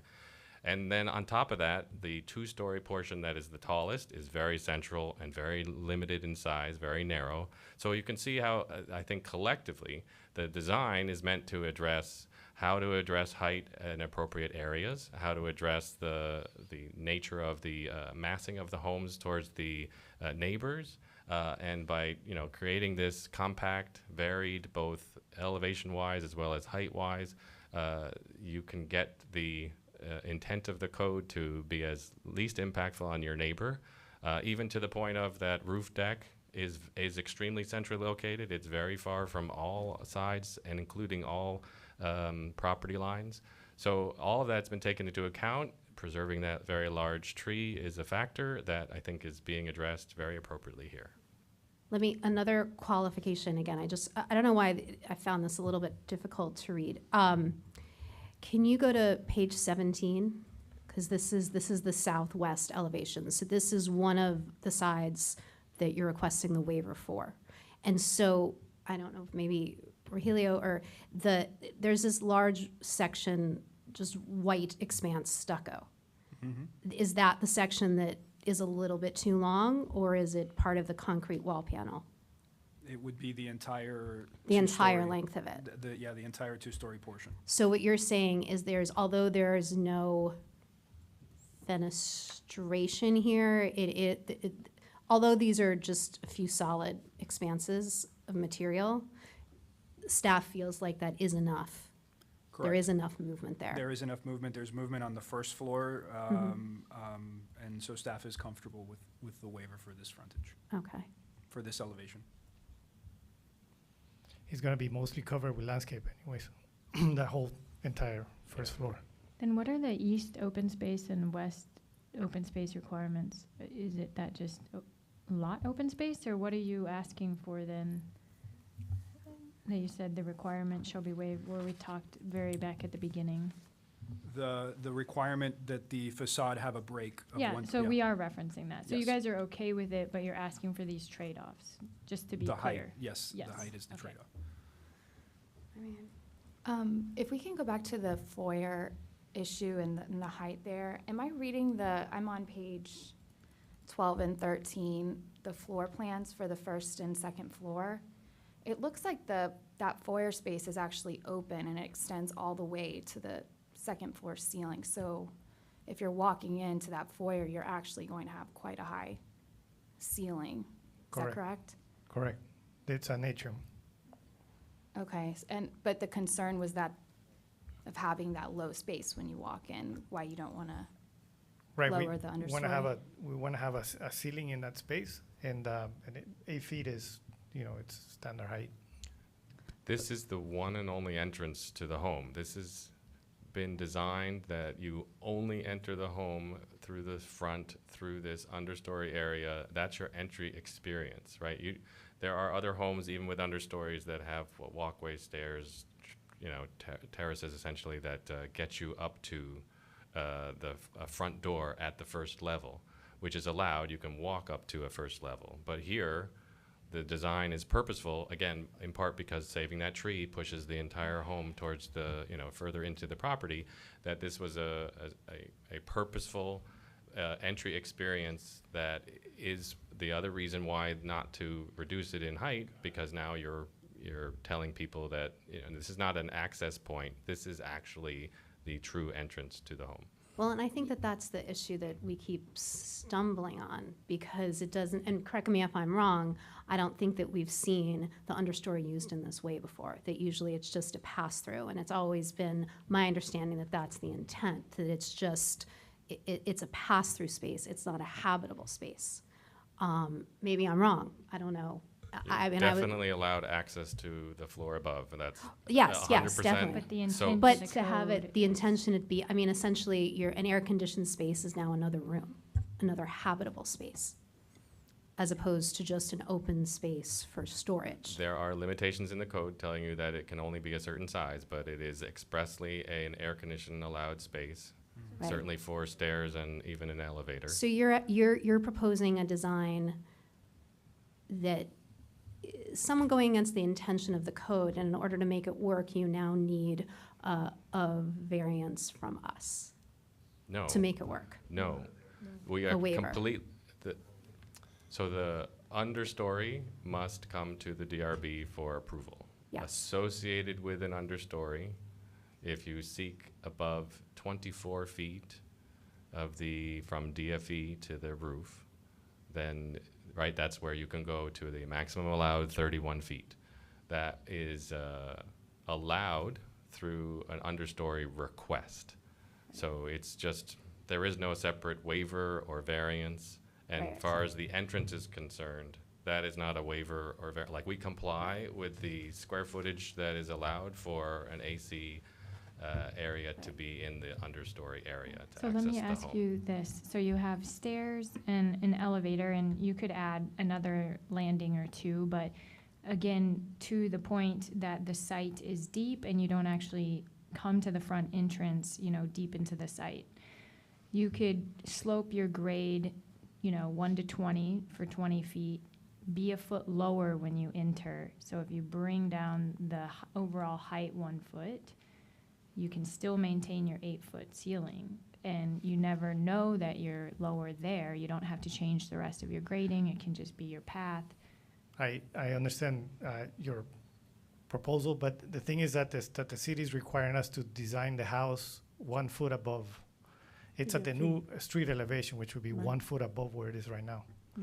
Yeah, but So- not this space. I mean, we're not this space. What is, because again, the understory isn't, that's supposed to be sacrificial space, right? Yes, I understand that this is the challenge, and this is the design challenge that we have on every conversation, is there are these nice homes, entry sequence is important, it's critical, we agree with you, but how do you design a house that doesn't feel, like over town or under a highway, right? How do you present an entry sequence? And so creating this grand moment, that's what you're saying, but the intent of the code is that everything at this first floor is sacrificial, so that floor doesn't have to be at a height. Correct me There's if I'm actual wrong. code, no, there's specific minimum elevation requirements for the understory For the level. entry. For the understory. For the right. understory. And with that, you just, as far as your grading on the sides of it too, you have to be careful that you don't create a basement. That's Yeah, for flood basically purposes. says that you can't be That higher is than the not street. a You can't be basement. lower than the But, street. okay. You can't be lower than the street. And the street is proposed at 6 feet by Public Works. And what is the height right now of the understory floor? 6 feet, 6, Which is the same as the crown of Six- the road? right. Yeah, so you can't go. You can't go lower, 6 feet, 6 inches is the elevation of entry. It's 6.5, correct. Six And and a the- half inches. Most of And the the, crown, most and the of crown of the, the road is 6? the understory, the majority of the understory where you park is 6 feet. And then you step up 6 inches to the foyer. You're still gonna have water, and so we raised it 6 inches. Well, there's 6 inches right And the crown of the road is gonna be 6 feet in the future. You guys have plenty of room for swales and any runoff coming from the crown of the road, though. I mean, again, the luxury of this site is to understand drainage and manipulate water flow. I have no doubt that your team could do that. We will. And I guess what I was getting at with the open spaces is that grand moment lost when you lower the roof on the understory just in that perimeter area, because you will have that vast opening all the way above you for a majority of the foyer is what it looks like on the plans. So the foyer has, the larger opening is from the first to the second. We have a small opening because we have circulation around the stair from the first level down to the understory. I think what I feel like we're sort of getting at is if you want to use the understory as part of the grand entrance, then you have to sacrifice height. This is how high the understory can be. And that's why we haven't necessarily seen requests like this before. That's why I think we're all a little confused as to why you would do this, because it isn't so much height, and usually this is just, an extra, a sort of lost space to get to the main event sort of thing. And I think that's why, and maybe I'm wrong, I don't know if am I sort of summarizing it well? And that, what Shana keeps going back to too, is that this is, at every step of the way, these are a lot of design choices. And that's what's affecting these requests. And that's why, you hear the feedback from the neighbors, which I will say it's been a while since we've gotten neighbors to come in to give us feedback about the design. So it's something that we all want to listen to. I did do a site visit, and this is a large property, and the things are fairly close. And there is a real mix of taller homes and lower homes. And for me, I'm always looking at the context. And, I completely understand staff's, what staff is saying of this is just not a necessary additional height. And again, it's up to our discretion. And I don't really know if it's something that's, it can be designed around, or these are choices that your team has made and, we're responding in such a way. I don't know, but Scott, you might disagree. No, we're literally at the difference of 1 foot, correct? Yeah. 1 foot is not going to make them happy. 1 foot of a 20, whatever you measure it from, is 28 feet or 30. You're not going to see 1 foot. It's not going to change anything for you. Just letting you know. And I get, I'm happy they're saving the tree. I think this whole understory ceiling thing I think 1 foot is ridiculous. It's not going to change anything for anybody. And we're sitting here arguing over 1 foot. It's not going to change anything for you. I know they're pissed because the thing wasn't posted. For me, I would have said, post it and let's do this next month. Because this has been, 1 foot's not going to make any of the neighbors happy. It's not going to change anything the way the house feels. So, I feel like we're going in circles over something that's stupid, and really you can't see it from the street. They're saving the tree, and I'm really happy about that. And I get the side things, you're pushing all the limits here. But 1 foot is not going to change it, and it's not, it's crazy. I feel like we're going crazy in circles that nobody's doing what I just did, so.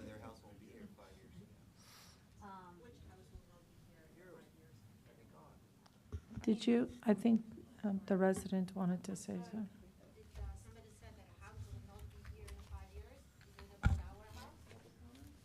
No. No, we No, hear, no one listen, said and I don't that. mean to diminish No one it. said I don't that. mean to diminish it, because I know how frustrating this is to watch the whole neighborhood be completely changed. It's happening everywhere.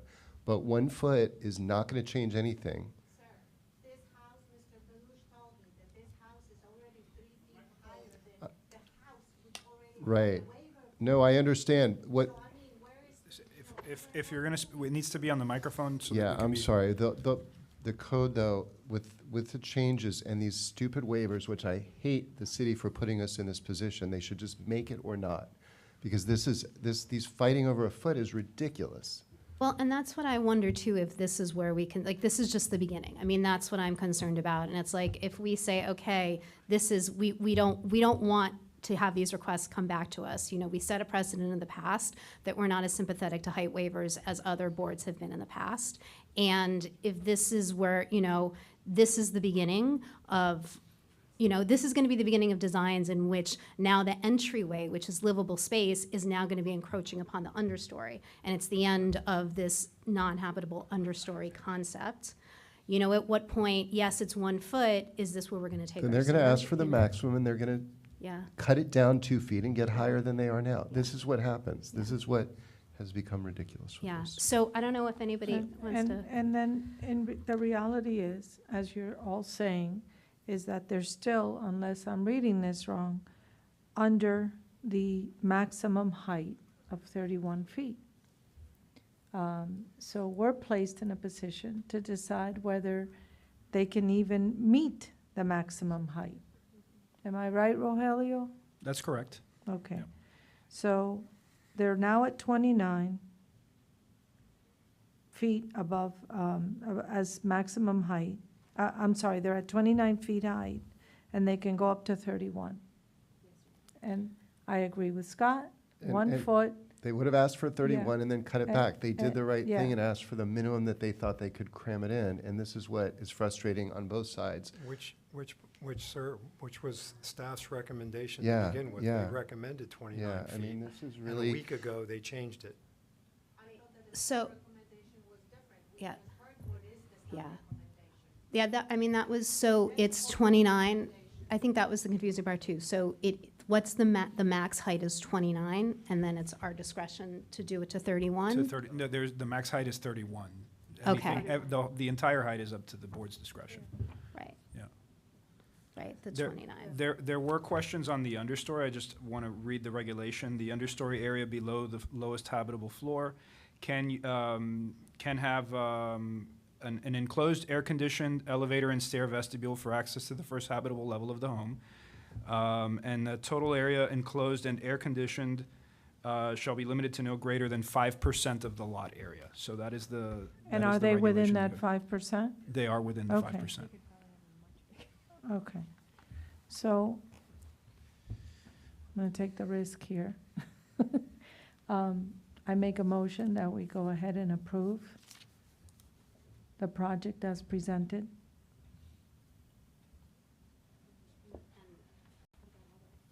Yeah, I second. no, without. Wait, yeah. what Sorry. about With the here, the let me go. waivers? The waivers of the, along the side?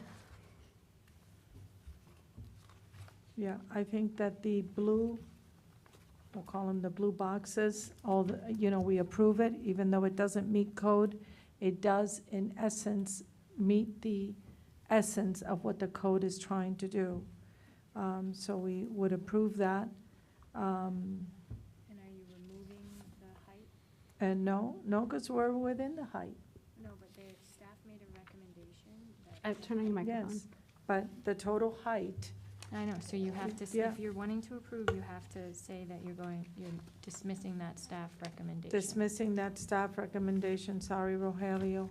No hard feelings. Go back to the commission and tell them AI. to do what they need to do. Can you? Yeah, that was also, they had recommended a continuance because, well, excuse me. Rogelio, what's with that condition about making the available to the public? So the code only requires that the plans be available 30 days prior, and they have been. They've been at City Hall. Anyone who asked for them, we were able to email them. However, our instructions say that the files have to be less than 25 megabytes. And I have the file that we received at the first submittal deadline, and it's 44.8 megabytes. So when our staff went to upload everything to Novus, which is our agenda system, that did not go. So everything else went, the application, the landscape plans, the letter of intent, all that got uploaded, but the plans themselves exceeded that file size, and so it just didn't make it, and we didn't. Were the plans available and planning for review? So, yeah, I received. But the sign wasn't up until, there was only 2 weeks, so the residents only sort of knew about it for 2 weeks. Or no? Yeah. Yeah, to me, Or they got a that's- mail notice, they that's got a problem. notice. I mean, that's the problem. Yeah. Because this is not going to change, with all due respect, having the neighbors here to complain, to be upset, and the staff's recommendation, unfortunately, of 1 foot, like, I think that nothing would change, but Yeah, if we continue, it's just going to be the same, because you're going to ask for the same. You made your points. So what you're saying is whether we make the decision it's now based on frustrating, this though. I mean, I info. think that, technically, if that happened, it should have been stopped by the attorney. Because this is not really fair. I mean, if this Your were fault, something that Steve. could be changed or different, this is one of those situations where I think the attorney should have stopped it and said, But I think what they're saying is that the posting needs to be 30 days in advance, the That- posting of that- the sign. It was made 30 days in advance. Okay, and that was made 30 days in advance. In addition to that, there's a letter that goes to all residents within a certain area, circumference of the project, and that was done. That was done. Okay, so what did not happen is that the plans were not available online. They were, however, available at the planning department. And the notice that goes to the residents, as well as the posting, says it's the planning department, and it has 1700 Convention Center Drive, 3rd floor. So all of that information is there as to where you could go. I think there's even a phone number. I wouldn't call. I don't know that you'd get an answer, but We answered. every day, unfortunately, yes. Unfortunately and fortunately, yes. And the building department, too. So I agree, it's not easy. Trust me, nothing in life is easy, especially here in this type of deal that you're trying to do, whether it's Miami Beach, Miami, or Coral Gables, or any other city. It's just the nature of the work that we're doing, but all requirements were met. We are now, I think there was a first and a second motion, so maybe we should just have the vote. Yeah, there's a motion and a second. no, Did we didn't get a final- second. Did we finalize what the motion was for? I'm sorry, can you repeat what the motion was? I have a motion to approve, including the waivers, and remove the staff, the 3 conditions recommended by staff. And so then Under- with the height would then be allowed to 30? Well, it would be as 29. presented, Which is which is 29. 29, where the maximum allowed is 31. Second. The second by Mr. Sheldon. Okay, all those in favor? Aye. Any opposed? Nay. Okay. What was the count? There was, I don't know. if any- Maybe, so it's 5 to 1. Passes. Okay. Motion Thank you very much. Thank you, appreciate it. Okay. I give you my daughter. See you later. all right, so he's leaving. Okay. The next item in the agenda is DRB 24-0997, 230 North Hibiscus Drive. An application has been filed requesting design review approval for the construction of a new 2-story home, including 1 or more waivers, an understory, and a variance from the minimum required landscape pervious open space in the required side yard facing a street to replace an existing home. Okay, so this is an interior lot. It's located on North Hibiscus Drive, and it's a corner lot. It's located in the RS4 district. It has a lot size of 9,366 square feet. They're proposing a unit size of 4,683 square feet, or 50%, which is allowable by code. Again, this is an understory home. The maximum height limit is 31 feet. However, they're proposing a height of 24 feet, as measured from base flood elevation, plus a freeboard of 5. So given their future adjusted grade, the understory height here proposed is 9 feet, 9 inches. 9.9 feet.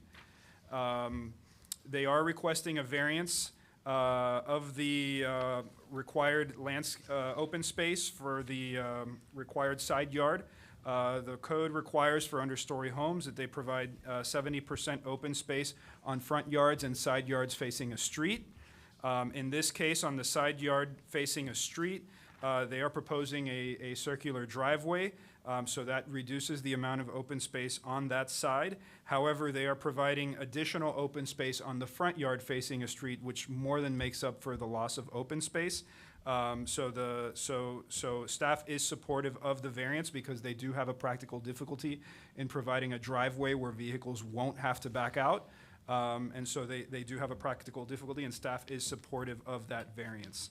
The design of the home, it's of a contemporary style. The residence is clad with exterior wood material that alternates the wood screening and the floor-to-ceiling panes of glass.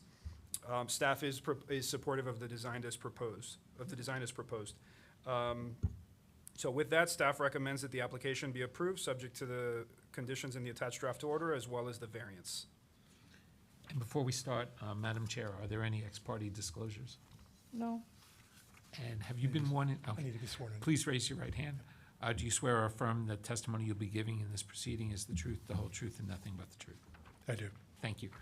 And I'll set the clock for 10 minutes. Thank you. Thank you for your time this afternoon. My name is Robert Maureen. With me is Francisco Yado. We're principals of Domo Architecture and Design. Our office is located at 420 Lincoln Road, Suite 506. Joining us also online are the property owners, and the landscape architect with Tabor and Tabor Landscape is via Zoom, should you have any questions. Could we bring up the presentation, please? Thank you. The property is located on Hibiscus Island at the center when you come down West Midway. It is an interior dry lot of 9,366 square feet, as Rogelio said. It is a corner lot. The frontage of the home is on West Midway, even though the address is on North Hibiscus. So North Hibiscus is the side yard facing the street for this property. The neighborhood, the existing property has a home built in 1945 with modification in 1959, a small addition. This is the view from the front, from the street corner, and then from the opposite corner. This home will be removed and the new construction in its place. The neighborhood is a mix of both 1- and 2-story homes, flat roof, modern contemporary, with more traditional 1-story barrel tile roof homes. Down the street, we have a large contemporary 2-story home.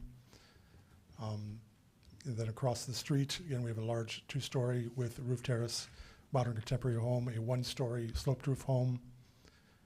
Then the bottom photo on the left is immediately adjacent to it on West Palm Midway, a 2-story contemporary home. And then immediately the top left is the home to the right on North Hibiscus Drive. It's a 1-story mid-century home. Immediately behind that is a 2-story contemporary home, and across the street, a 2-story contemporary home. The mixture of 1 and 2 stories across the street, and then a new construction 2-story contemporary home that we previously received board approval for. Note, West Palm Midway does have a linear park down the center that is across the street from the home. So for the architecture of the home, we want to do something warm and natural in appearance with the expression of these deep roof and floor plate overhangs. We sought to create kind of a topographic nature to the architecture for the home, and tapered the edges and rounded the corners to create a softness to the architecture. Embedded within each of these floor plates in the roof are green roofs that allow the landscape to drape over the edges and soften the facades of the home. The materials at the ground level or the understory level are to be clad in a stone material because of the earth, and then the upper first and second floors are clad in a synthetic wood material. It's aluminum that is powder coated with wood grain. It has the exact appearance of wood, but none of the maintenance. This rendering shows it without the landscape in front of it. The streetscape plantings does have pigeon plum trees, so it'll be screened along the public frontages. This rendering is from the other corner that shows you the backyard, which is small, but it's got a linear lap pool and a terrace off the living spaces.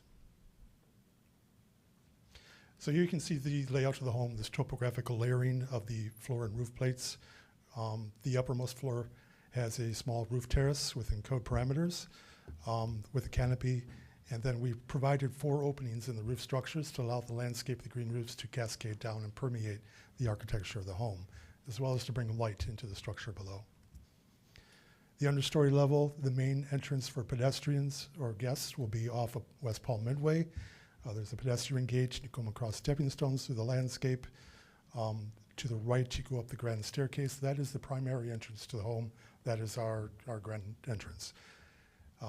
The enclosed vertical access for the home, our stair and elevator vestibule is more for your day-to-day use. You park your car, you bring in your groceries or luggage and bring it up to the floors above. The understory is all open air with the exception of the garage, the lobby entrance, and small storage rooms as permitted by code. At the back of the property, as off the terrace, we do have an elevated linear lap pool. This is brought up to 10 NGVD per code. So it's essentially set midway between the existing ground level and the first elevated habitable floor of the home. This is for ease of access. This is the first floor of the home. To the front, we have a one-story guest structure, and then the two-story portion of the home is towards the center of the property. This level contains one guest room and then all of your living spaces for the property. Large living room, kitchen, and family room, all facing a terrace off the back, and to that, a couple steps down to that linear lap pool. Second floor of the home is set back substantially from the front property line. It contains 3 bedrooms for the family. We have worked to break up the facades, even though it is a small home. We want to give it architectural interest. We do have a terrace along the North Hibiscus Drive frontage there for use by guests off a small family room. Roof terrace, you come up either via open air stair or the elevator and a small vestibule to a small roof deck that is compliant with code requirements for area. And a canopy provides shade over that roof terrace and is compliant per code requirements.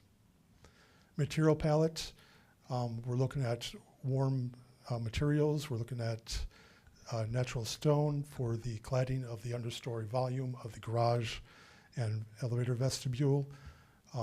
The roof lines will be done in painted stucco, but in a warm sand finish, very of the beach, Miami Beach. And then it gives you the coloration of the wood look aluminum cladding for the exterior.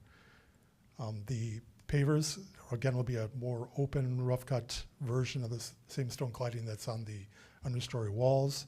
So it'll be complementary in texture, but a different pattern in the way that the pavers are set for interest. You can see the west elevation. Note that there is a variation in the yard heights that are required. As the previous applicant mentioned, the level of the understory needs to be at Future Corner Road, which for this property is 6.11 NGVD. But the future adjusted grade is halfway between the base flood and the Future Corner Road, so that requires that our side yards and front yard, wherever possible, is up at 8.56 NGVD. So it creates a little variation in the topography as you walk around the home, but the understory itself is at 6.11 per code. This is from the front of the property. You see the staircase, once you enter the garden, goes up to the right to the front door of the home. This is from the neighboring property on the east looking. The understory is completely open here. We do have a courtyard upon the entry that recesses back and gives more visual interest to the neighbor. And then from the rear facade, the rear yard is raised up. We have a slightly elevated lap pool, and then the home beyond. This just shows you the property wall that will surround the property. 5 feet in height, compliant with code. So in section, with the understory at the minimum required 6.11 NGVD, we have 7-foot height clearance ceiling height for the understory. Our first floor is set at base flood of 10 NGVD plus the 5 feet of freeboard, and then our building height is 24 feet. We're not asking for any height variances for this project. And the section longitudinally showing the pool in relationship to that rear terrace. We're compliant in side yards and elevations. With the exception of the east side yard, which we are keeping at a lower elevation to allow for the preservation of existing landscape, and our stormwater retention areas will be along that side of the property. On the west, it'll be for the driveway only, and then in the front and rear, we step up to the requirement elevation, as you can see here. So quickly, we are compliant in lot coverage. This is the first and second floor diagrams. In the composite diagram, we're at 29.9%. And then unit size with the understory, we are compliant at 50%. The house is 4,685 square feet. First floor, second floor, and the roof terrace, elevator, and vestibule. For the understory, we had originally thought we needed to request a variance for the openness. We are compliant on all sides except for at the rear, which we were at 44%, and that was due to the elevated swimming pool.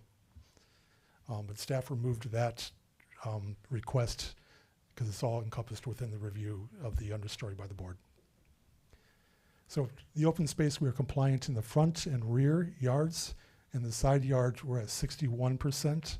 That is to allow for the circular driveway. We've indicated in circle and dashed that is the minimum turning radius of an SUV. So what it does is allows you to pull into the property, back into the garage, and then pull out of the property without having to back up onto the street.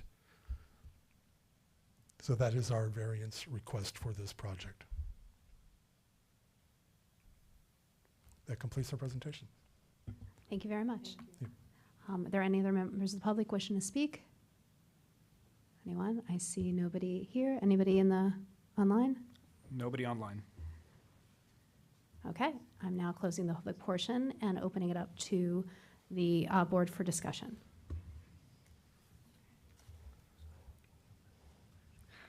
Thank you for your presentation. I just want to make one clarification. We might as well pick up where we left off. I see the entry foyer and then the enclosed garage as well. So can you discuss the intent to enclose the garage? And are you conditioning all of those spaces down there? So, sorry, the garage is allowed to be enclosed space. You can have up to 600 square feet for garage or storage that is enclosed in the understory. And then 5% of your lot area maximum for the vertical access to the building, which is your stair, lobby, and elevator, if you have one. So we are complying with code and those requirements. The rest of it is open air and open to the sides. Thank you.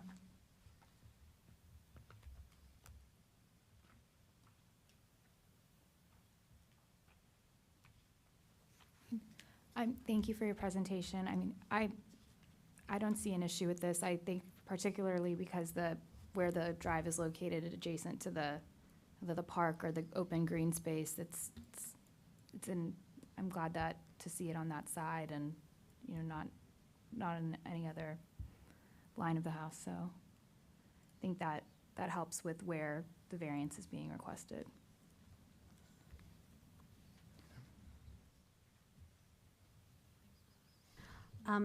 Let me ask a question. I think it is for Rogelio about the variance. Just a clarification.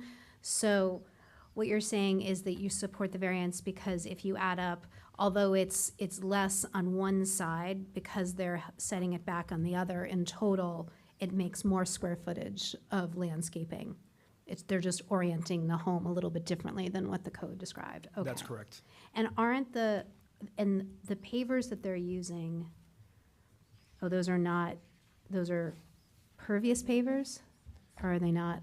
And that wouldn't add to, okay. They Never are mind. pervious pavers by code. You're required to Yeah. have sunset paver, no concrete slab, That's- other than your elevator, vestibule, and garage can be slab, but everything else needs to be permeable. That's correct. Okay. I think this is lovely, and it's funny because usually I'm not personally a big supporter of the roof deck concept, but because this is an interior lot as opposed to, I thought that was a really nice amenity. Yeah. So I think that's something that they're definitely, I mean, the location is so fantastic that this is, it's really nice. I was a little concerned about these very large expanses of the wood, you know, which generally don't find it so friendly, but I feel like with the hanging planters, that it really sort of offsets that and warms it up and breaks it up enough. Yeah, no, I think that this is lovely. And I mean, I can't help but think about, sorry, the discussion we just had with the necessity, the 10-foot understory, and then it seems like they're doing this here with a 7.5 foot. I just want to make sure I understand the new codes related to the understory, and that what can and cannot be done. They are providing slab to slab 9 feet, 9.9 feet with the grade here. So I suppose the grade is a little bit different here, and that gives them a little bit more room than what the grade was at the other site. The future crown of road elevation here, 6.11 NGVD. I think in the other one it was I think the other one was 6.5. No, 6.6. So we're providing floor of the understory to the first floor top of slab of 8.89 feet. Oh, 8.8. Okay, we have here in our notes a little different. Our first floor is that base flood plus 5, 15 NGVD. I would like to say that I think that you had a very clear presentation as well, and I appreciate the thought that went into the design and the spaces. My one question is on the materials, why it says wood in quotation marks? To clad a house like this in natural wood would be a maintenance nightmare. You'd be constantly having to refinish it. So what we use, particularly on Miami Beach, because of salt air, is aluminum that is powder coated. Is first painted, then powder coated with a wood grain. And that gives you, visually you cannot tell the difference. Well, I disagree with that statement, but I do think that, thank you for the clarification, and I think if it's an aluminum with a wood finish, then I would like you to label it that way. And also the renderings do not represent any kind of aluminum with a wood finish that I've seen. So they look like they're rendered with wood. Okay. So it's a rain screen, or it's a cladding, or what is the It's a wall cladding. They're extrusions, rectangular box in section, vertical, with a plate behind it. So A it gives you plate. that So that it's- vertical slat appearance. Mhm. They're vertical slats, yeah. Yeah, but it's a rain screen condition, or it's a plate that is watertight that interlocks? The walls are finished on the outside and waterproofed, and then this gets applied on top So of it's that. a rain screen condition. Correct. Yeah.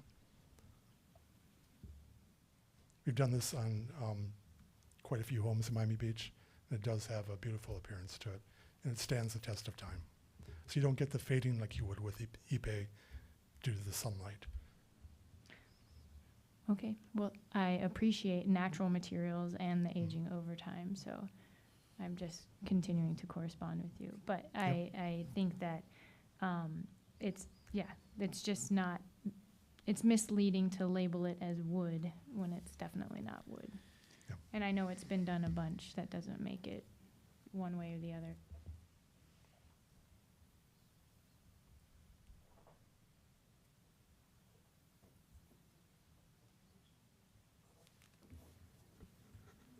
I'll make a motion to approve it with the variance, as per staff's. You have to do two separate ones. Okay. One's a motion for the design, and then So the I'll next make a would be the motion to variance. approve the design. Okay, motion. Second. The second came from Ms. Butakaboli? Okay, all those in favor? Aye. Aye. Any against? Hi, sorry, it's just late. Motion passes. Okay, do we have a motion Make- for the variance? Make a motion to approve the variance. Okay, motion. Do we have a second? I'll second. Second by Ms. Lewin. Okay, all those in favor? Aye. Hi. Any opposed? No, motion passes, project passes. Congratulations. Yep, thank you so much. Have a wonderful day. Thank you. I think 6-0. The last item in the agenda is DRB 23-0993, 6650 Sheffield Lane. An application has been filed requesting design review approval for the construction of a new two-story home, including one or more waivers and an understory to replace an existing home.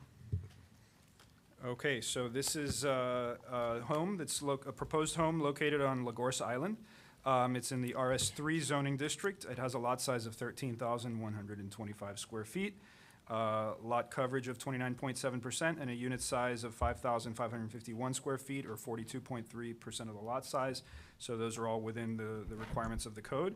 The project is not seeking any waivers, is not seeking any variances, so the board in this case is just looking at it because it is an understory home. The proposed home is designed in a contemporary style with contrasting materials and rectilinear volumes. There is a single-story volume facing the street that connects a two-story mass on the south side. And then there was also an accessory structure in the rear yard that will serve either as an office, gym, or a guest room. The first fully enclosed habitable floor of the residence is designed at an elevation of 16 feet NGVD, or BFE +8, so it's above the freeboard allowance that we provide for. However, the height of the home is well within the allowable height limits. The intention here is to create a non-air conditioned space that serves as an amenity for the owner. Staff has a few minor concerns regarding the design of the understory. These are primarily zoning issues. The first is the driveway width on the north and south side. They're proposed at 11 feet 9 inches. Staff feels that those are a little bit excessive, and is requesting that those be reduced to 10 feet. Additionally, some other modifications are required to the understory level in order to comply with the requirements of the code for understory home, particularly that the understory be open 50%. I believe they have some spaces there that are blocking that and it's not complying with the 50% requirement. So with that, staff recommends that the Design Review Board approve the proposal, subject to the conditions in the attached draft order. And before we start with the testimony, are there any ex parte disclosures that the board? Nope. Okay, good. And then, has everyone been sworn in on UT? No, we would like to get sworn in, please. Okay, sure. Then please stand, raise your right hand. Do you swear or affirm that the testimony you'll be giving in this proceeding is the truth, the whole truth, and nothing but the truth? I do. Okay, and I'm going to set the clock at 10 minutes, okay? Thank you. Thank you. All right, good afternoon, everybody. Chair, board members, I'm Vanessa Madrid with the law firm of Holland & Knight at 701 Brickell Avenue, and I'm happy to be before you today again. With me today are the architects for the project, Rex Nichols of Studio Cora, the landscape architect, Jason Nunez of Fernando Wong, as well as the owner, Ms. Joni Wilkins. First and foremost, we want to thank staff. They always do a stellar job at working with us, the applicants, and this application was not an exception. They've been very thorough and provided invaluable comments that we've incorporated throughout. Before we continue, I want to say that we have reviewed and discussed the staff recommendation with staff and fully understand what their recommendations entail and accept to all of those recommendations except for one, which we'd like you to consider allowing us to keep a wider driveway just for comfort and more functionality. There's no code requirement per se, there's no variance per se, it was just preference. The difference here is so minimal, it's 1.5 feet basically, that will allow for more functionality. If you have a medium-sized car, those are typically about 6 feet. Once you open the door, it's an additional 3 feet. So it gives very little room to actually walk out of your car, or if you're carrying groceries, you have to now step into the landscape. And for us ladies that like to wear heels, that seems to be not very functional. So just providing an additional 1.5 feet, allowing us to keep the existing dimension, would just create more comfort. But it's just something to consider. Also, just some housekeeping items. I've been listening to what has been said today. My team and I have been just talking in the background and making sure we make this very easy for you and wrap it up as quickly as we can. So I want to point out on the record that we've been reaching out to the neighbors. The property owner has been a very good neighbor. She's been walking up and down the street, making sure that None of the neighbors see this as a surprise, and you'll see in a minute, we have photos of the existing property that has been, running down, and it's in pretty bad state. So all the neighbors are very happy to see the falling roof go away. In addition to that, we do have a support letter from at the time, the president of the Islands Association. That's on file. We've also received verbal and written support from a lot of the neighbors, including of the owner at 6626 Pine Tree Drive. Last housekeeping item, I'd like to reserve some time for rebuttal. I don't see anybody here, but just in case somebody storms in last minute.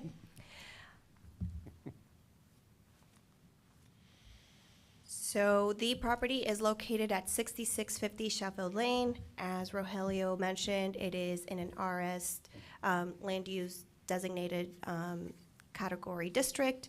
It is also zoned RS3. There's currently, as I mentioned, a two-story residence on the property, and we're seeking to replace that with a brand-new two-story residence with an understory, and that's why we're here today. This is the survey of the existing property. There are no variances or waivers being requested. This is a very straightforward application. The house contemplates a very modest height. It will not be the tallest house on the block. There are taller houses already there today. We wanted to be considerate of the surroundings and make sure, and that was inspiration for the design of the home, which I find very unique and striking.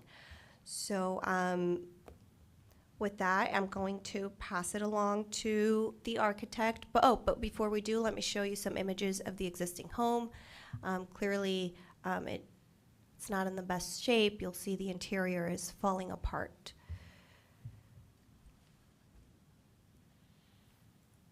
Here are more images for context. These are some of the houses are already in the neighborhood. Some are already under construction. And our project, responding to the scale, the context, the location, is appropriate here. So now I'll let the architect speak to his design. Yeah, that's the first one. Okay. Good afternoon, and thank you very much for your time in reviewing this project. I'd like to read a brief narrative. This is the front elevation of the house. And we have three renderings: the front, the accessory building, and the side. And so I'm reading this narrative in response to these. Today, we're thrilled to share with you the P House, a project that embodies our dedication to integrating architecture with nature, fostering a dialogue on sustainability and resilience. The facade of the P House, this is the front facade. No, I'm sorry, go back to yes. The facade of the P House stands resolute against the elements, a symbol of strength and innovation. While it provides protection from hurricanes, its significance lies in its embodiment of our secured relationship with nature. The raised living spaces not only offer a practical solution to climate change, but also serve as a visual representation of our commitment to adaptability and environmental consciousness. This is the accessory building. Step into the heart of the P House, and you'll encounter a serene sanctuary where architecture and nature might converge in perfect harmony. Here the courtyard unfolds as an artistic masterpiece, a creation by the artist tasked with intertwining nature's beauty with architectural form. As the elevated living space provides shelter, they create a striking contrast with the lush greenery below, inviting contemplation on the delicate balance between human habitation and the natural world. And then this side. As sunlight filters through the P House, it illuminates not just the space, but also a collective vision for sustainability. The collaboration with our artists may bring to life a sanctuary garden that enhances the natural beauty of the surroundings. Through this project, we aim to inspire others to embrace the beauty of coexisting harmoniously with nature, fostering a sense of responsibility for preserving our planet for generations to come. Thank you. You can do the site plan now. All right, here's the site Yeah, plan. yes, that's fine. What was really important to the owners of the project is, since it's a dry lot, is that we have a wonderful interior courtyard. So from the very beginning, we set out to define that courtyard by the use of the massings for the project. There's a one-story mass facing the street, which of course provides a great street image, but it begins the definition of that courtyard. And then there's a two-story mass at the south end of the property, which is the bedroom wing. And then there's an accessory building on the west part of the property, and that completes that containment for the courtyard. So within that courtyard, we're going to have a beautiful pool and a great water feature. You can continue to the, this is the understory level, and the understory is strictly for parking and access. There is an exterior stair that is covered that leads up to the balcony, which leads up to the front door. And there's an elevator that brings you into the living area as well.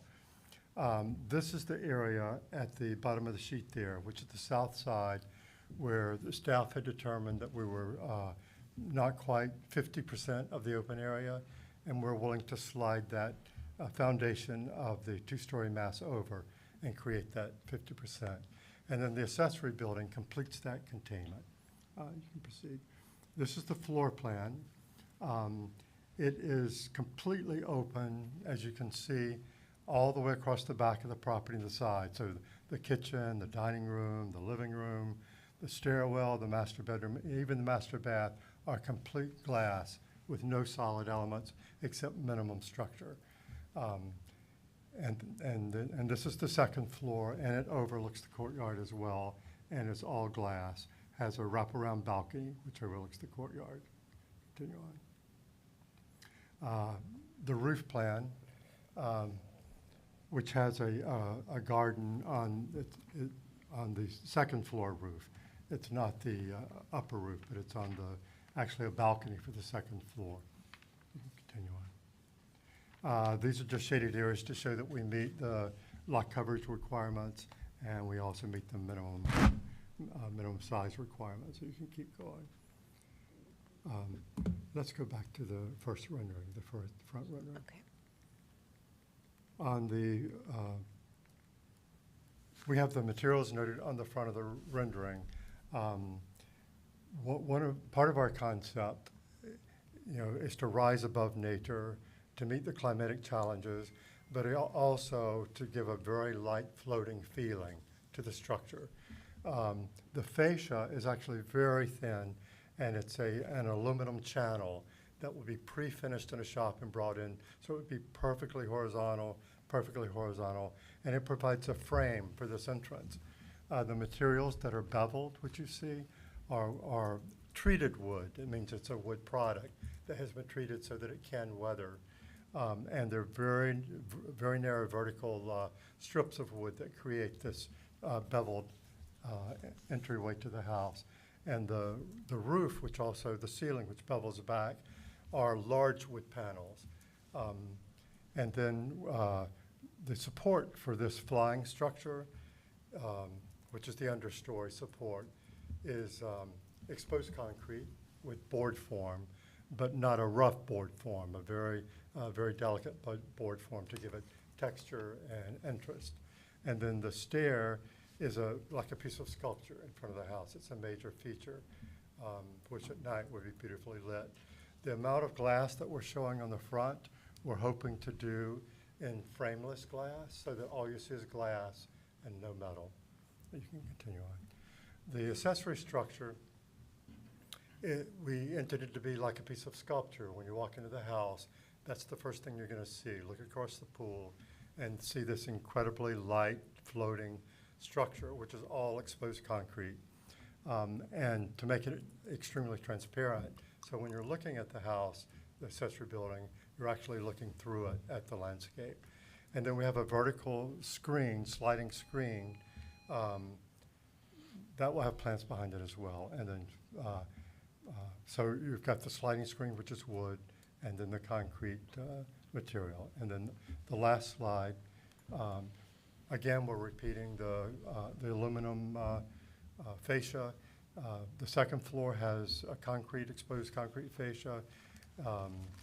Everything is light and floating, and the glazing elements are very, very slim, so that, and you can see the glazing rupture on the house. So we can move on right to the landscape? Yeah. Okay, thank you so much, Alyssa. And I'm available if you have questions. You want me to control it for you? Hi, I'm Jason Nunez with Fernando Wong's office. For our landscape drawing, we are meeting and exceeding the minimum requirements. Starting in the front, we designed the landscape to be very structurally and nice and clean. On either side of the driveways, it'll be framed with a pleached hedge made out of a Ficus nitida. The main hedging for the north, west, and south of the property will also be done out of Ficus nitida, installed at 16 feet high. And then it's all, the trees in the back will all be nice and loose. So in relation to the trimmed hedges, it'll just provide a nice green cloud for the main house. The palm in the front on the right of way is the royal palm. It's existing, it's meant to remain.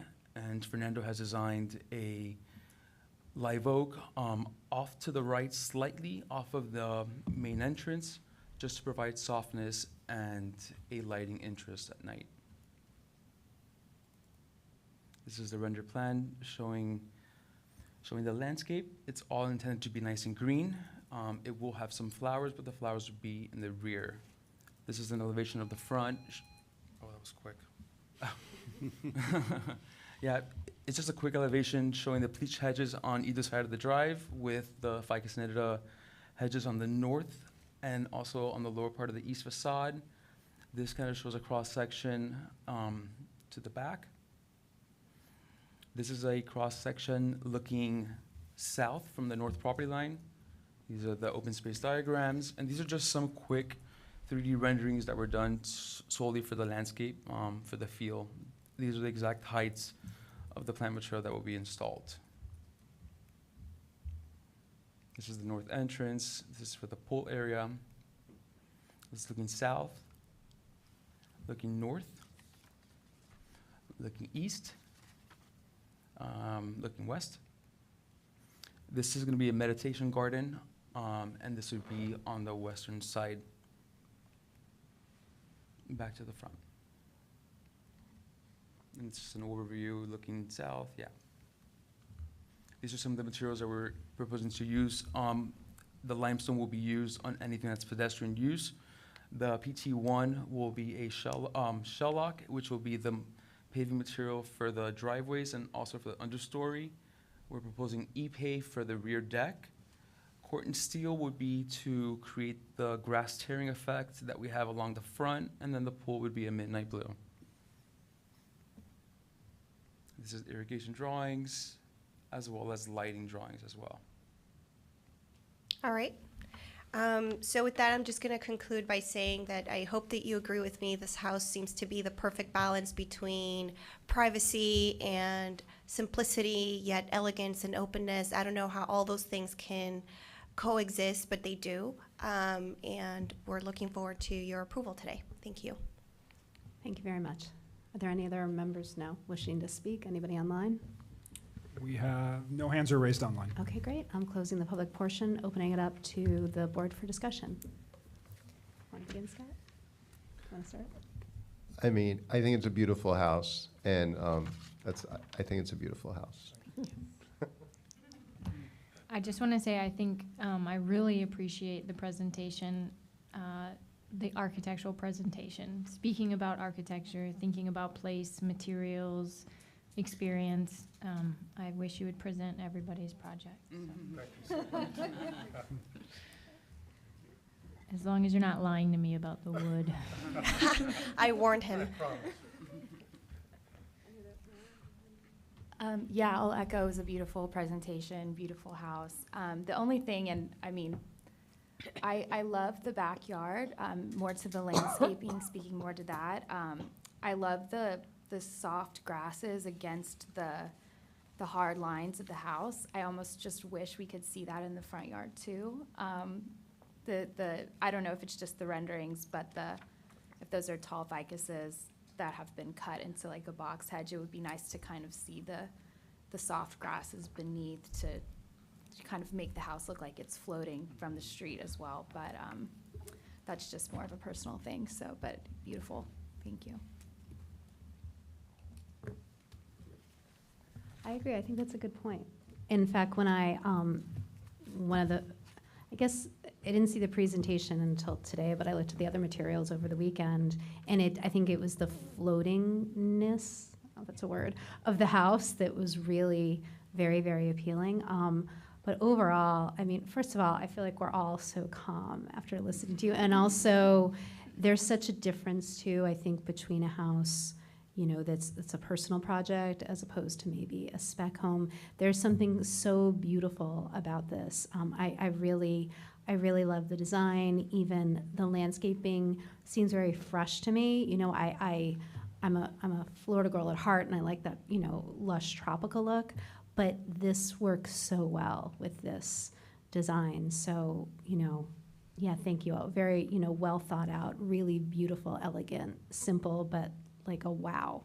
I'm also sort of a preservationist at heart, but, you know, a modern gesture like this, when done right, you know, this is just, I think, great. There was one question. Oh, I don't really mind the driveway having it be a little bit wider. That was my only comment to any of the others, and I appreciate that the other conditions that the staff has recommended you're willing to comply with. Thank you. Oh, and then, this is what it was. Typically, we do sort of encourage our applicants to use something a bit more environmentally friendly than Ipe. So that's something that, you know, we'd like you to look into, and alternatives. I forgot one thing. Oh, yeah. The ficus is gorgeous, but I can't tell you how many people with homes that are fighting the whitefly and the chemicals and the exhaustion it takes to keep that. So if there's any other alternatives you can come up with, I would highly recommend that. Ask your neighbor, and the ficus is a nightmare right now. Sounds good, thank you. I thought it said, oh, sorry, weathered wood. Does it say Ipe on there? Yeah, you Oh. mentioned. Okay. Only on the deck, Yeah, correct? it was just on the rear deck. On the rear deck, Because the facade, I was on the house, it's not Ipe. no. it's something No. else. No, Yeah. it's just the rear deck off of the, The courtyard. yeah. Yeah, there are, I mean, obviously, for obvious reasons, you choose Ipe for a deck, but there are some American thermally modified products that you could look into that Okay, are more resilient. thank you. Rogelio, in terms of landscaping, is there a way to maybe build in some flexibility to Scott's point, you know, if we find other alternatives that would work here without having to come back to the board? We don't have a condition that says it has to be Okay. a ficus included. I suppose some modifications to the landscape can be approved administratively. Okay. As long as the species is of the same size that's being contemplated here. Perfect. Yeah, thank you for your proposal, and it is a beautiful home that you will enjoy, I am sure. I agree with the ficus being approved by the administration, or any change of it if you see fit, and then maybe also incorporating some additional landscaping towards the front of the home. I don't think that any of that needs to come back to us, in my opinion. We agree. So if I can make a motion, or if we're ready for that, unless someone else has more to say, make a motion that we approve the project with stipulation that any changes to landscaping and additional landscaping in the front be approved administratively and not come back to DRB. And with the existing driveway width to remain. Yes. I'll second. Let me clarify, not the existing driveway, they proposed The driveway driveway that width. you said will give you the Yes. wider driveway. Correct, Yes. 11 feet 9 inches. So that would be removal of condition D1, 3.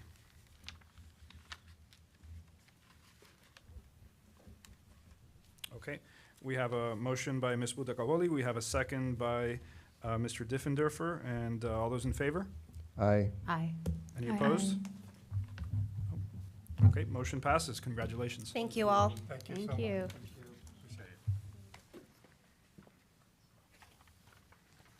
All right, The date of the next meeting? the next meeting will be May 7th. May 7th. Okay. Until then, thank you very much. See you next, See you well, next month. actually, I will not see you Oh. next month. Michael Belush will be here next month, but I'll be back in June. Yeah. Already, that was enough. Well, that didn't last long. Yeah.